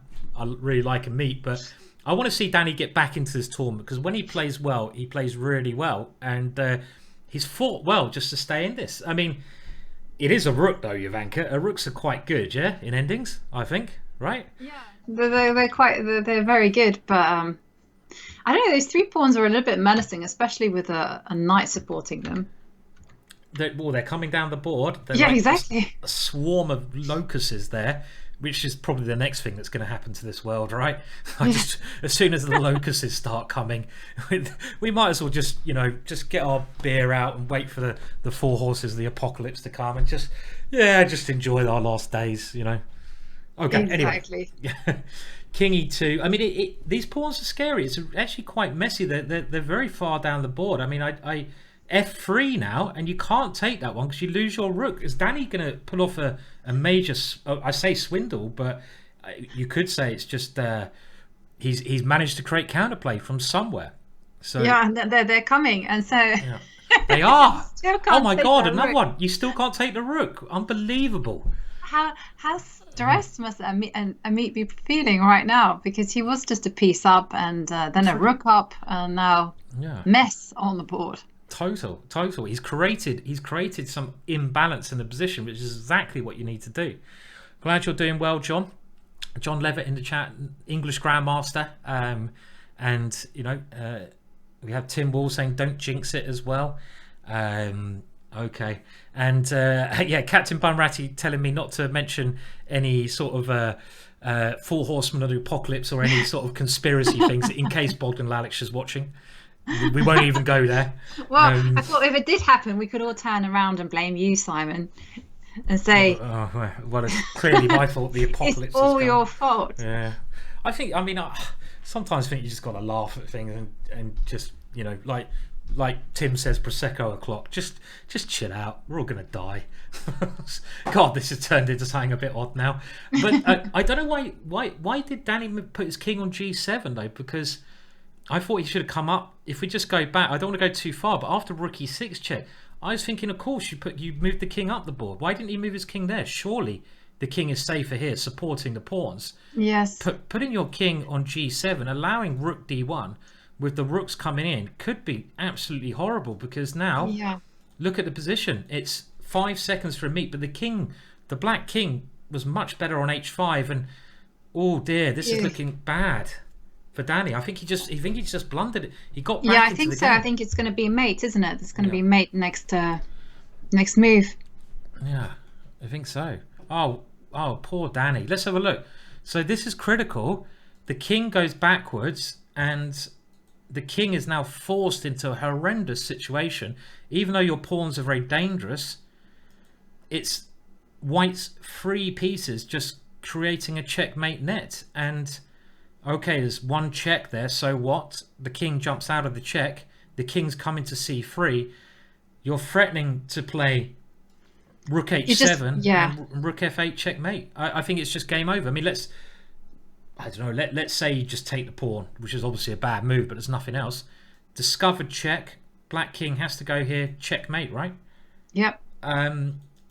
That's really bad news for Danny. I mean, was there any reason his king could not come up the board here, Ivanka? Why didn't he move his king to h5?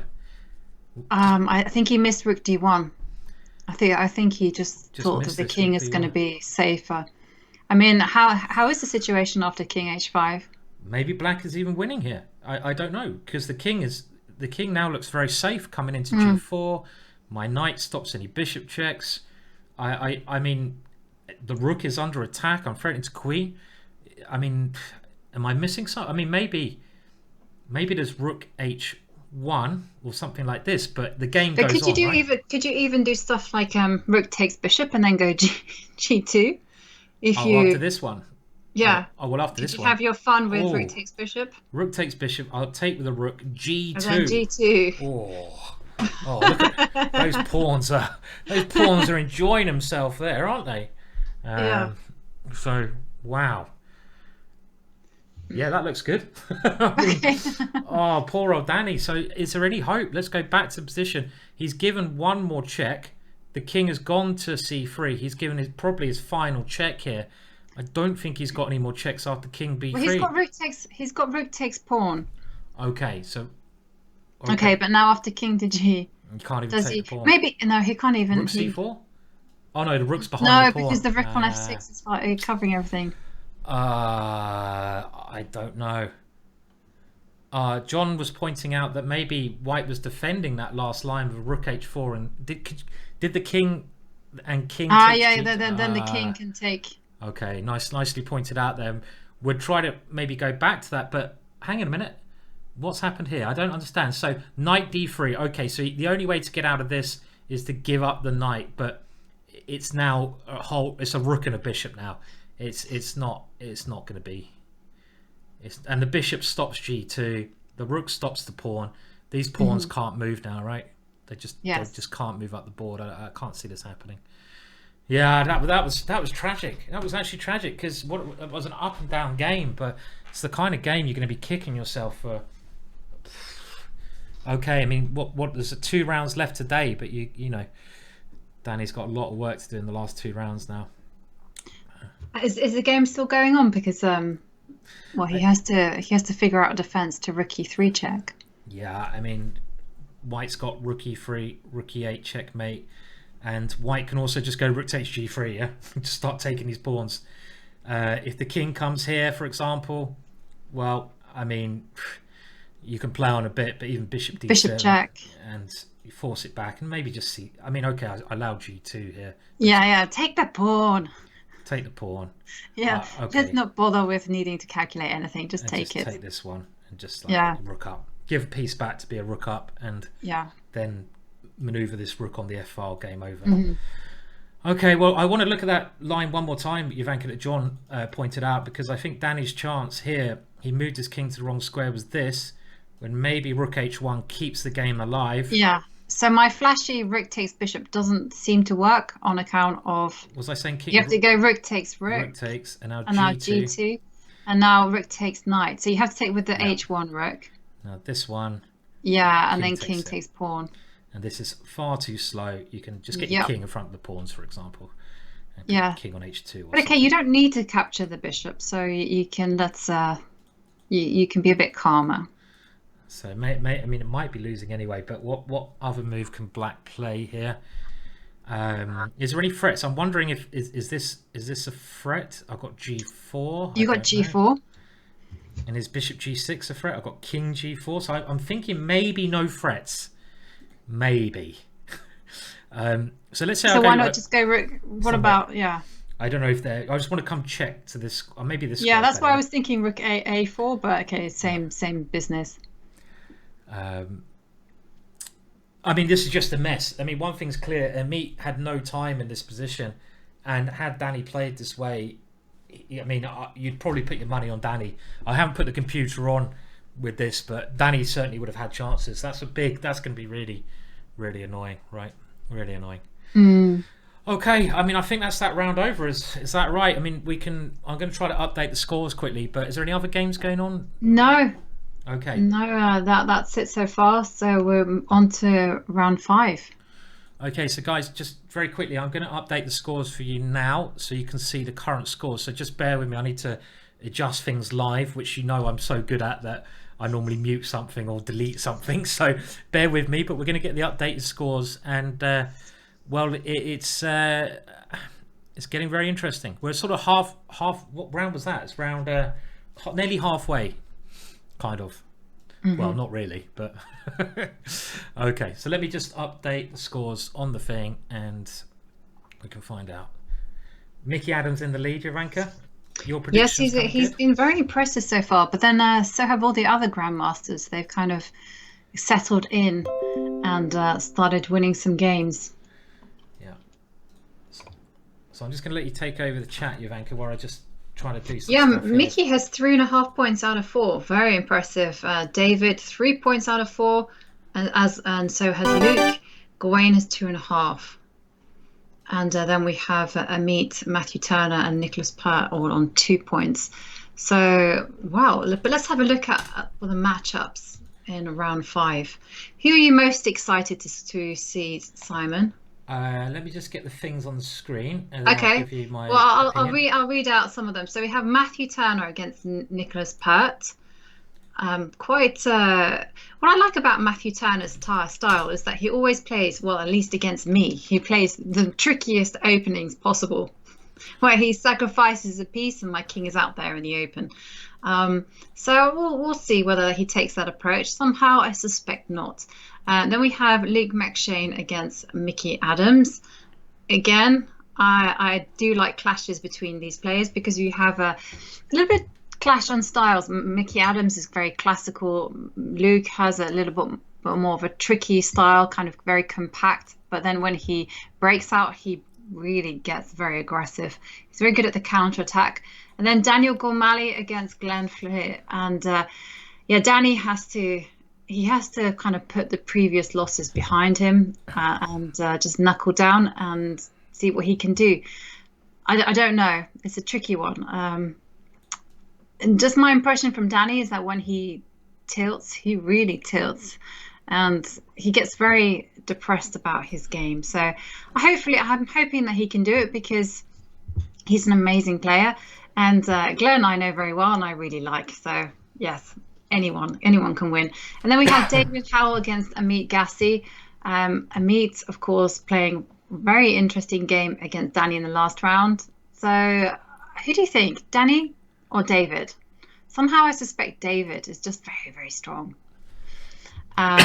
Matthew Wadsworth, who's been a little bit of a surprise, but I've been very happy to see him doing so well. He's playing against Keith Arkell, and will be, I think, a very solid game from both of them. And then finally, Gawain Jones against Mark Hebden. So Mark has had a very bad loss in the last round. So yeah, I think he'll want to come back. But okay, Gawain is a very dangerous, very tricky customer. We're just setting things up now. So we've got everything on the thing. And it's going to be 2 more rounds of the day left. So it's going to be very exciting last couple of rounds to go on. And let me just get it all framed so we're ready. The game's going to start in about 5 minutes. I think it's probably a good time just to take a very short break now, just for a minute or two, just while we get ready for that. You can see the scores above. We'll just take a 3-minute break so we're ready for the next round, which is due to start in 5 minutes. So we'll see you all again in 5 minutes time. And let's see if I can mess up the stream totally now. I think I'm learning how to do this now, but bear with me, we won't be gone long. It's a good time to go and get yourself a top up of tea, coffee, or something stronger if you so wish. So I'll see you in a minute.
Sometimes in chess, there are games that are more slicker than greased weasel poo on a doorknob. And this is one of those games.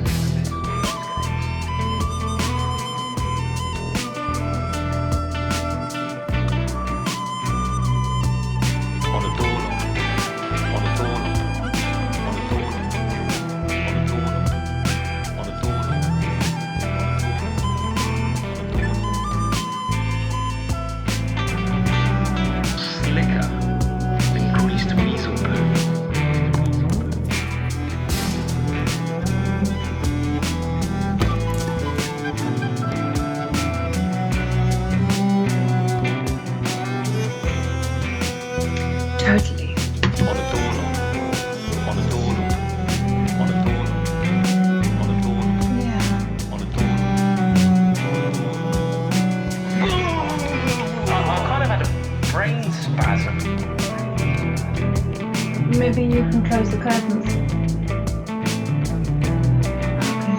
Okay. I know what I can do. I can close the blinds. This is one of those games. Greased weasel poo. This is one of those games. Greased weasel poo.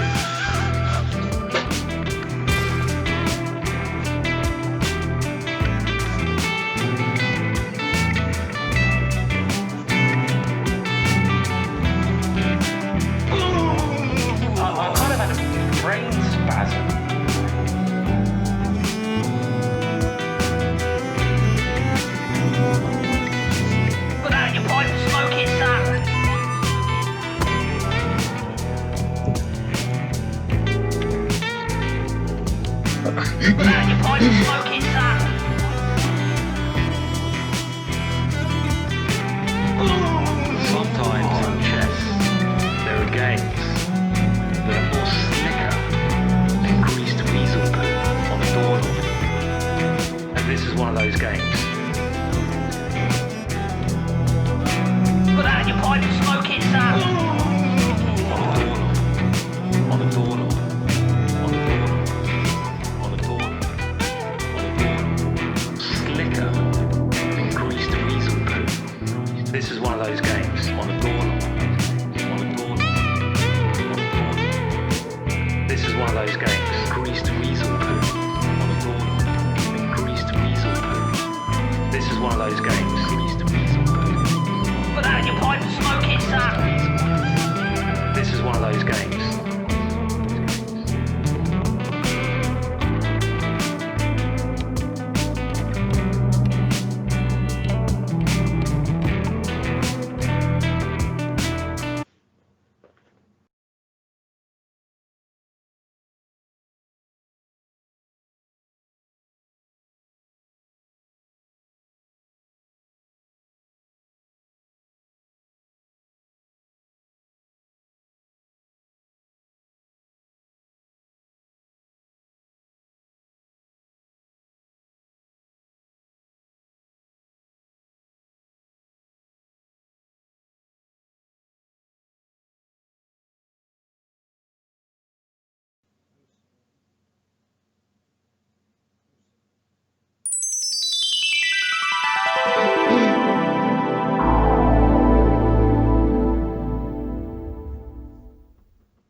Now, can you hear me? And did I do that okay?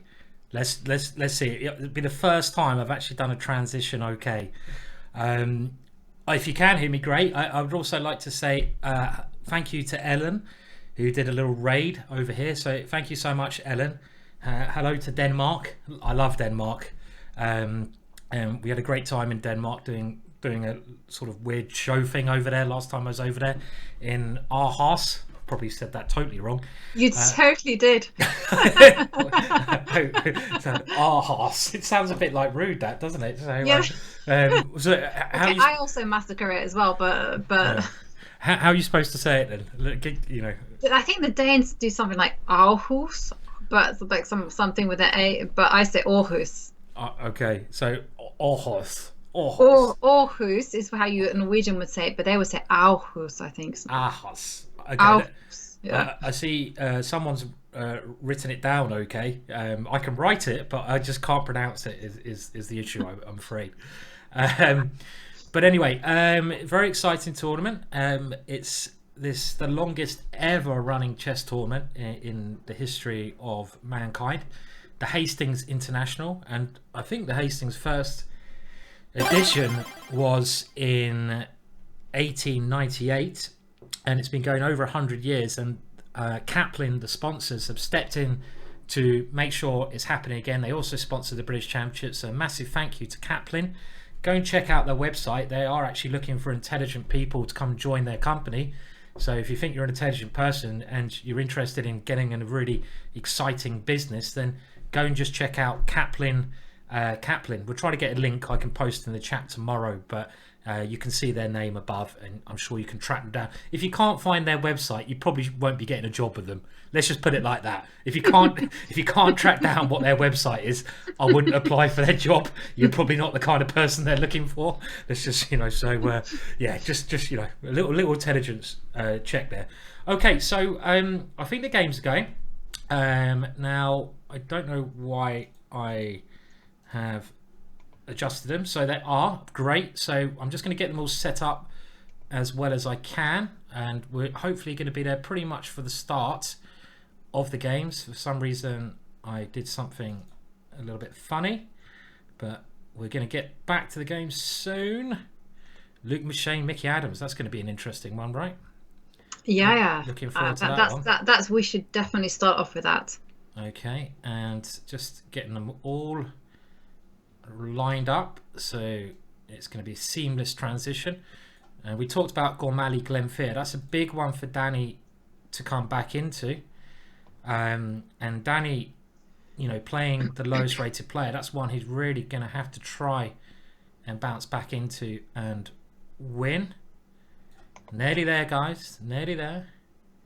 And just got Matthew Wadsworth, the younger players, having a good tournament, but he's... Well, I was amusing me. I'm just having a quick peek at the games. When you go, okay, so maybe you can help me out with the name of this. I'm really bad with opening names. There you go. What's it called when they go E4, E5, Knight F3, D5? This is not the elephant, is it? Or is this the Latvian? Oh, we're going to have to start with this one. So this is Gawain Jones versus Mark Hebden.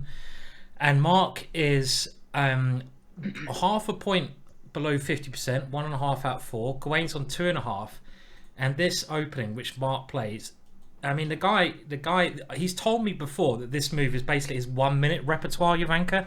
He says he only uses this game in 1 minute chess because it's not very sound. And it is the elephant gambit. The elefante, as they say. Yeah, I thought it was the elephant, but then I kind of doubted myself. I thought, is it Latvian? It's been a long time since. Latvian is F5. Yes. It is F5. And do you know what they say about any opening with an animal name? Don't you? Bad? Yeah, any opening that has an animal name is just terrible. That's the rumour that goes around. So, like the orangutan, any opening with an animal. But not the pelican. But is a pelican an animal? Yeah, a bird, maybe. It's still an animal. Bird, right? It's still an animal. It's a bird. Is a bird an animal? I think a bird's bird's not a an mammal. Animal. It's not a mammal, but it's an animal. Yeah. That's right. Oh no, someone's telling me like the birds. Yeah, the birds is the exception to the rule. But this is basically a dodgy opening. This one, it's a dodgy opening. But Mark doesn't seem to give a damn. I wonder if the whiskey's hitting him. They're massacring you, Simon, in the chat. The black lion. Oh God, the black lion! I totally forgot. And by the way, apart from the black, that's not an animal. Have you? Okay, the black lion is not an animal. How many of you have seen the black lion? The black lion does not exist. The black lion is a mythical creature. Now, openings named after mythical creatures are bloody excellent. The dragon, the black lion. So if it's a mythical creature, you should go and buy the course because it's obviously very good. If it's a real animal, it's different. But the black lion, there's no such thing. There you go. I saved myself, I think. Images. So, all right. Google's found some pictures of some black lions. They're fake. There's no such thing as black lion. I've done this before. I've actually Googled black lion and someone's made up a black lion. There's not a black lion. It doesn't exist. I hope I'm right in saying this. Look at it. It's fake. The picture you got is fake. It's not really fake a black news. line. Okay. It's fake news, I hope. Okay. Anyway, the elephant gambit. Let's just have a look. I mean, basically, in this position, black plays e4, queen e2, knight f6, knight c3. I mean, at the moment, black is 1 pawn down. Now black is 2 pawns down. And knight takes d5. Well, he's 1 pawn down. I mean, this opening is just known to be a load of rubbish. Is it playable? I'm sorry, I have to quote someone from Waldsman who says, risky to play in online chess. The opening could be afraid of the mouse. Very nice. And I also liked Hamill Body saying black lions matter. They count, Simon. Yeah. I actually once played the Elephant Gambit in the last round of the British Championships as black against David Howell, and I played it. If I'd have won, I think I would have come at least second. So, and I lost obviously because it's rubbish. But I mean, it's not a very good opening, is it? Jovanka, should he be playing this against someone as good as Gawain? I don't know. It's risky. It's risky. It's risky. I didn't even know that Mark played this in one bullet. So definitely risky, but it did make Gawain think. It did. Well, we'll come back to it. Mark is a pawn down. Does he have any compensation? The only compensation at the moment is the queen is on the e file. So if Mark can quickly castle and get a rook here, maybe it is. I just don't see it happening. I'll be honest. I can't see it happening. I mean, I think Gawain is good enough. Gawain's just going to go queen d1 and bishop e2 and castles and be a pawn up. Okay, but we did want to look at Luke McShane versus Mickey, right? Mm-hmm. So we can go through the opening moves there. Luke's always been an e4 player. He sometimes plays the English Luke, but he generally plays e4. And now we have a Raw Lopez, and Luke plays the exchange variation, which is something Bobby Fischer occasionally played, right? So yeah. And now d takes is the main move, so you open up the queen. Your bishop can come out quickly. positionally speaking, you don't want to take away from the center, but in this case, it increases your development of your pieces. And now Luke castles. Queen f6 is one of the main moves. Black wants the castle queen side. And d3, bishop d6. Mickey just playing what? If the main line's okay, you don't need to learn anything else. Just play simple moves. You don't need to play anything extravagant if the main line is okay. Yeah. Knight e7, king h1. Interesting. Maybe the knight's going to come back here for f4 or something. c5, and this is not the move. Oh, God, I hate that mouse slipping. He's actually played knight to g1. So he did go knight g1. Okay. Yeah, he did go knight to g1. Yeah. Okay. So is he going to go knight b1 next? Do you think? I was thinking maybe he wants to go f4, but he perhaps wants to prepare it with knight c4 and swap off a bishop. It's almost like a Rossolimo type idea. Yeah. It is. So, and Laura Nod is saying he's setting up for the next game. He's getting ready. I mean, this is kind of like the way Luke plays. I've seen him move his knight back to these squares so many times. There's so many openings. And it seems to be one of his sort of pet things to do, that he develops his knight and then he brings them back again. I mean, I just remember him doing it in lots of other cases. And positionally speaking, I think Luke's really going for the pawn structure here, because he wants to swap off the f pawn for the e pawn, and well, following Keith Arkell's hierarchy of pawns, the e pawn is much stronger than the f pawn because the e pawn's a central pawn. And at some point, if you can sort of swap these guys off, you're going to be left with two central pawns against none. Now, that's not always good because these open lines can be dangerous, but positionally speaking, in the ending, that would certainly be a good exchange. So I don't think he'll play f4 straight away, but he could go for it. Like, for example, black takes. Now we get rid of the bishop. And actually, this might be a very decent way to play for white. And bishop takes, yeah. And then you kind of... It really does feel like a Rossolimo, because this is the type of plan that you do. But the kind of interesting... I did wonder whether you could delay f4. Yes. And just prepare it a little bit more. I mean, Luke doesn't like rushing these things. Luke's so patient, and if he can improve his position without making a pawn break, just knowing his style of chess, he will do that. And you're right, Jovanka. He's now moved his knight to e2. This is like only Luke could play like this: king h1, knight g1, knight e2, and then maybe. And this is like typical Lukey. He plays all these moves, and you're like, he's just from another planet. No one plays like Luke. I think it's a very special play, no? Yeah, I totally agree. I mean, he has a very unique style. It's kind of like a spring, he kind of coils back and then it gets ready to make that break and get just completely create mess on the board. I mean, I think perhaps it was to do with one of his coaches when he was a junior, being John Spielman. He's very good friends with John, and John just absolutely adores chaos on the board. And Luke is very comfortable with mess. Yes, definitely. I mean, Luke is just one of those all-round players who can play every type of position. I mean, saying that, I don't think Mickey should be worried at all, because what Mickey is doing is just playing good, sensible moves. And this is what Mickey does. You look at Mickey's play often, and the reason I get so impressed with Mickey is that when I look at it, I don't really see anything special often. So I've had this when I played him. He just plays moves, and then you have to resign. And it's like, what did he do? What did he do to me? I thought I was doing all right. And all of a sudden he resigned. And it's like, he does this magic where you don't even realise it's happening to you, right? And when you analyse with him afterwards, it's like he just comes across as a very normal person. He's not spouting out, a lot of super grandmasters are like, this, and you're like completely lost in whatever they said. Most of the time I just go, yes, very good. But Mickey just comes across as a very normal person who is kind of calculates not excessively deeply, but then he's put his pieces in all the right squares and he has worked out the combinations and just wins.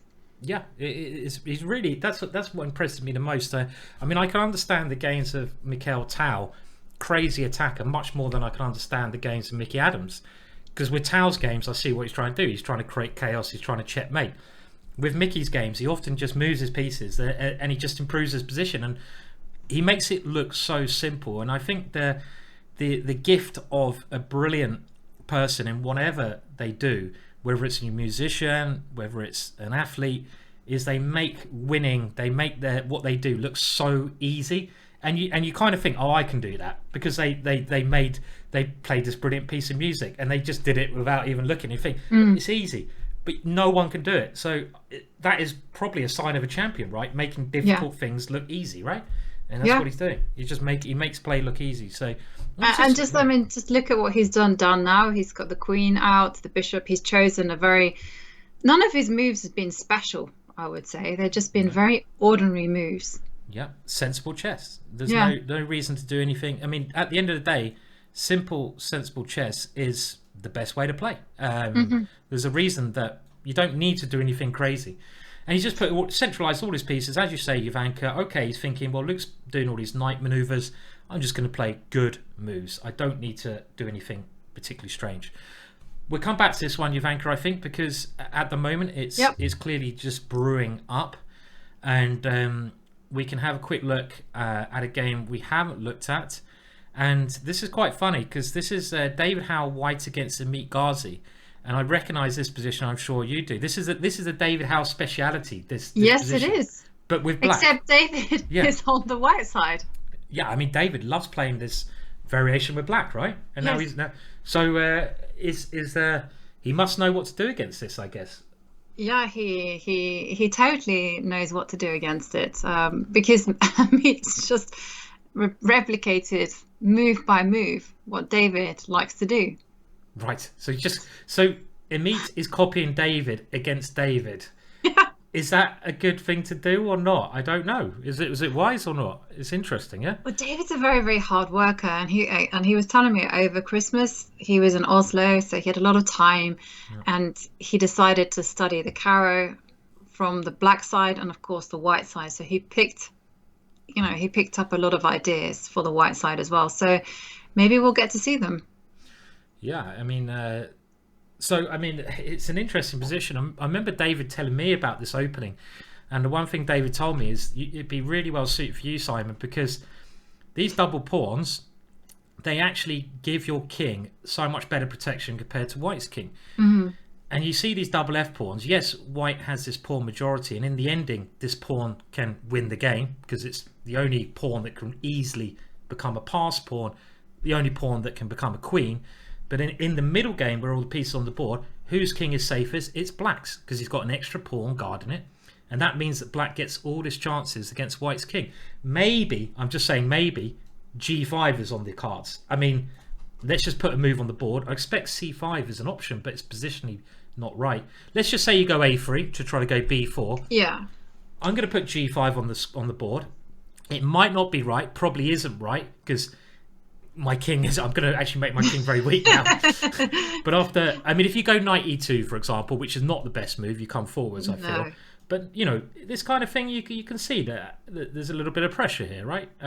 With white's king. So it's just that was what he taught me about this position, Jovanka. David just told me you should play this because your king's so safe, you get attacking chances, and that was his thoughts on the structure. Yeah. But, yeah.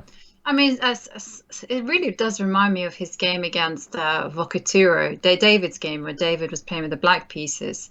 So I agree with you. Yeah, you can't quite go G5, but I do wonder whether you can prepare it, whether you can do some Alpha Zero type maneuver, or is the queen in danger of getting trapped? No, she's not.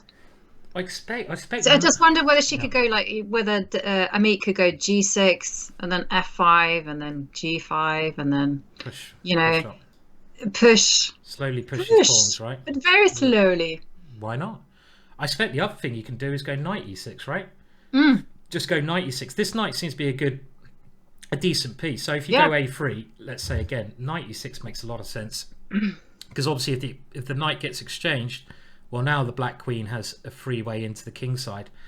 It's not all bad news for David, of course, because if David's ever worried about his queen coming in, he can play C5, but that's kind of anti-positional because if you play c5, you're not going to have this idea of d5 later on getting a passed pawn. You know, your pawn structure is now, is that right, Ivanka? You probably played this a lot more than me, but positionally speaking, white's done a very bad move, because in the ending, just imagine the queens are off the board. You want to play d5, and you want that pawn to become a queen later on. And you can't do that if you go c5 first, I guess. So, but it's an interesting opening. I totally agree there, Simon. c5 is a really anti-positional move. You can only do it if you're going to play something like d5 and get away with it. So we could have a look at that. I mean, if you go c5, the queen doesn't have many squares. It only has d7 or e7. Let's say it goes to d7. Ivanka mentioned you only play this if you go d5. Can you sack something? No, like I don't think you can. Just not enough, no. Well, but you do have it in reserve. So let's try it. Let's try. Huh? Why can't I do this? If you take, I might even be able to take back. No, it's interesting. Oh, but you get a lot of pieces. You get a lot of pieces, don't you? Yeah. I mean, I'm just trying to work out if queen takes d5. There's one knight. My idea is to check. There's a knight and a bishop, and a rook. You've got there's too many pieces. There's too many. Okay, right, sure, yeah. But what happens if you prepare it? Okay, because d5 will be coming. Yes.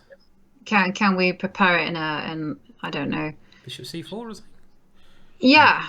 Or maybe I'm not quite sure whether I want to go bishop c4, but I was thinking maybe I could do some weird, because that bishop tends to be really nice because it stops black from doing any potential exchanges, and it kind of clamps down on the position. How can I improve the position? Yeah, because you can't go knight e6 because of bishop f5. I mean, this looks like a nice diagonal as well, doesn't it? Because it stops knight e6. The knight still can't move out. Are you worried about queen f5 maybe? Or I was slightly worried that would happen. Okay. And now there might even be some bishop takes.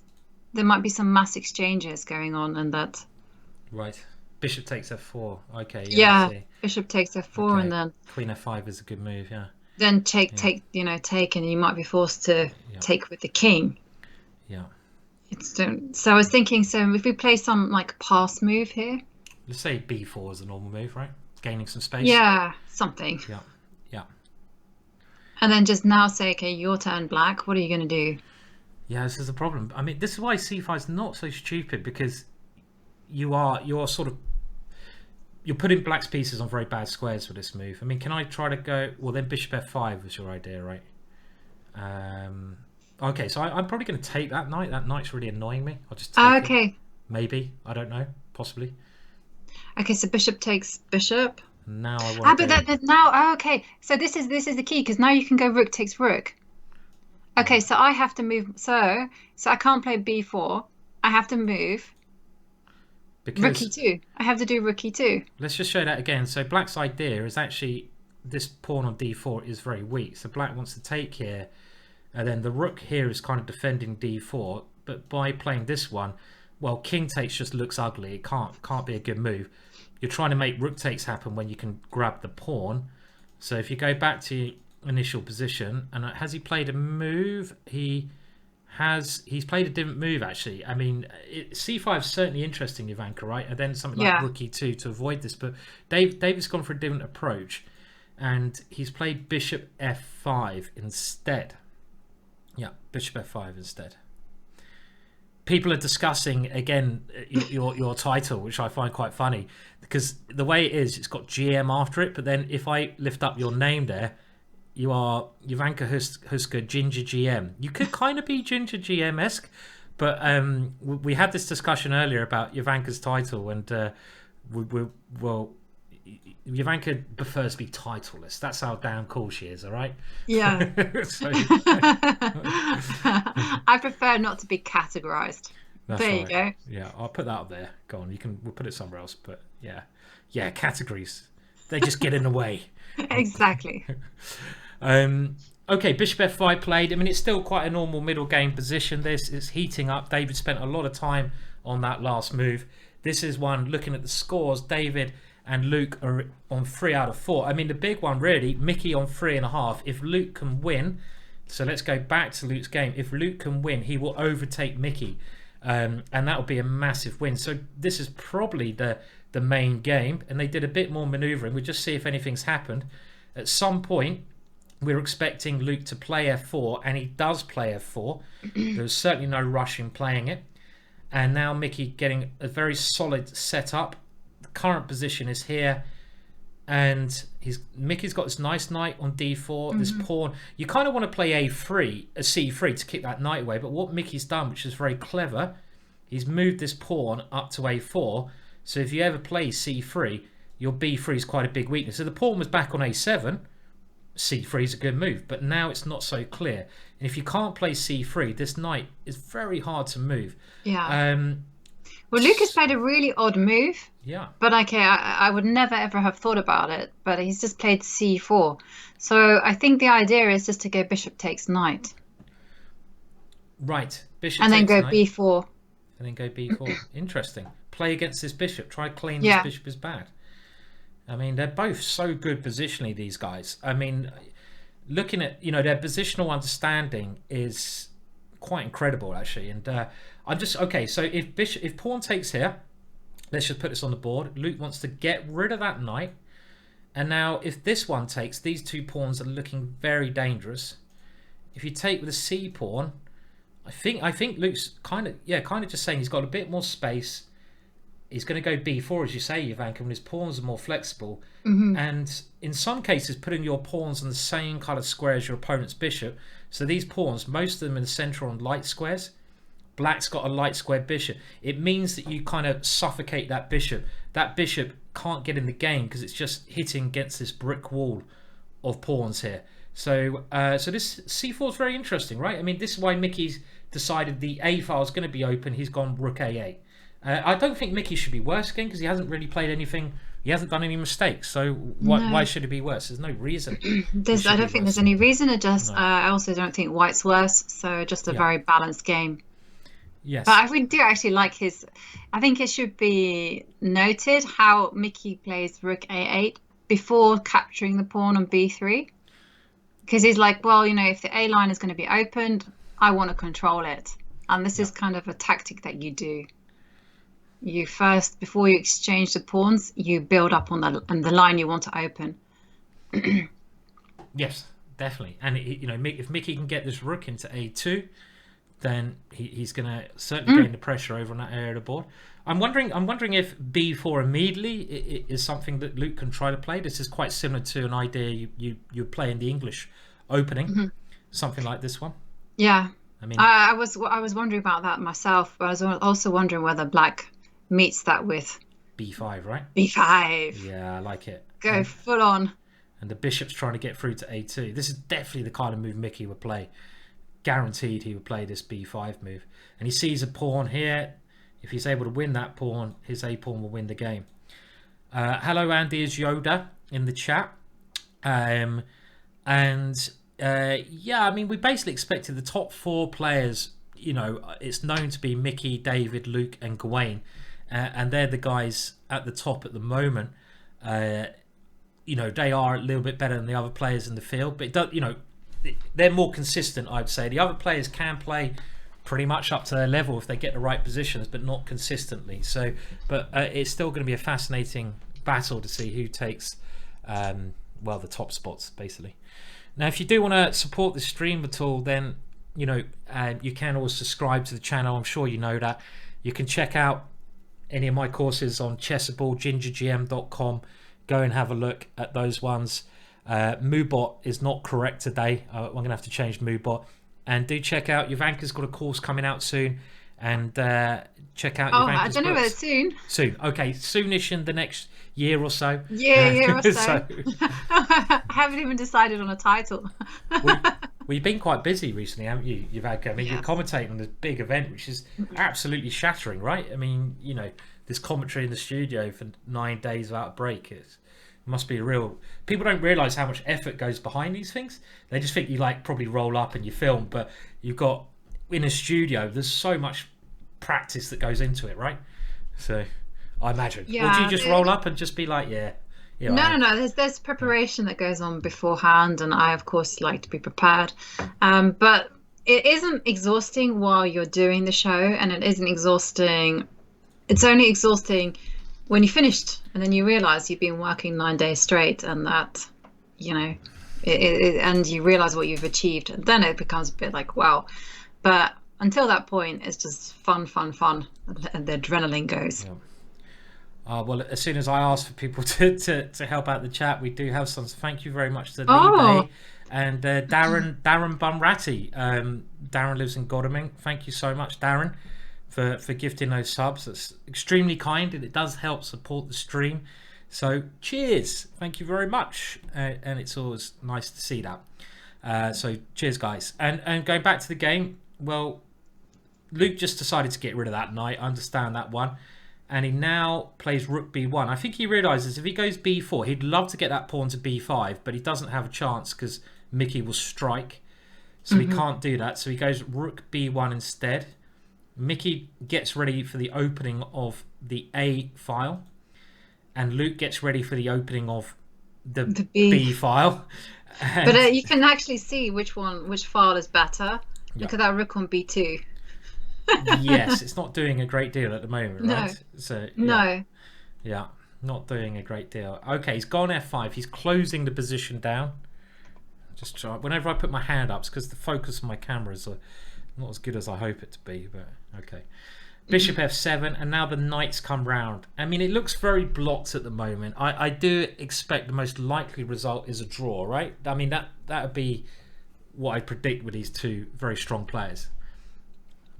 Yeah, I do agree with you, but I do like Mickey's position. I think it's easier to play. I mean, just look at his rook on b2. Yeah.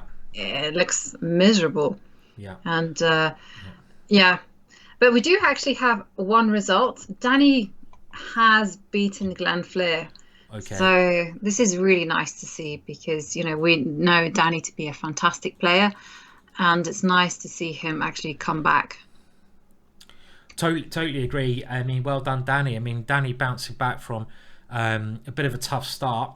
He's on 1 out 4, and if he wins the last round, he gets 50%, which is certainly not the end of the world. He's had some tough games against Ameet. He went a bit wrong, but I just want to show you. This is like I haven't seen the game, but I expect this is like Danny in full flow. When Danny attacks, he's absolutely lethal, and he's a real joy to watch. I mean, different style to some of the other players. And let's just see how he finished the game off against Glenn. Glenn struggling a bit at the bottom at the moment. He goes h3 just to cover the g4 square. And now it comes f4. And the knight comes to g4. So actually Glenn trying to instigate tactics. Danny calmly takes that. Queen e3. Bishop here. Looks scary. But he just plays very simply bishop to f3. The check comes in, the king escapes. Okay, and now Danny, well, he's not going to let that knight stay there. No chance. The king sneaks its way up, attacking the bishop. And now look at that move, giving his knight on d2. That is Gormally. If you give Gormally a chance to attack, he will. And now the threat. The threat was bishop takes knight. We have to point that out. It's sure. Beautiful. And here, black is material up. But Danny would have simply played Caplin. Yes. And is this winning though? It's winning if black takes the rook because you go check and then you go checkmate. But is it winning if you play d4? Yeah, then you go queen h6. Oh. And then I go queen f6. Queen right? f6. Yes. So why did you can control it? Queen h4. Queen h4. Stopping this one. Okay. Yes. But do you have a threat? Yes, I'm threatening. Am I not threatening anything? I don't know. I don't know if you're threatening anything. I mean, I think Glenn should have played this because there's a little philosophy I'll stick by, and it's that if your position's really bad anyway, you might as well grab the material. I mean, let's say I go bishop c3. What's your threat? I'm sure there is a threat, but you might as well try this, yeah? Because if you can defend, you're going to win, right? You know. So why not? I thought there was a threat for me, but I can see that the king hides on a f6. Yeah, I mean, if you start checking me, my king's going to like try to run. Do the Forrest Gump. Run. Forrest. Run, Forrest, yes. Run. I I have a different name for that king. Well, what you called it, running Actually, king. it's quite funny. Let's just show it. So if we go here Yeah. and we try to chase the king, okay, you have a draw here at least with Queen G5, and I wouldn't be surprised you're winning. This is a draw with a perpetual check, so it's not the end of the world for Danny. But if he gets one more square, he can run away. What do you call that king then? So I call that king the cockroach king, but David trumped all of us because he calls it the Teletubby approach. And I was like, the Teletubbies? What are you on about? And he says the Teletubbies had this thing. They're shy, and whenever they see someone, they run away. He was like, run away, run away. I was like, okay. The Teletubby king. Not my generation. No, I grew up with Teletubbies. No, we didn't, Simon. Did we not? It felt like I watched. I watched quite a lot of the Teletubbies, but probably I did. But I probably was when I was intoxicated, shall we say? So because they were quite intoxicating, like a lot of children's shows, like I don't know, are quite weirdly done, right? Yeah. Like, okay, what was it? Rainbow. Can you remember Rainbow? Yeah, there was. Zippy. I remember. It was quite funny because as a kid I was obsessed with it, but then I saw an episode on YouTube as an adult, and I was like, "There's a lot of puns in there." There's a lot of puns. And what the Magic Roundabout? I mean, a Magic Roundabout is just like 60s. You know, as Hamill Body is talking about. So I think a lot of these children's shows, they're pretty extreme, actually. I don't know. Okay, well the game didn't end like that. I mean, I think you know that Glenn should have tried that. It might have been losing anyway, but after he played D4, this knight, which he could have taken, just springs into action. And after knight E4, well, Glenn just resigns here because the knight's coming in. So at least let Danny work for it. People ask me now, was I watching Teletubbies at university? I can just remember one day night where the Teletubbies was on TV, and let's just say I might not have been in a very good frame of mind. And I'll leave that to imagination. I might be, whoa, it's the Teletubbies, man. What the hell are these things? So yeah, it's a long time ago. Obviously too many beers was what happened basically there, you know, at university. So we should pay a check-in at the elephant gambit, because I think Nelly the elephant hasn't worked so well. Okay, let's go back. So Nelly I mean this let's have a look. Let's just go back and look. Mark plays the elephant gambit and Gawain just goes Queen D1. He knows how to defend. Bishop A4, that's clever. Castles now goes, and at the end of the day, this is just a pawn, right? I just don't believe it's enough play here. Yeah, doesn't believe it's enough play. No. And I mean, at the end of the day, you know, you're playing like one of England's strongest players. You know, he's trying, Mark, but you can't get away with these openings. I've tried it, and they're fun to play, but Gawain is defending extremely well. He's just a pawn down for nothing. Yeah, and this was a really risky opening to play from Mark, and well, it's just becoming more and more clear that it's a clear pawn, and he grabs another pawn now, and I'm afraid to say fortune doesn't always favour the brave, and in this situation, it's 2 pawns down. I mean, you've got to be very, very lucky to get a result out of this one, right? Yeah, I mean, this it didn't work well, shall we say? It didn't work well. No, it certainly didn't work well. So yeah, that's not a great game from Mark. What about the game between Matthew Turner and Nicholas Pert? Because so when I'm choosing the games, I'm looking at the bar, and there seems to be the bar is not impressed with Nick's position. No, and looking at also the score group above, this is a very important game because both players are on 50%. A win here will accelerate them over the other player, so it's quite a critical moment. I mean, you don't want to lose this point in the tournament. About 50% round 5, one more round today, only 11 rounds, all play all. So it could be a big win for Matthew Turner, and the reason he's better here, Jovanka, is basically Nick's G pawns are terrible. Yeah. They're double pawns. It is equal in material, but you would not think that looking at the position, because these pawns are just terrible. And this outside pass pawn, Turner is about to create a pass pawn on the queen side, which Nick's going to have a lot of trouble to fight against. I mean, saying that, Nick is a very good endgame player. Matthew, of course, is, but I've seen Nick very, very resourceful in the ending, so it's not. Didn't he do a DVD with GingerGM? He did. Nick, nearly everyone's done it. Anyone with any class. Well, not that's totally wrong because you haven't done one, Ivanka. But maybe one day we'll get you to the GM DVD. Nick did a 2-part ending on the endings. It was basically Killer Endings Part 1 and 2. They're actually really cheap now. They're only like 20 quid, and you get like 10 hours of Nick Pert teach you endings. I mean, come on, that's a great way to improve your endings. And I was very impressed with the work he put in. He was a great presenter, and yeah, a very good endgame player in general. But here he's going to struggle. He's really going to struggle to hold this one, right? Mm-hmm. Curly tall guy. Thank you, Mum. Saying he agrees with you. He does. I mean, his killer endings were very good. But this is going to be tough. I mean, this one's a bit of a grind for Matthew, but he's also got an extra 2 minutes on the clock. I'm just going to quickly look at the position, see what's going on now. Actually, Luke did manage to hold that one. Maybe he was just about always okay. It's a very solid position. His knight, I mean, look at the knight. The knight now starts to move. Look at that knight. That knight is just crazy, yeah? It's literally been moving that knight everywhere around the board. More exchanges. Draw agreed, fair enough. Okay. I think that knight, though, it started on G1, it went to F3, it went to G1, it went to E2, it went to G3, it went to E2, here. That's one crazy knight, yeah? Yeah, that is a nightmare, yeah. A nightmare like it. Is David Howell winning this ending, by the way? Someone's asking? Yes, I saw that question, so I was dying to get stuck in.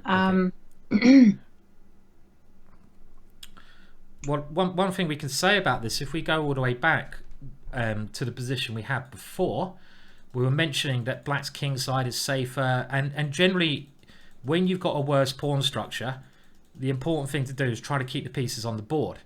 And we looked at this position and we're saying potentially the queen can come over here, but we also, if you get to any ending, the D pawn could be the winner. And what David has absolutely brilliantly done, this is why he's 2700 strength, he starts to just exchange off. Well, actually, Ameet makes it a bit easy for him. I don't think Ameet should be exchanging off pieces, because the more pieces that get exchanged, clearly your pawns. This is a horrible way to play, I have to say, because you're just giving David this what he wants. This pass pawn. I don't know if it's winning Ivanka, but he's really going to be pushing for the win here. Is this winning? Is it? I don't know. I don't know. Is my honest answer to this, because it does look like he can set up a fortress. By the way, thank you Fritzy Shack for the raiding party. Very kind of you, and welcome everyone from Fritzy Shack's raid to commentary of the longest running tournament in the world, the Hastings tournament. So we think Ameet might be able to hold this by using a fortress, right? Potentially. Yes, potentially, yes. Well, can I take that bishop first of all? That is question number one. Can I just take that one off? Shall we have a look? Yeah, let's have a look. So if I take that one and go A5, am I going crazy or not? The reason I'm going A5, I want the C5 square for my king. So if you take it, I'll go king C5. And I'm not too worried about these pawns because they can't do anything. And my idea is to either come and take these guys or come and take these guys. And you can't get a pass pawn as black, because your pawns are all doubled everywhere. So I'm not this looks like an interesting way to play the ending, right? Yeah, how is the I'm not sure about the can I get a pawn? Okay. Like if I go maybe you can. I haven't really thought. Yeah, I mean, how can I do this? So if I go G5. I mean, I could have gone H4 first. Okay, you go G5. Let's say I go. So how are you going to do it? You're going to go there, but then I always take. You're going to go F4. I'm going to do F4, F5. F4, F5, G4. I didn't really. I just thought you can't get a pass pawn, but. But F4. It might be. You can just go. d6. Let's have a look. So d6, f4. Yeah, now I go king to This one. d5. Yeah. f5. Getting ready to play g4. Yeah, but now I can go king e5, right? If I go g4. And then king takes pawn. f4. Yeah. Oh, I take And then here. king takes g3. Okay, I'll take here. And then after all that, and then after all that, I oh, don't God. like king and pawn endings. Oh, It's no. not chess. Oh, by the way, he's played it. He's played it. Okay. Oh, David, you ledge. He's gone. Okay, so- But I did say, I did mention that he can go h4, and he's played it. Beautiful. Oh, Well, I think we see the whole line. Yeah. He's done h4. he's done h4 to stop this idea of yours, and just to play this simple idea of winning. Mm-hmm. So h4, very clever intermezzo there, and it's to stop Jovanka's very clever idea. And now black surely can't get a pass pawn over here. But our idea will be to come in here, either win these two, or just come through, or come. Yeah, this is winning, right? This must be winning. Nice idea. Okay, so it's concrete stuff. So how is it winning? So 16 seconds. A king to d6. Let's play. That's the only move I can think. So now I'm going to go king d4. I'm just going to wait Yeah. until I can come Okay, into so c5. now black has to make a move. Okay. Something. So let's say I don't know. f6. I don't know what else. I mean, like my idea Yeah. is white, just to show. Okay, let's do f6. Let's do f6. Let's. Yeah. My idea is white is to play. But maybe this. maybe I have to go f4. Okay, my idea Or is maybe the same. f6. Okay, let's try f6. So my idea is white is just to move the king to these two squares until black moves this king. As soon as black moves the king, I come in here. So, okay, I'm just going We've to keep doing actually this. had some moves. Okay. So it's gone. Okay, let's have a look. Yeah, so he went f4, which I didn't. Yeah, he went f4, which King I didn't d4, quite like. King d6, king e4. I think it's just winning for white, right? Now he's going to 2 seconds. Woof, woof, woof, woof, woof. Yeah. f6. So you've got to consider taking here, but I expect just king d4 is the way to play. I'll just go here. Let's say I just go king d4. Yeah. Oh, you might And be now able to go g5. what is yeah? black? So you know you can't go g5, so you have to go Can you not go f5? g5? G5, h4, h5. Yeah. g4, and Ooh. then king e4 is just about okay. Just Yeah. about. Yeah. Okay. So this has happened. He's gone a4, just pawn takes a4. The problem is at some point, black's king has to move away and the white king can come in. But there is this idea of going g5, g4, which if white steps too far away from these pawns, so if he goes this way now, g5, h5, g4, king and pawn is just so complicated, aren't they? You have to be 100% sure. People I assume once they're do easy, want right? But they're two really pawns up. complicated. Yeah. So- Okay, so hang on. So king, you have to go king e4. You wait with king e4. Okay, so king e4. I can now play this one though, which gets complicated. King c5, which is the problem. And you have to then, and maybe black's even doing okay here, right? Yeah, but maybe you can go king takes pawn, Okay, so king now takes here. and now king to. I'm not sure whether I can. I think I should go king to g4. King g4, and now it's just a race. Can I? This is where f4 is my idea. f4. Oh dear.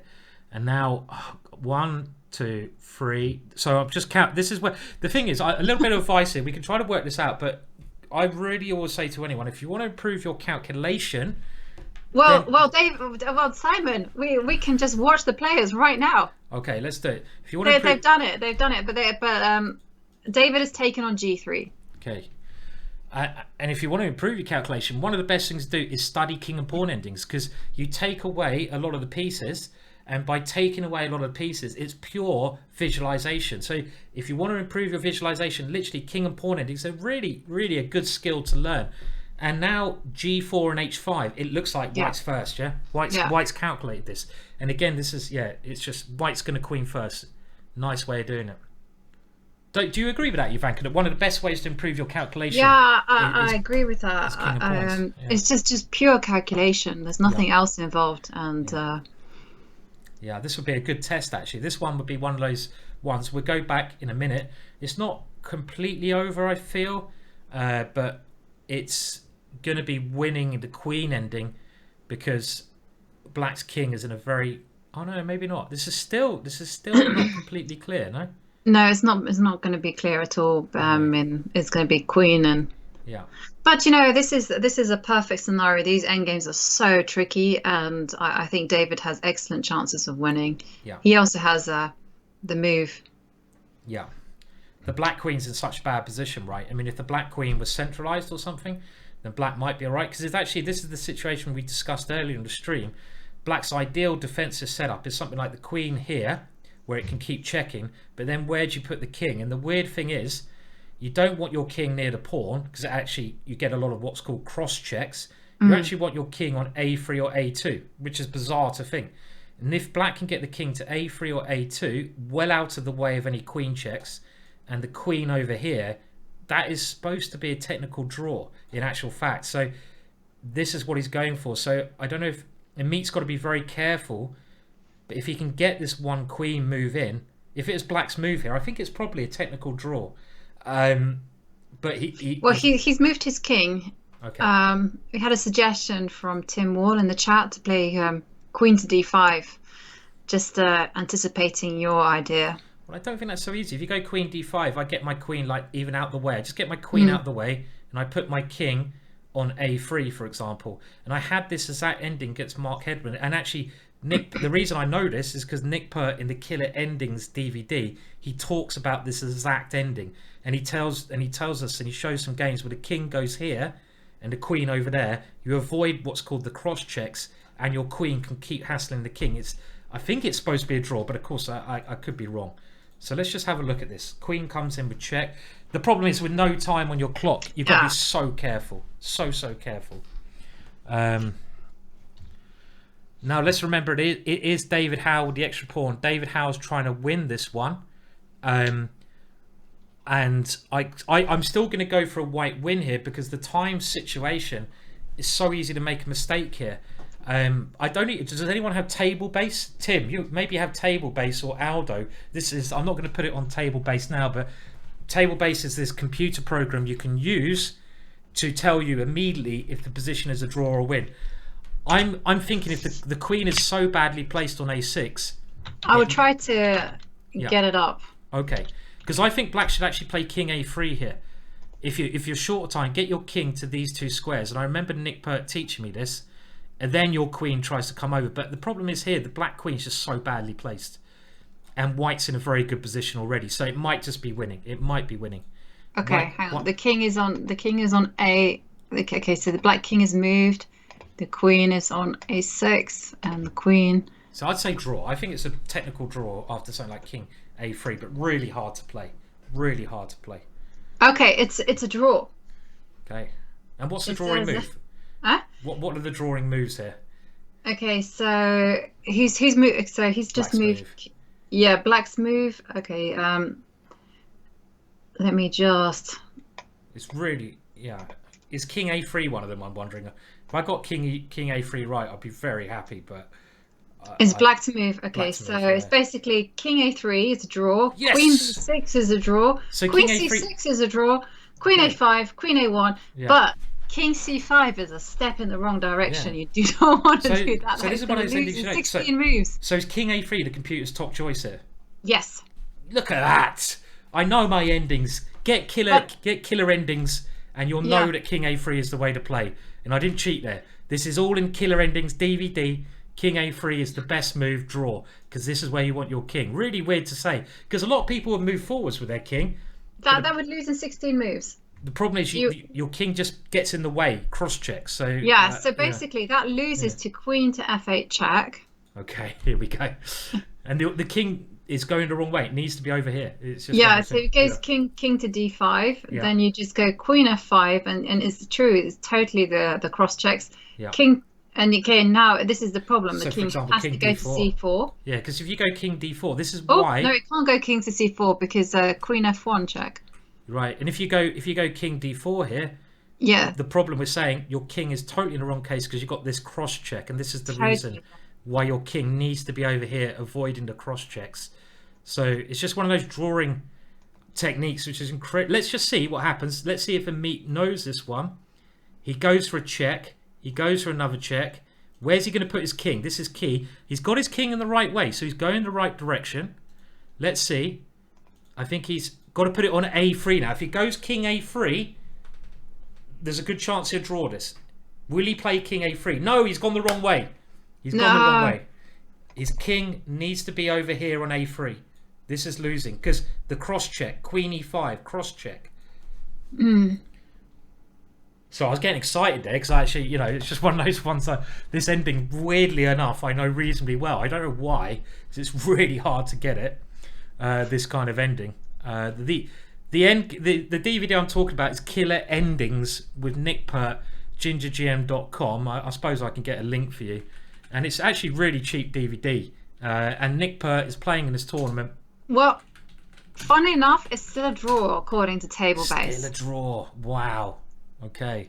And here there's only he's made a mistake. Queen H7 loses in 74 moves. I didn't realise how cheap this DVD is, Jovanka. It's only $8.99. Look, I'm putting the price up on this DVD come tomorrow, so buy it now. You'll get a bargain. Okay. Someone's saying mate in 72. Is that what you said? So win is 74. So G6, and now after Queen H3. I mean, look at this. But the thing is, here, I just want to show you, if you keep checking the king, Queen F6 is the reason why your king is on the wrong square. The cross check. If the king was on A3, this is not a problem. But in this position, it is. So that's again the thing. And now the king's going the wrong way. This should be quite easy now, I think. Yeah. An easy win in 74 moves, eh? Insane. Yeah. Okay, yeah, Jovanka, do you mind in the chat just typing out that 72 move line, please, for Shard? Yeah, no problem. Yeah, just get on the case. Okay. Yeah. Or if anyone wants to check out endgame tabled bases, you can find it all on Shredder Chess. Just Google Shredder Chess endgame database, and you'll find it there. Okay. It's still going on for a while. This one. This is still, it's. And now again the cross checks, right? You check the king here, Queen D7. Your king is on the wrong square because of the cross check. You need the king away from those checks. So King E7. There's not a good check. There's no checks here. Black doesn't have a check, right? Yeah. Because wherever you check, there's a cross check. So I think it's resigning time now, right? Is that right? Yeah. Queen B4 check occurred. And now the cross check. This is the cross check. Queen D6, and of course, it's resigns. That was quite instructive. Great endgame play from David, though. Yeah. Yeah, definitely. Oh, hard work though. But those wins are very satisfying. I have to admit, I did also win an endgame just like this, in about 120 moves. It took me until about 9:30 in the evening, but it was still really satisfying to win like that. Yeah. I mean, it's funny because people kind of think like the attacking, crazy, like boom, boom, boom, 20, 30 move checkmates, they're really exciting. But actually, as you fall in love with chess more, sometimes these kind of wins can be most satisfying when you're always pushing and you're doing something clever in every part of the game. You get an advantage in the opening. You keep control in the middle game, then you play a nice end game idea as David did, and then you know your theory, and it's very torturous for the defender as well. So, but that's why David's 2700, and we're talking about him being, he does to people what Keith does to 2400s, right? He does this to everyone. He can just outplay them every area of the game, and it shows very good dedication there. I think that's the last game, right? I hope it is, because if there's any other games going on that round, that's the last game. We're now on to round 6, but we do have a tie for first between Mickey Adams and David Howell. Both have 4 points out of 5. Brilliant. So what I'm gonna do now, Jovanka, if you want a short break for a couple of minutes, please go and have one, because I'm just gonna we're just going to put the new scores up, but the next round starts in 3-4 minutes. So so do have a break for 3-4 minutes, and in 3 minutes we'll be back. I'm just going to adjust the scores and everything now. So for the last round of the day, woohoo, exciting! Yeah. So yes, do take a break though, Jovanka, if you want, and I'm just going to keep going here. But yeah, okay, cool, perfect.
Sometimes in chess, there are games that are more slicker than greased weasel poo on a doorknob.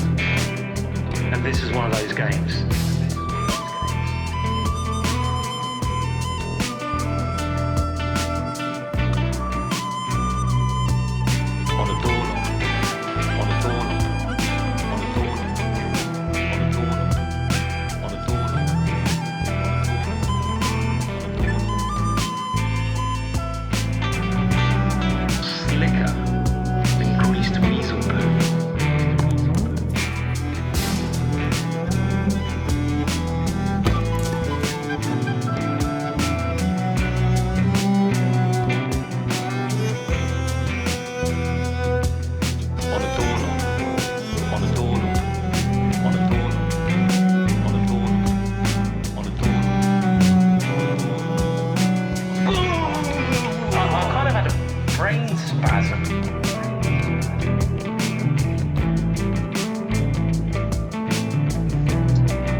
Okay, it is quite intense, the whole thing today, and I just need that little bit of break so I can update the scores. The next games are going to be starting any second now. It's the last games of the day, so we'll have a look at the pairings very shortly. There are, as Jovanka mentioned before, a very short break. 2 people in the lead, and it's kind of the two people we picked before the tournament. It's Mickey Adams, I think England's strongest ever player, and David Howell, who is, well, along with Gawain Jones, I'd say the up-and-coming talent from England. So those 2 in first place, and the last round pairings are there. And just while I adjust the boards, Jovanka, what do you think is going to be interesting to watch in the last round here? Well, we have some kind of very fascinating matchups. We have Nick Pert playing against Mark Hebden, so these are 2 very experienced rivals. And then Keith Arkell against Gawain Jones. I think Keith has a very solid repertoire against Gawain Jones. I can remember Keith actually defeating Gawain many years ago in 2008. But okay, it's much tougher now. So he'll have a hard task. And then Ameet Ghasi, who had a very tough and heartbreaking loss against David Howell. He's facing Matthew Wadsworth, who's been quite impressive actually during this tournament.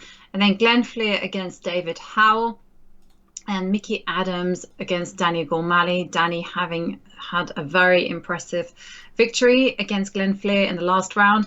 And then Matthew Turner against Luke McShane. So my exciting ones, probably Mickey against Daniel Gormally.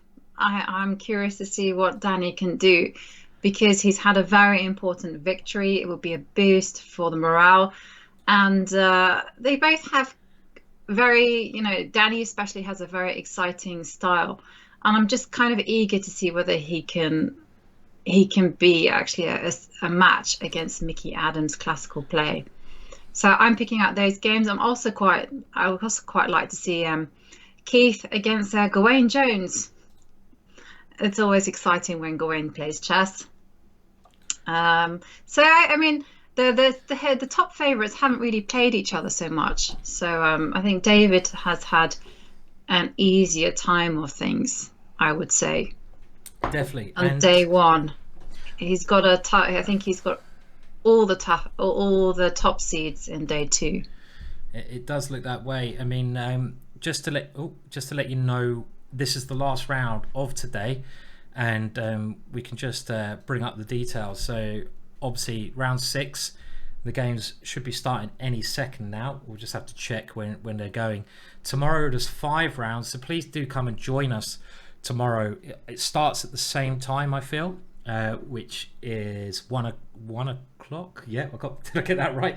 1 o'clock, and we'll be back just to find out who is going to be the champion of Hastings. And let's remember, Hastings is the longest running chess tournament of all time, sponsored by Caplin.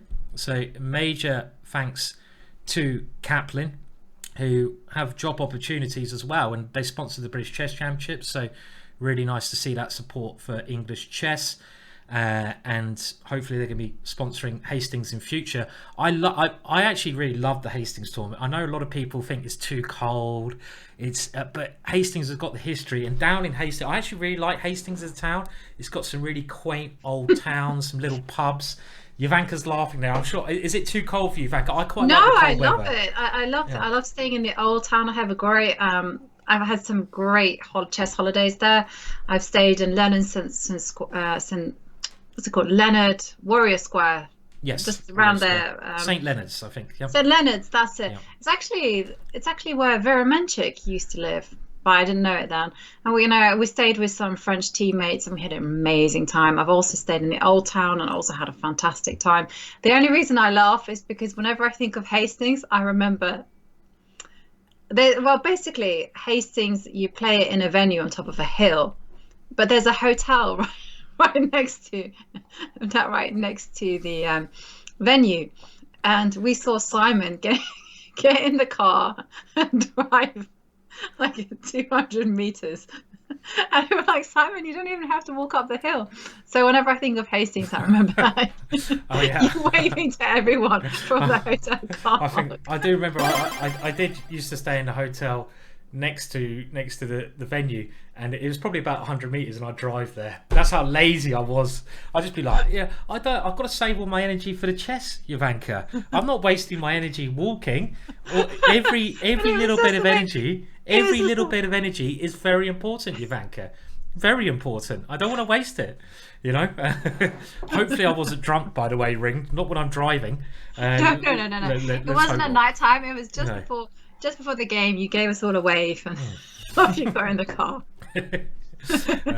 I mean, I've had some real adventures down in Hastings before. It's where I got my grandmaster title, I think, when I was. This is really interesting, by the way. This position they've got. This could be like very sharp. This is what I want to see. Mickey Adams is taking on Danny in a very sharp Sicilian. The reason I'm saying this is interesting is because I faced Mickey in the British Knockout Championships. I managed to draw with white in the first game against him. In the second game, I had black, and I played the Sicilian. And I kind of stupidly assumed that he would go bishop b5. He wouldn't really play main line, because I thought he doesn't really want to go into tactics against me. And then he just went main line, and he crushed me in about 23 moves. And it was like, oh my words, what happened there? And now he's taken on Gormally, and Gormally loves these kind of positions as black and Sicilian. Look at this castle's queenside. This is going to be exciting. Really, really interested in this one, Ivanka. What a game! This is the thing I love about Mickey. Mickey, chooses who he's going to be aggressive against, and I've also seen him be very aggressive against you. Choose some mainline Sicilian and just completely crush me. Completely crush me, Mickey, in a mainline Sicilian. When he wants to, he can. I mean, we have to remember, going back, I don't know, like 20 years, Mickey was crushing the best players in the world at the time, in these Sicilians. So he's thought of as a positional player, but he can crush people tactically, and that was kind of his bread and butter, Ivanka. When he was younger, he was a bit of a hacker, right? So it's and now we got a very interesting Nidal. I think I was saying this story, Ivanka, one of my most interesting ones in Hastings. So I probably told this before, so I apologise for repeating myself, but I basically had to draw a game to get my grandmaster title. And some of you might not agree with this or whatever, but it's a friendly tournament, and I basically, the night before, the day before, I had a very important win. I was due to play my good friend Richard Pert the next day, and I only need to have a draw to get my grandmaster norm. It was in the days where a draw was okay, and I was higher rated than Richard, and he basically said, if you want to have a draw, we just have a draw, you get the grandmaster title. So we kind of agreed to have a draw, which, okay, you can say what you want, but it happens all the time. And so I thought, okay, just got to turn up at the board. Not a problem, you'd think, yeah? And I was staying in this really weird B&B. I was the only person staying at this B&B, and it had this mad, like, landlord kind of character. And he was a really weird chap. And I went to open my door to walk up the hill. I was walking this time, believe it or not. And I went to open the door, and it was locked from the outside. So someone had locked the door. I think the landlord had locked my door, so I couldn't get out. So I was like, how am I? The only way I'm not getting my grandmaster title is if I don't turn up at the board. And I'm locked in this small room, and I thought, what the hell? Mobile phones weren't really around. I don't think I even had one. And I couldn't open the door. Banging, nothing happened. And I was on like the second floor. So I opened the window, and I'm like, this is the only way I'm going to get my grandmaster title. Luckily, on the second floor, I was above the sort of porch area. So it was one drop down to land on the top of the porch for the first floor. And I thought, look, I've got to jump now, otherwise I'm not going to become a grandmaster. So I jumped out the window. I landed on the roof of the porch. I fell off that, and I landed on the floor, and I cracked my ankle, and I couldn't walk. So I shouted out the window, by the way, but people weren't taking any notes before I jumped. And I had to flag down someone. They said, do you want an ambulance? I said, no, just get me a taxi. So I don't want an ambulance. My ankle will be fine, honestly. So they got me a taxi. And I jumped in the taxi. Well, I didn't jump in it. I got in the taxi. The taxi took me to play Richard. And I got in there with about 3 minutes to spare. I hobbled to the board, agreed a draw, and I got my grandmaster title. That's my Hastings story, Ivanka. So it's a piece of trivia for everyone. Which grandmaster jumped out of a building yes. to get their title? It was a bit drastic. Yeah. But, yeah. No, I mean, Hastings is legendary. I mean, I grew up hearing stories about Hastings. I think I even heard that there were some grandmasters who were too poor. And this was obviously in the a long time ago, but there were grandmasters who were way too poor to afford any form of transport, so they walked from London to Hastings. Can you believe that? Sorry, walked from London to Hastings? Yeah. How many miles is that? I have no idea, but they just Bogdan it was in the time. It was a time. Yeah, chess players were very poor. Right. Okay. A long time ago, and so they just walked. Yeah. What, every day? Not every day. They walked from London. That was where they got their ride, and then they walked it. Blooming heck! I mean, they should surely ask one of their, ask someone for a lift or something. 70 miles. That's a long walk. They must have. Yeah, they must have slept somewhere on the way, right, or something. Right. 70 miles. You can't walk 70 miles in one go, really, can you? Yeah. So you can walk it in 3-4 days, right? So what was he doing? Just sleeping rough on the way? I don't know. It was in a time when people chess players didn't have much money, and they were quite famous chess players. They didn't have the transport necessary, so they, we're talking about in horse and cart days when it was a bit more acceptable. Wow. Okay. I mean, I heard a story of Ivanka. I don't like Danny's last move because of knight d5 here, but I heard this knight d5 looks just like a good move, doesn't it? Yeah. Why did Danny play that? Because now if you go queen takes queen, knight takes knight check, and you get this ending where black's pawn structure is really bad. I heard a story at Hastings. The title player was sleeping in the public toilets because he couldn't afford the accommodation, and the only place he could sleep was in the public toilets. So this was going back years, and he'd get his sleeping bag and he'd sleep in a cubicle or two at the public toilets. Because he wanted to play so much, but he couldn't afford it. There's some funny story, but all for the love of chess, right? All for the love of chess. And I did enjoy, actually, I should say, I did love / hate playing on the pier. It was hilarious, right? Absolutely hilarious. It was awful. I mean, it was quite an experience because we used to play on the end of the pier, but the end of the pier was kind of like falling down, right? Yeah. So you could see the sea while you were playing. Right. Bizarre. And it would shake, and it was awful. It was just like, Yeah, I mean, when there was a storm, the whole boards would rattle. yeah. It was hilarious times, yeah. I mean, at the moment, just to let you know, the venue now, it's a great tournament, and it's got all this history, and it'd be nice to, if you guys are interested in playing next year, this year, hopefully things will be back to normal, fingers crossed. It's a lovely tournament, lots of good chess, good places to eat in the evening, and get yourselves over there. And it is reasonably priced in Hastings.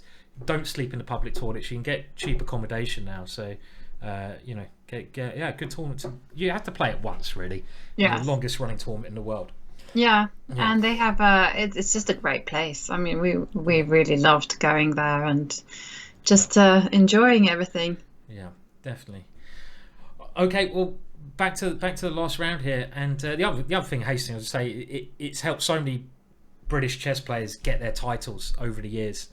Back to this round now, and we can see that Queen A5 has been played. I'm not sure why Knight D5 wasn't played. I don't know what I'm missing here, but Mickey's just gone H4, Bishop E6.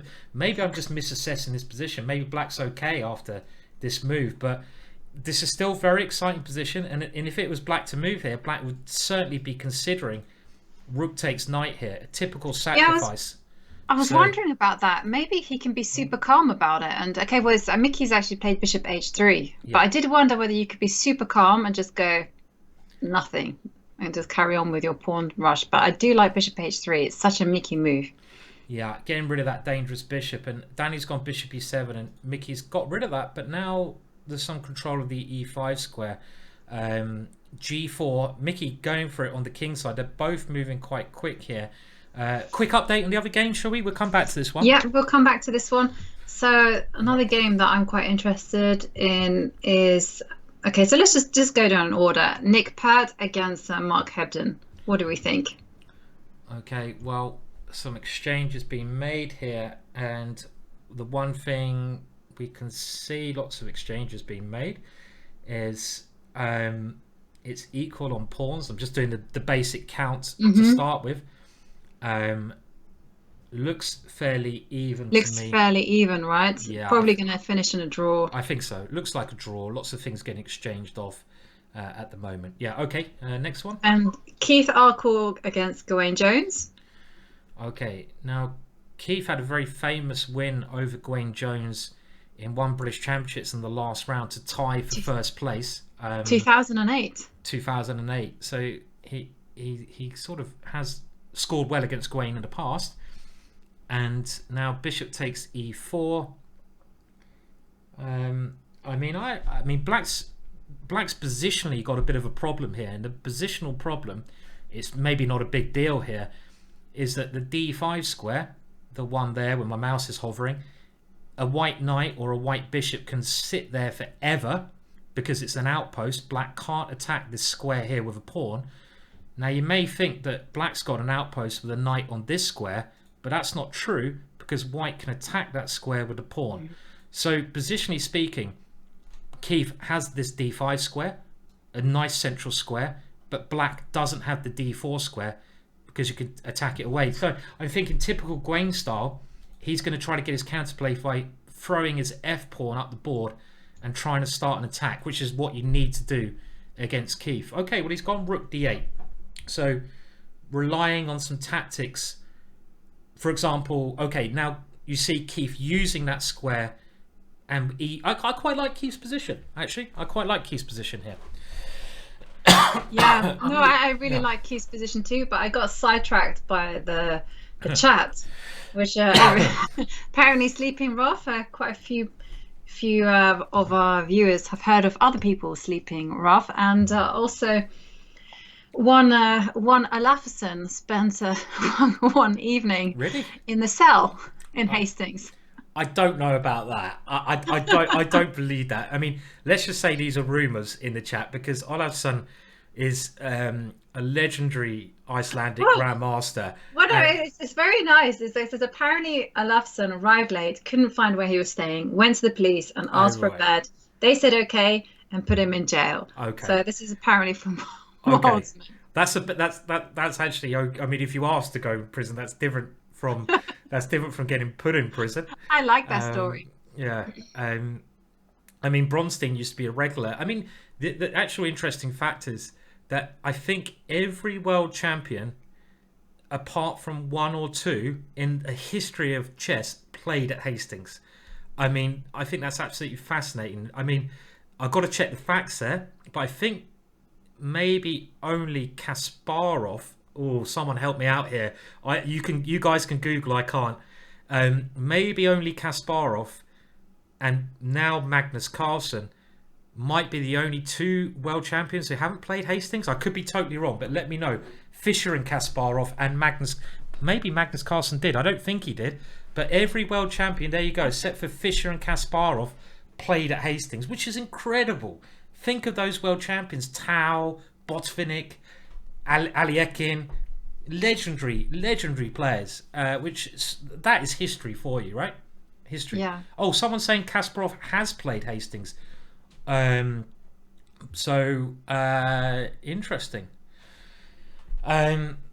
Yeah, okay, someone's saying Fischer didn't. So that's such an awesome. I have to say though, these world champions didn't play on the pier. That was reserved for the lesser mortals. Although I do remember David Bronstein was playing on the pier.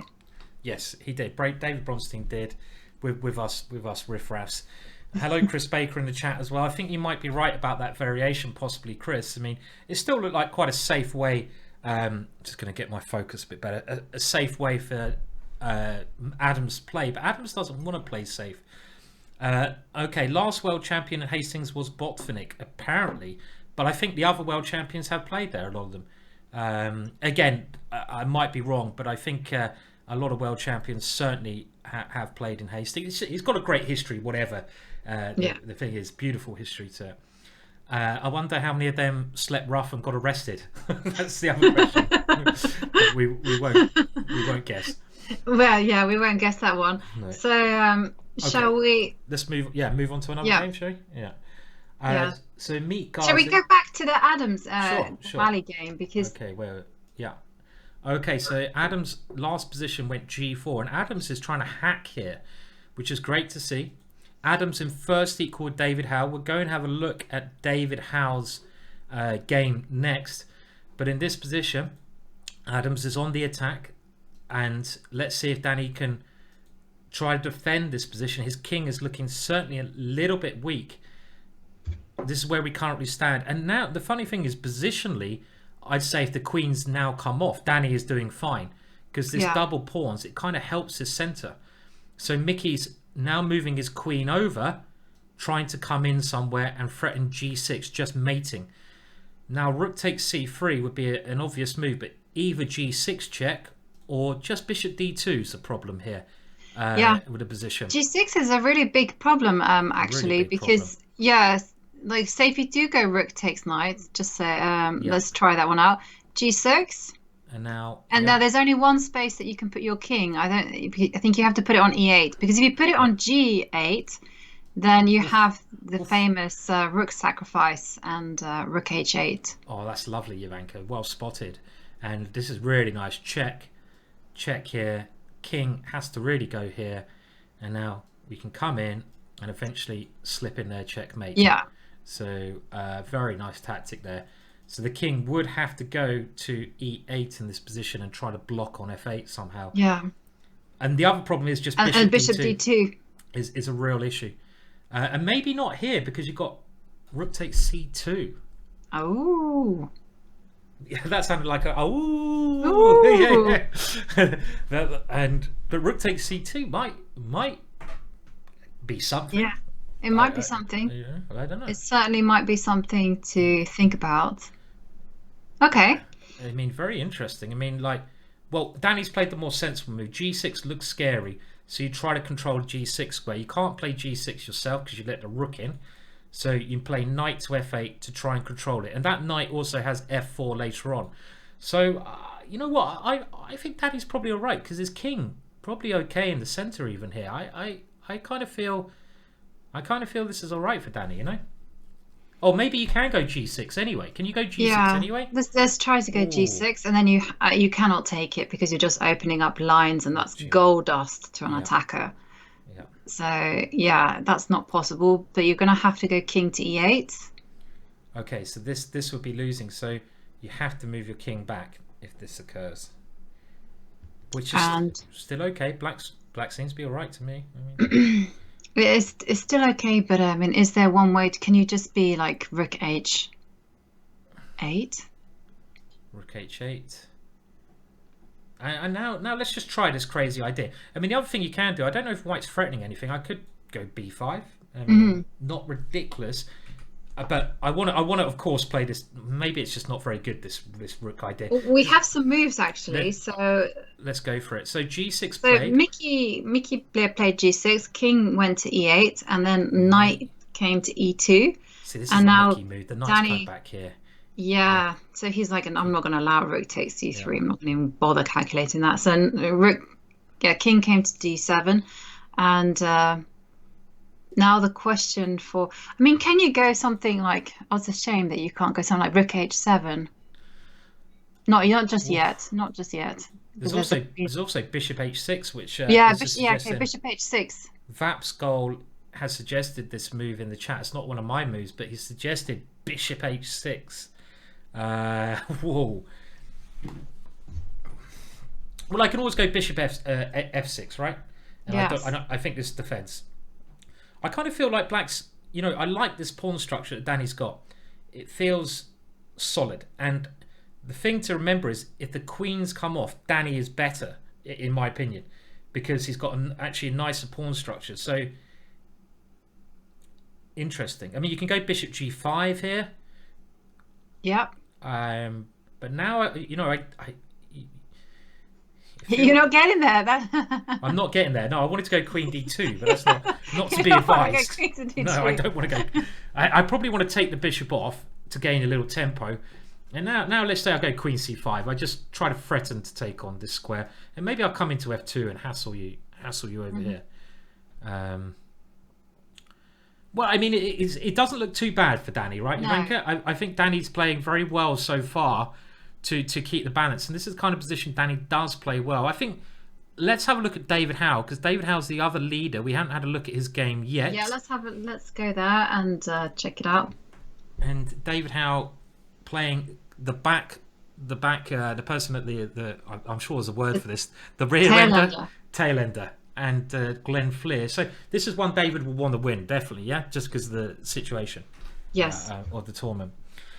And it looks like a position David's doing his normal thing, right? He's just grinding away in a position where he's safe, probably okay for white, but he can play this position on for ages. Yeah, he's probably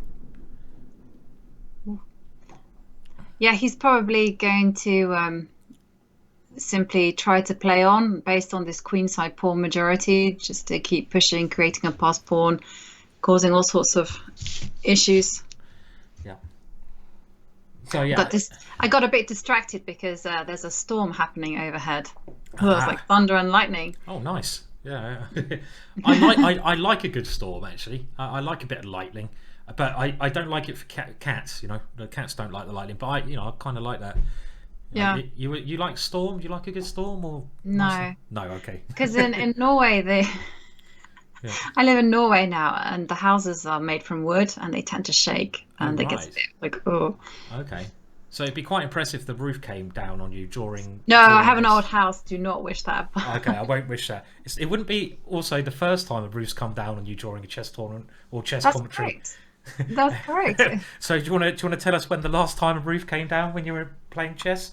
That was in 2011, I think, in the Big Slick tournament. Obviously, I organised this tournament, and the roof fell in on Ivanka while she was playing. So, oh dear. I mean, I know we talked about this before, Ivanka, but it was quite interesting. Let's just leave it at that. So, okay. So this game, I think we can keep an eye on this. I think Glenn so far is also absolutely fine. If anything, Glenn may even be a tad better. I don't know. It's probably about even in all honesty. So we can leave that one. Quick look at the other games. Now, Matthew Turner against Luke McShane. It looks fairly even here. Thank you, by the way, for a raid there. Moss Hafroth. So I've got something in the way there. Thank you very much for the little raid. Very, very much obliged. So I think this is another game where we can come back to. I think it's a position they can play on. Is White's rook good or bad? That's the question, isn't it? Is this rook good or bad? It looks okay to me because I think White can always go a4 to get the rook out of that trap position. Now Ameet versus Matthew Wadsworth, we haven't looked at much, and equal on material seems to be again fairly balanced, I'd say here, Jovanka. Probably. Yeah, I mean, I kind of like Black's position. Yeah. But that's just my preference. It does seem quite fairly balanced. Probably reasonably equal, isn't it? I'd say at the moment. Keith Arkell, and this one was kind of developing. And Keith hasn't managed to get rid of this knight, but Keith's now pawn up. Gawain has sacrificed the pawn. Gawain's so tricky as well, and I think he's going to try to get the knight to g4, attacking the queen, and the pawn to f5. So quite active position for Gawain, and this is the way you play against Keith. You try to attack him. Now I think the game and around, we'll just have a look. Nick Pert's game is still going on against Mark. Should be a draw, but White now has the better pawn structure. If the d6 pawn drops in an ending, it's a little bit tough. So yeah, but I think we're going to see some mass exchanges, and I think ultimately it's not going to be too dangerous. Yeah, I agree. And let's go back to what I think is very interesting. Look at Gormally's king, the cockroach king. Wow. I mean, this is really developed, Jovanka. Look at that king started on g8, and look at it go. Okay, Danny consolidates. Very clever idea. He's playing this positionally. And now Mickey defending that pawn, and he now moves his king all the way back to the other side of the board. A3, nice quiet move. King goes all the way to A8. I love that. I love that run with the king.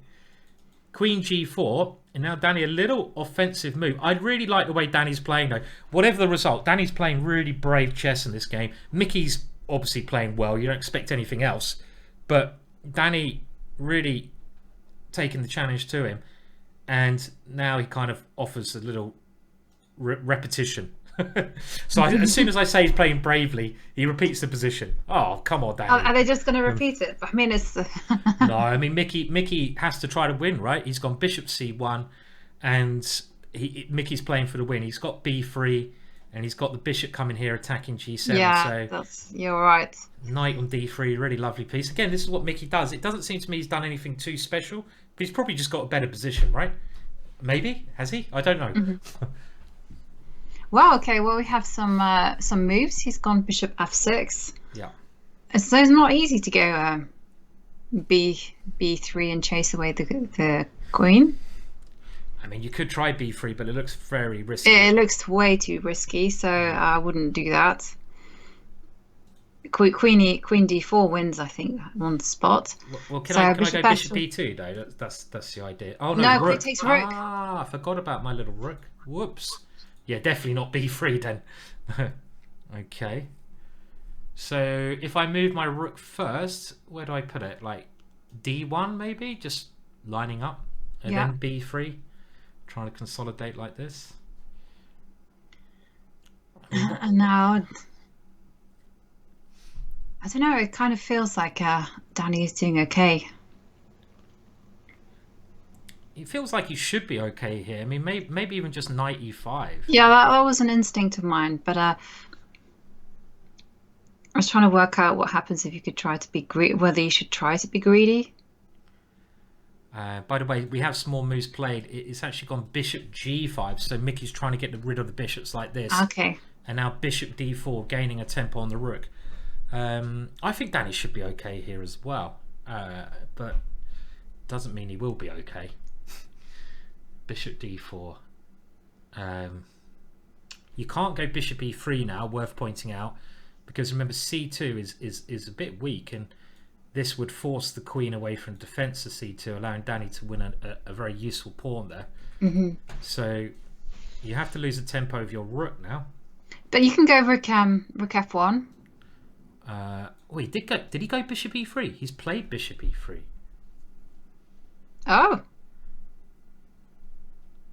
Now, Mickey doesn't blunder, so I'm just wondering what his idea is. No, it seems like he's just blundered. Bishop takes e3. Queen takes, and then queen takes c2. There's nothing to stop him from... Oh, is he just blundered? Is it? Oh, my words. What? Oh, it's a mouse slip. It's a mouse slip. Oh, my words. Oh, my words. Oh, that's... Are you sure it's a mouse slip? Well, he's gone queen f3 here. Ah, okay. Our first mouse slip of the day. But this is the beauty with Tornello. You can actually stop the clock and call over the arbiter and just go, hey, mouse slip. Well, the thing is, I don't really... we talked about this earlier, and I just don't think it should be the players who decide that. I mean, I know... That's true. I know it's really tough for Mickey, and it's really tough. We've seen Magnus Carlsen do this in big events himself, and he just resigns. Should it be Danny's won, and he was doing, I think, very well anyway. He's played a good game. Should it be Danny's responsibility to suddenly say, look, okay, you know, it shouldn't... I don't think the power should be put on anyone, let alone Danny. And the thing is, I think bishop e3 was not a mouse slip. And let's say Mickey takes back here. Well, at the end of the day, I think Mickey's just blundered a pawn anyway, right? I mean, I don't see the compensation here. So in any case, Danny's beaten Mickey Adams, and you could say it's a mouse slip, but at the end of the day, even if Mickey hadn't a mouse slip, Danny's a clear pawn up here. Well done, Danny. Yeah, well done, Danny. I totally agree with that. I agree with that completely. You know, he actually played brilliantly. Great defense. You know, it looked like he was going to lose, but you know, he held on. So brilliant play. Very brilliant. Very good play. No, he's deserving of the point, and I do agree with you that it shouldn't be up to the players. We shouldn't put that responsibility on the players. So I'm going to stand corrected there. And you know what I mean? Like, okay, if it had gone perfectly, Danny would be a pawn up. He would probably win this one anyway. Of course, there's a fight there, but this. Let's say you go king at a1. Queen b3, I've got the knight coming in. It looks winning for Danny. Yeah. He defended well. He played aggressively. He did offer a draw kind of repetition earlier, but okay, he might not have taken a draw, and he's won his last 2 rounds, and Danny has now got to 50%. That's one of the first times I've seen Mickey ever lose a white Ivanka, ever, in anything. So that is, I mean, I'm just really happy for Danny, right? Yeah. You know? No, absolutely. And it's a great finish for him, because he's now ended up on, is it 50% or is he on +1? Yeah, he's on 50% now after day 1. Yeah, I think so. You can see the scores are above us there. Danny was on 2 out of 5. He's going to be on 3 out of 6, but he's beaten Mickey Adams. And at the end of the day, any English player who beats Mickey Adams, Mickey's just in my opinion, the best ever English player, is a result. So well done, Danny. Well done. And I don't like the way people in the chat say not really. It was a mouse slip. He was lost anyway. No. It was nothing to do with the position. Yeah. Actually, bishop e3 was a big blunder. You know, just bishop takes bishop, queen takes bishop, and then Danny would have been a pawn up. Yeah. But I don't know. I got the feeling that the momentum was on Black's side in this game. Definitely. You know, he defended really well. It looked like Mickey was just going to win, and he got his king, and he ran it all the way. You have to bear in mind that king started on g1. Yeah. It did. That black king, just look at it, just run all the...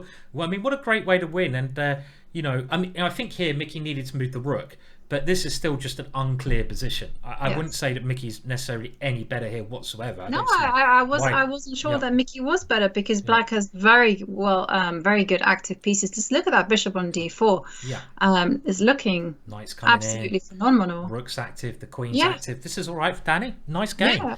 And the thing is, he played that. He was never really in trouble. He defended well, kept the attitude up, and he played really well. Great game, Danny. So I'm happy for Danny to have won that one. Unlucky Mickey. Mickey will bounce back tomorrow. And it's been a long day of chess. It's easy to make blunders. Let's remember that after 6 games.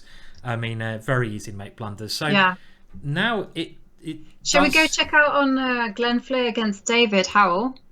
Yes, definitely. And because if David wins this one, he's going to be in the lead on his own going into day 2. And now he's got a very simple plan: queening Barry the B pawn. And is there any way that Glenn can stop that? I mean, this must be winning now. Knight d2, very nice move, stopping the white king coming across because you control f1, and black. I think you can just escort the pawn to its destination, right? I think so. Just push the b pawn and use the c pawn as well if you need. Must be winning. Must be winning for David. Totally winning. Yeah. And actually, there was a result after knight to d2. David, Glenn resigned. And we have another one that looks like, well, it's going to be an amazing day for the black pieces, because according to the bar, black is winning in the game Keith Arkell against Gawain Jones. Okay, so it looked like Keith was doing okay in this game. Let's just have a look. We'll go back to this position here, and it looks like Gawain has got this compensation. He's a pawn down, but he's got this knight on this square, which is very near Keith's king. And now he comes in. It still looks all right for Keith. Keith trying to make some exchanges. h4 played, check, king here. And even around here, I'd say, okay, this should be all right for Keith. Pawn takes pawn, pawn takes pawn, and he's allowed Gawain's queen to come in with queen g1, and that. So he has to play bishop f1. So so bishop f1 is forced, and now, okay, you just go. Do you go knight d2? Knight d2. Knight d2, threatening the bishop, threatening queen. So bishop f3. must move to Bishop must move, and now queen to f3. Check. Queen comes in, and well, you have to really. If you go here, I take on g3 with check. So you have to go here, and now I've got check. You have to go here, and then knight f3, and it's that queen and knight coordinating together, right? Yeah. Okay, so that's going to be game over for Keith. It looked like Keith was doing all right at some stage of that game, but it just went a bit wrong towards the end. So and another game where the bar has swung massively for black is between Ameet Ghasi and Matthew Wadsworth. Ameet Ghasi and Wadsworth. To answer your question, do the pawns ever have girl names? Well, yes. I'm gonna interrupt there. Okay. Yes. Yes, half the board have the queen side girls' names, king side boys' names. See, I disagree. No. A is Annie, B is Beth, C is up for grabs, D is Diana. I don't know. Okay. See, my idea was that the pawns, when they get to the other end of the board and they turn into queens, that's when they change into female names. So Harry becomes Harriet, and Ari becomes Annie when it queens. When they become a queen, because they really want to become a queen. That's their aim in life. So they're really just trying to get a queen, and when they do, they can have their change of gender. Yeah. But maybe I like it. Half and half sounds fair, doesn't it? It does sound fair. But one thing I really liked, Kaya told me that a king is always looking for a second wife. So that is the goal in Endgames. Yes. He's always looking for a second wife. Why is the king looking for a second wife? Because the pawns become queens. Very clever. And I was like, I've never ever thought of that. That was just genius. So the king is like a really greedy man, right? He's got one wife, his queen, but he actually wants to at least get a second wife. But in an ideal world, he'd probably have 5 or 6 wives. He'd get all his pawns, he'd queen all his pawns. Yeah. I've never thought about it like that. I like it. I'm going to remember that one. I'm definitely. Me too. Me too. Yeah, that's a good one.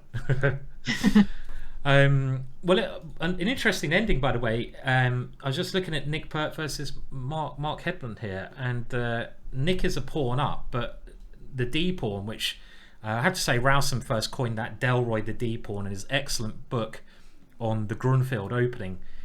He talks about it from the white perspective. I wasn't the first person to name pawns. It was certainly people before me. I just sort of named Harry, but the other pawns all had names. And this D pawn is quite scary, right? I mean, even though Mark's Mark has it's a draw because you have to keep checking the king. It's a draw. It's been agreed draw. Okay. I mean, shall we have a look at Ameet against Matthew Wadsworth? Yeah, let's do that. And current position, white short time here. Hang on a minute, white's. I'm just trying to work out the material. It's getting that time of the day where you have to look twice and like, is Matthew just winning? I think Matthew's just winning. Matthew is exchange up and probably some pawns. Okay, so this is, I mean, for Matthew, the youngest player in the field, and he qualified by doing really well in the British Championships, one of the most up-and-coming English players, a real talent, and if he can win this one, well, it's an amazing result to beat Ameet, but he gets to 50%, which is also impressive in his field. Yeah. And it does look to me, well, he must just be winning with correct play here, right? Yeah, it does definitely look like it's winning. Of course, with bishops and the queens on the board and the time situation, you never know. But I think this is quite easily winning, if I'm honest. Yeah, I mean, if I was black here, I'd just be wary of ever allowing this diagonal to open. And I'd probably just go d4, so I shut that bishop down. That'd be my, first move to think of. I just want to shut that bishop down. Not allow I was actually thinking of taking the pawn and then just moving the rook across and opening up the d line. Also a good idea, right? You take here, white probably has to take with a pawn, get your rook to... Actually, that's an even better idea. I like it, because you're threatening to swap off rooks. Yeah. And this pawn is good enough to block the bishop out. So also a nice way of playing, definitely. What's he done? Oh, he's done it. He's actually gone for that. So we're going to see that plan in action. So he's gone rook a to d8. Yeah, don't be put off by Matthew Wadsworth elo. It's clearly wrong. They're using rapid play elos, and Matthew is clearly 2400 strength. So it's just something to clarify there. And so Ameet is now guarding d1, and Ameet's desperately trying to keep tricks alive. Ameet's very tricky in these positions. Even though white is lost, you give yourself the best chances, and by that you avoid pieces being exchanged. You just keep the pieces on, and you try to wait for an opportunity. A bit like Python or something. You just got to wait there, just wait there, and as soon as you get the opportunity, you try to jump. But of course, with correct play, black's winning here. Maybe queen a5. I really want to get the queens off, right? And just to kill the game, right? That's what you want to do. Just trying to kill it. Yeah. I mean, this ending should obviously be okay. He hasn't gone for this one. Has he gone rook d4? It's gone b5, trying to simplify. Bishop e2. And now if he just takes that pawn, or maybe he can go b4. Yeah, but taking the pawn forces the rooks off, right? Or the queens off. So so he's taken the pawn. In fact, I don't think you can even capture that pawn. Because I think you have a lot of problems along the b line. Yeah, this must be easily winning now, right? I mean, if you go, he's gone h4. I think he has to keep. Again, he's just trying to keep something alive. If he can somehow get through the e pawn, then he's got some chances. So he needs to get rid of this knight. h4 is a very good move, practically speaking. I want to get these queens off. I'd probably play queen b3 here. Even if it costs me a pawn or something, I just want to get rid of those queens. Keep it simple. This move, you can win a pawn here, but I as Ivanka pointed out, this b file is a real issue in a lot of cases. Minimum. Yeah, that's So h4 on the board. His time's getting a little bit low. Yes, it is a little bit. What time is it? 45 seconds. And he's played it. Yeah. So he's listening to you there, Simon, and now he's doing the exact same thing. He's piling all the pressure on the bishop. Okay, but he hasn't got the queens off. Ameet, very clever move, queen c1, keeping the queens on the board. And actually, now if Ameet, Ameet can get his queens somewhere over here. I've seen Ameet win these positions a lot of times. I mean, he shouldn't do. Of course, black's winning, but it's really just a blitz finish here at the moment. Queen f3 played. Yeah, Queen f3 is a beautiful move actually. It's the ideal square for a queen, and you can just imagine if the other rook gets to the C line, then it's going to be game over. Okay, but I think that's just a cheap shot because now you can go rook. Now you can just go rook c8. This one? Yeah. Okay, this one to c8.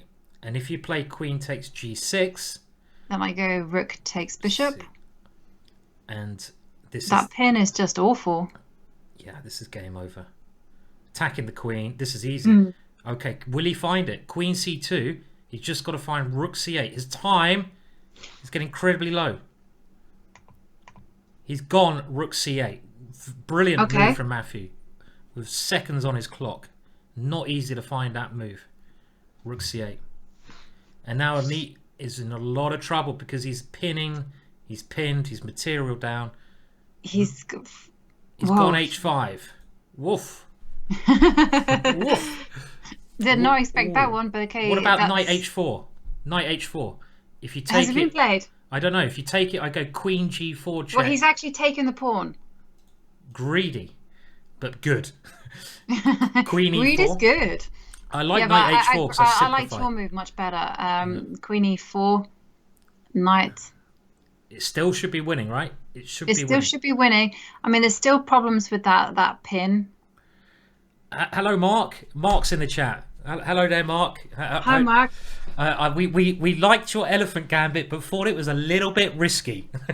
So, but it's good to see you having the cojones to play that. How did Mark get on the last round? Was it a draw? It was a. Oh yeah, of course it was a draw. Yeah. So. Mark, run out of ideas. Mark says, but did you run out of whiskey? More importantly, have you run out of whiskey? We also got David in the chat. Oh, David as well. Hello, David. How? Yeah. He's pointing out the white looks a bit tied up on the left side. Indeed. Had two of the main players in this event. David Howell is leading the competition after Gormally's excellent victory with black against Mickey Adams, and also Mark Hebden, the legend of English chess, one of my closest friends in chess, great player, and I'm going to be enjoying a whiskey after the commentary today as well, definitely. Hello to Fiona as well. Yeah, hello. Good to see so many of you here. So we're just looking at this last game. Can Ameet trick Wadsworth? This is it. It's just, can he trick him? Can he trick him? He shouldn't do. He shouldn't do. No, it's looking like a tall task there.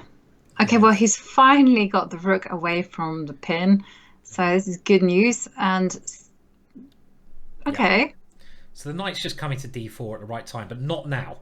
So bishop c1, and of course black is still winning, but with no time on the clock. You can still see things go wrong at the end of the day. We saw Mickey blunder a pawn and then blunder a mouse slip. Yep. And you have to remind the players that, when they get to less than 10 seconds, most players just start panicking and the hand starts moving. And it's not that easy. But Matthew's doing a great job. He's playing really well, Matthew. I mean, the time control is 15 minutes plus 10 seconds of move, so you shouldn't lose on time. Not when you're getting 10 seconds every move. I mean, if you're getting 2 seconds every move, well, maybe, but when it's 10 seconds, Queen f3 here is one way just to get rid of the queens. I mean, I would just bang this on the board and get those blooming queens off. Has he played it? No, he hasn't. Okay. No, he hasn't played it.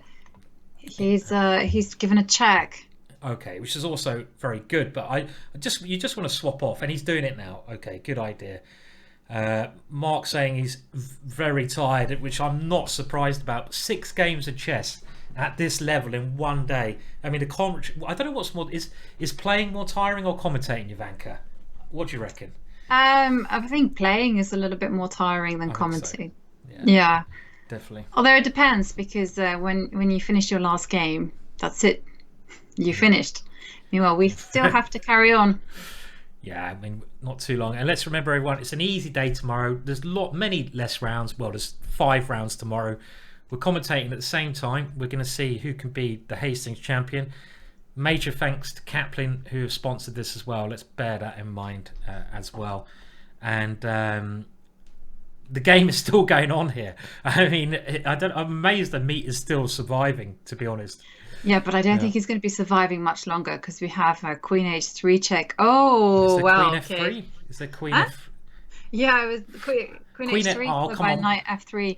But okay, G4 has been played. Can you play this one and just like bang this one on the board? I mean, that's how I do it.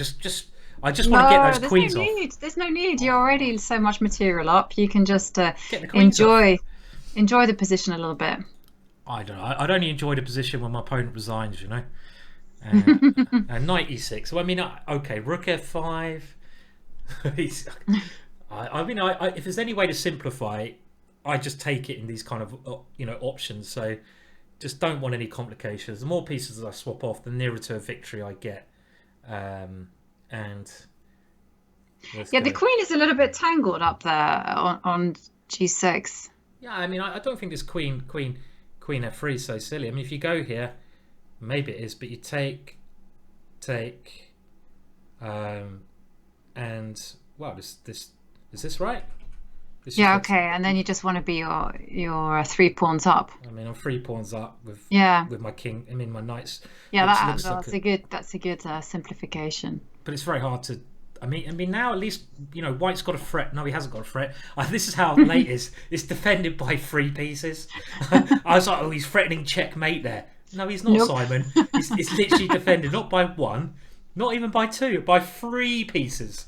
So Queen E5 played. Okay. In a position. I mean, Ameet somehow just surviving on the skin of his teeth here. And Ameet's score, well, Ameet is on 2 out of 5, so it would be quite a disappointing day for Ameet if he loses this one. 2 out of 6. He was, he did come first in the British Championships with Mickey, so it looks like he's going to have a bad first day, the way things are going now. We have some. Do we have some more moves? Okay, somehow. Somehow it's kind of stopped. A queen went to B3 instead, by the looks of it. Mm-hmm.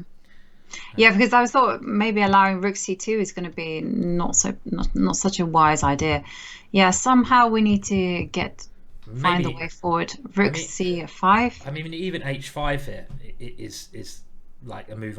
H5 is nice because Rook takes pawn is not possible. You just flip the check in, but okay, he's gone Rook.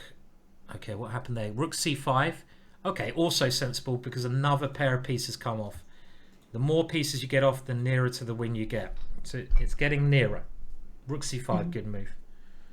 Okay, and what's happened next? So Matthew's got 12 seconds. Just looking at his 15 seconds, 14 seconds. Can he just not play H? Is there a threat in the position? Well, maybe White's trying to go Bishop D4 and take that one. So he's just guarding his Rook now, so his Knight can actually move here. In the last position, it was pinned, but now the Queen defends the Rook, so it can move. I think all the other games are finished. We're going to have a little roundup of the scores at the end of today, but I'm pretty sure that the other games have now come to their conclusion. Rook C6 played. Okay, Queen B5, Knight comes into D3. I like this way of playing. Just take the bloody things off the board. Knight F4 is coming. Get rid of the pieces. Rook's coming into C2. This must not Knight F4 because the Queen is covering. It's covering it now, yeah. So, but we just have to be patient. One more move. Rook C2 is coming. Yeah. I mean, Bishop D4. Okay, so now Rook C2 looks like the obvious move. Rook C2 looks like a great move. Yeah, because you can always bring the Rook to D2 if Bishop D1. Yeah, you're also threatening. That also makes sense. Get the queens off. I like that way of playing. The queens come off. Now you've got to play Bishop E3, otherwise the Knight and Bishop come off. This now is getting just that little bit easier. Yeah. I mean, of course, it's just completely winning now. I mean, it's not. Yes. Yeah. So now you just have. We don't actually have to do anything. No, I mean, you've obviously got to perceive a little bit of care always, but as long as you don't blunder here, it's I don't know, bring your king in, push your pawns, do something. And thank you for the raid. Very kind. Charlotte Chess Centre with 90 people. Thank you so much. And we're just looking at the last round of the Hastings competition, the longest running chess tournament in the world. This is the last game of the last round, and we're going to be back tomorrow with more commentary at 1 o'clock. So we're just going to do a roundup of the scores at the end of this game, which looks like Wadsworth's going to win. So legendary English players playing. We'll update those scores above as well. Just Ameet's not folding here. He doesn't want to die, does he? Oh, well, he has now. He has, okay. He has now after that last move of Rook A3. Very calm, very good. Nice play from Wadsworth there. You can still go wrong in these positions, and he held it together very well. So congratulations to Wadsworth. And that is all the results over. So we will update the scores. So I'm just going to do that now, very briefly. So you bear with me. I'm just going to put these scores on the board. It will just take me a second so you can see currently at the end of day one who is doing what. I know this looks a little bit ugly while I do this. Bear with me. And then we can tell you 5 games tomorrow. You tired yet, Ivanka? Or you feeling good? You tired? Feeling good? No, I'm feeling good. So I'm excited. It's very close at the top. We have David Howell with 5 points out of 6. So he got off to a bit of a slow start, but then it was very impressive. Winning 4 games in a row, I think. And in second place, we have Gawain Jones. He's on 4.5 points out of 6. And then with the mouse, well, what a game by Daniel Gormally. With his loss to Daniel Gormally, Mickey Adams drops to third place with 4 points out of 6. And Luke is 4 points out of 6. But it's going to be an exciting day. Definitely exciting day tomorrow. So I'm just going to get those scores up so everyone can see them. And here they are on day one. And let's remember, tomorrow is going to decide who is Hastings champion. It's great to see this event still going on after all the problems this year. Chess is still managing to make things possible online. And we can see, as you say, David Howell in first. And Mickey lost that last game of white, a bit unlike him, but it's been a very tiring day of chess for the players. There we go. And, you know, it's still open tomorrow. David favourite, but there's 5 games to go, and you've got the top guys at the top, and you have to say David, Gawain, Mickey and Luke are rated a little bit. It's going kind of according to rating on that first half of the page. Danny Gormally, very strong comeback in his last couple of games, and it's going to be an exciting day tomorrow, right? Yeah, absolutely. And for me, the biggest surprise has actually been Matthew Wadsworth, how impressive he's been. 3 points out of 6 is very good when you consider the field. I mean, these are some of the UK's best players, and 3 points out of 6, no mean feat. I totally agree. I mean, it's like you're playing the most experienced chess players in England, from England, who've been around for a long time. And you know, these guys know how to play chess. They really do. So it's been a good day. I think we're going to end the stream soon, but let's remember we're going to be back tomorrow, and we'll be back tomorrow around 1 o'clock, probably a little bit earlier, so we can get things set up. Obviously, when you're doing these streams, it's a bit of a sort of learn as you go, but I think it's gone all okay. I'd like to thank everyone who's come in on the chat. So everyone who's watched today, thank you so much for being with us, and also obviously a major thank you to yourself, Ivanka, for making it so pleasurable today. I'm just going to find someone to raid. Have you got any final words, Ivanka? No, I just big thank you to the players for playing such great chess, and to yourself, and of course to Caplin, who made this whole Hastings absolutely possible, you know, just to keep the chess legend going. That's just brilliant. So big thank you. Yeah, certainly a big thank you to Caplin, and they do actually have some job opportunities there. So I'm just going to play that advert one more time, and then we're going to raid another legend of chess. I'm just trying to get his name correct, and that is Gatakamsky, who's been one of the main guys for a long time. So we'll show that advert, and then we'll finish with a little raid, so you can keep watching chess, and see you all tomorrow. So thank you so much, and yeah, it's been a good day. I'm gonna go and have a nice old-fashioned whiskey now. I'm looking forward to that one, and a bit of dinner. So thank you all so much. Back tomorrow, and again, thank you so much, Ivanka. And remember, Caplin have made this possible. Do check them out. Go and find their website. We'll get a link to their website tomorrow. Got some job opportunities, and if you think you want to work for a very interesting company, then yeah, go and have a look. But cheers, everyone, and I'll leave you with the last words. Definitely this time, Ivanka. Over to you. Oh, okay. Sorry. Thank you guys for watching, and have a great night.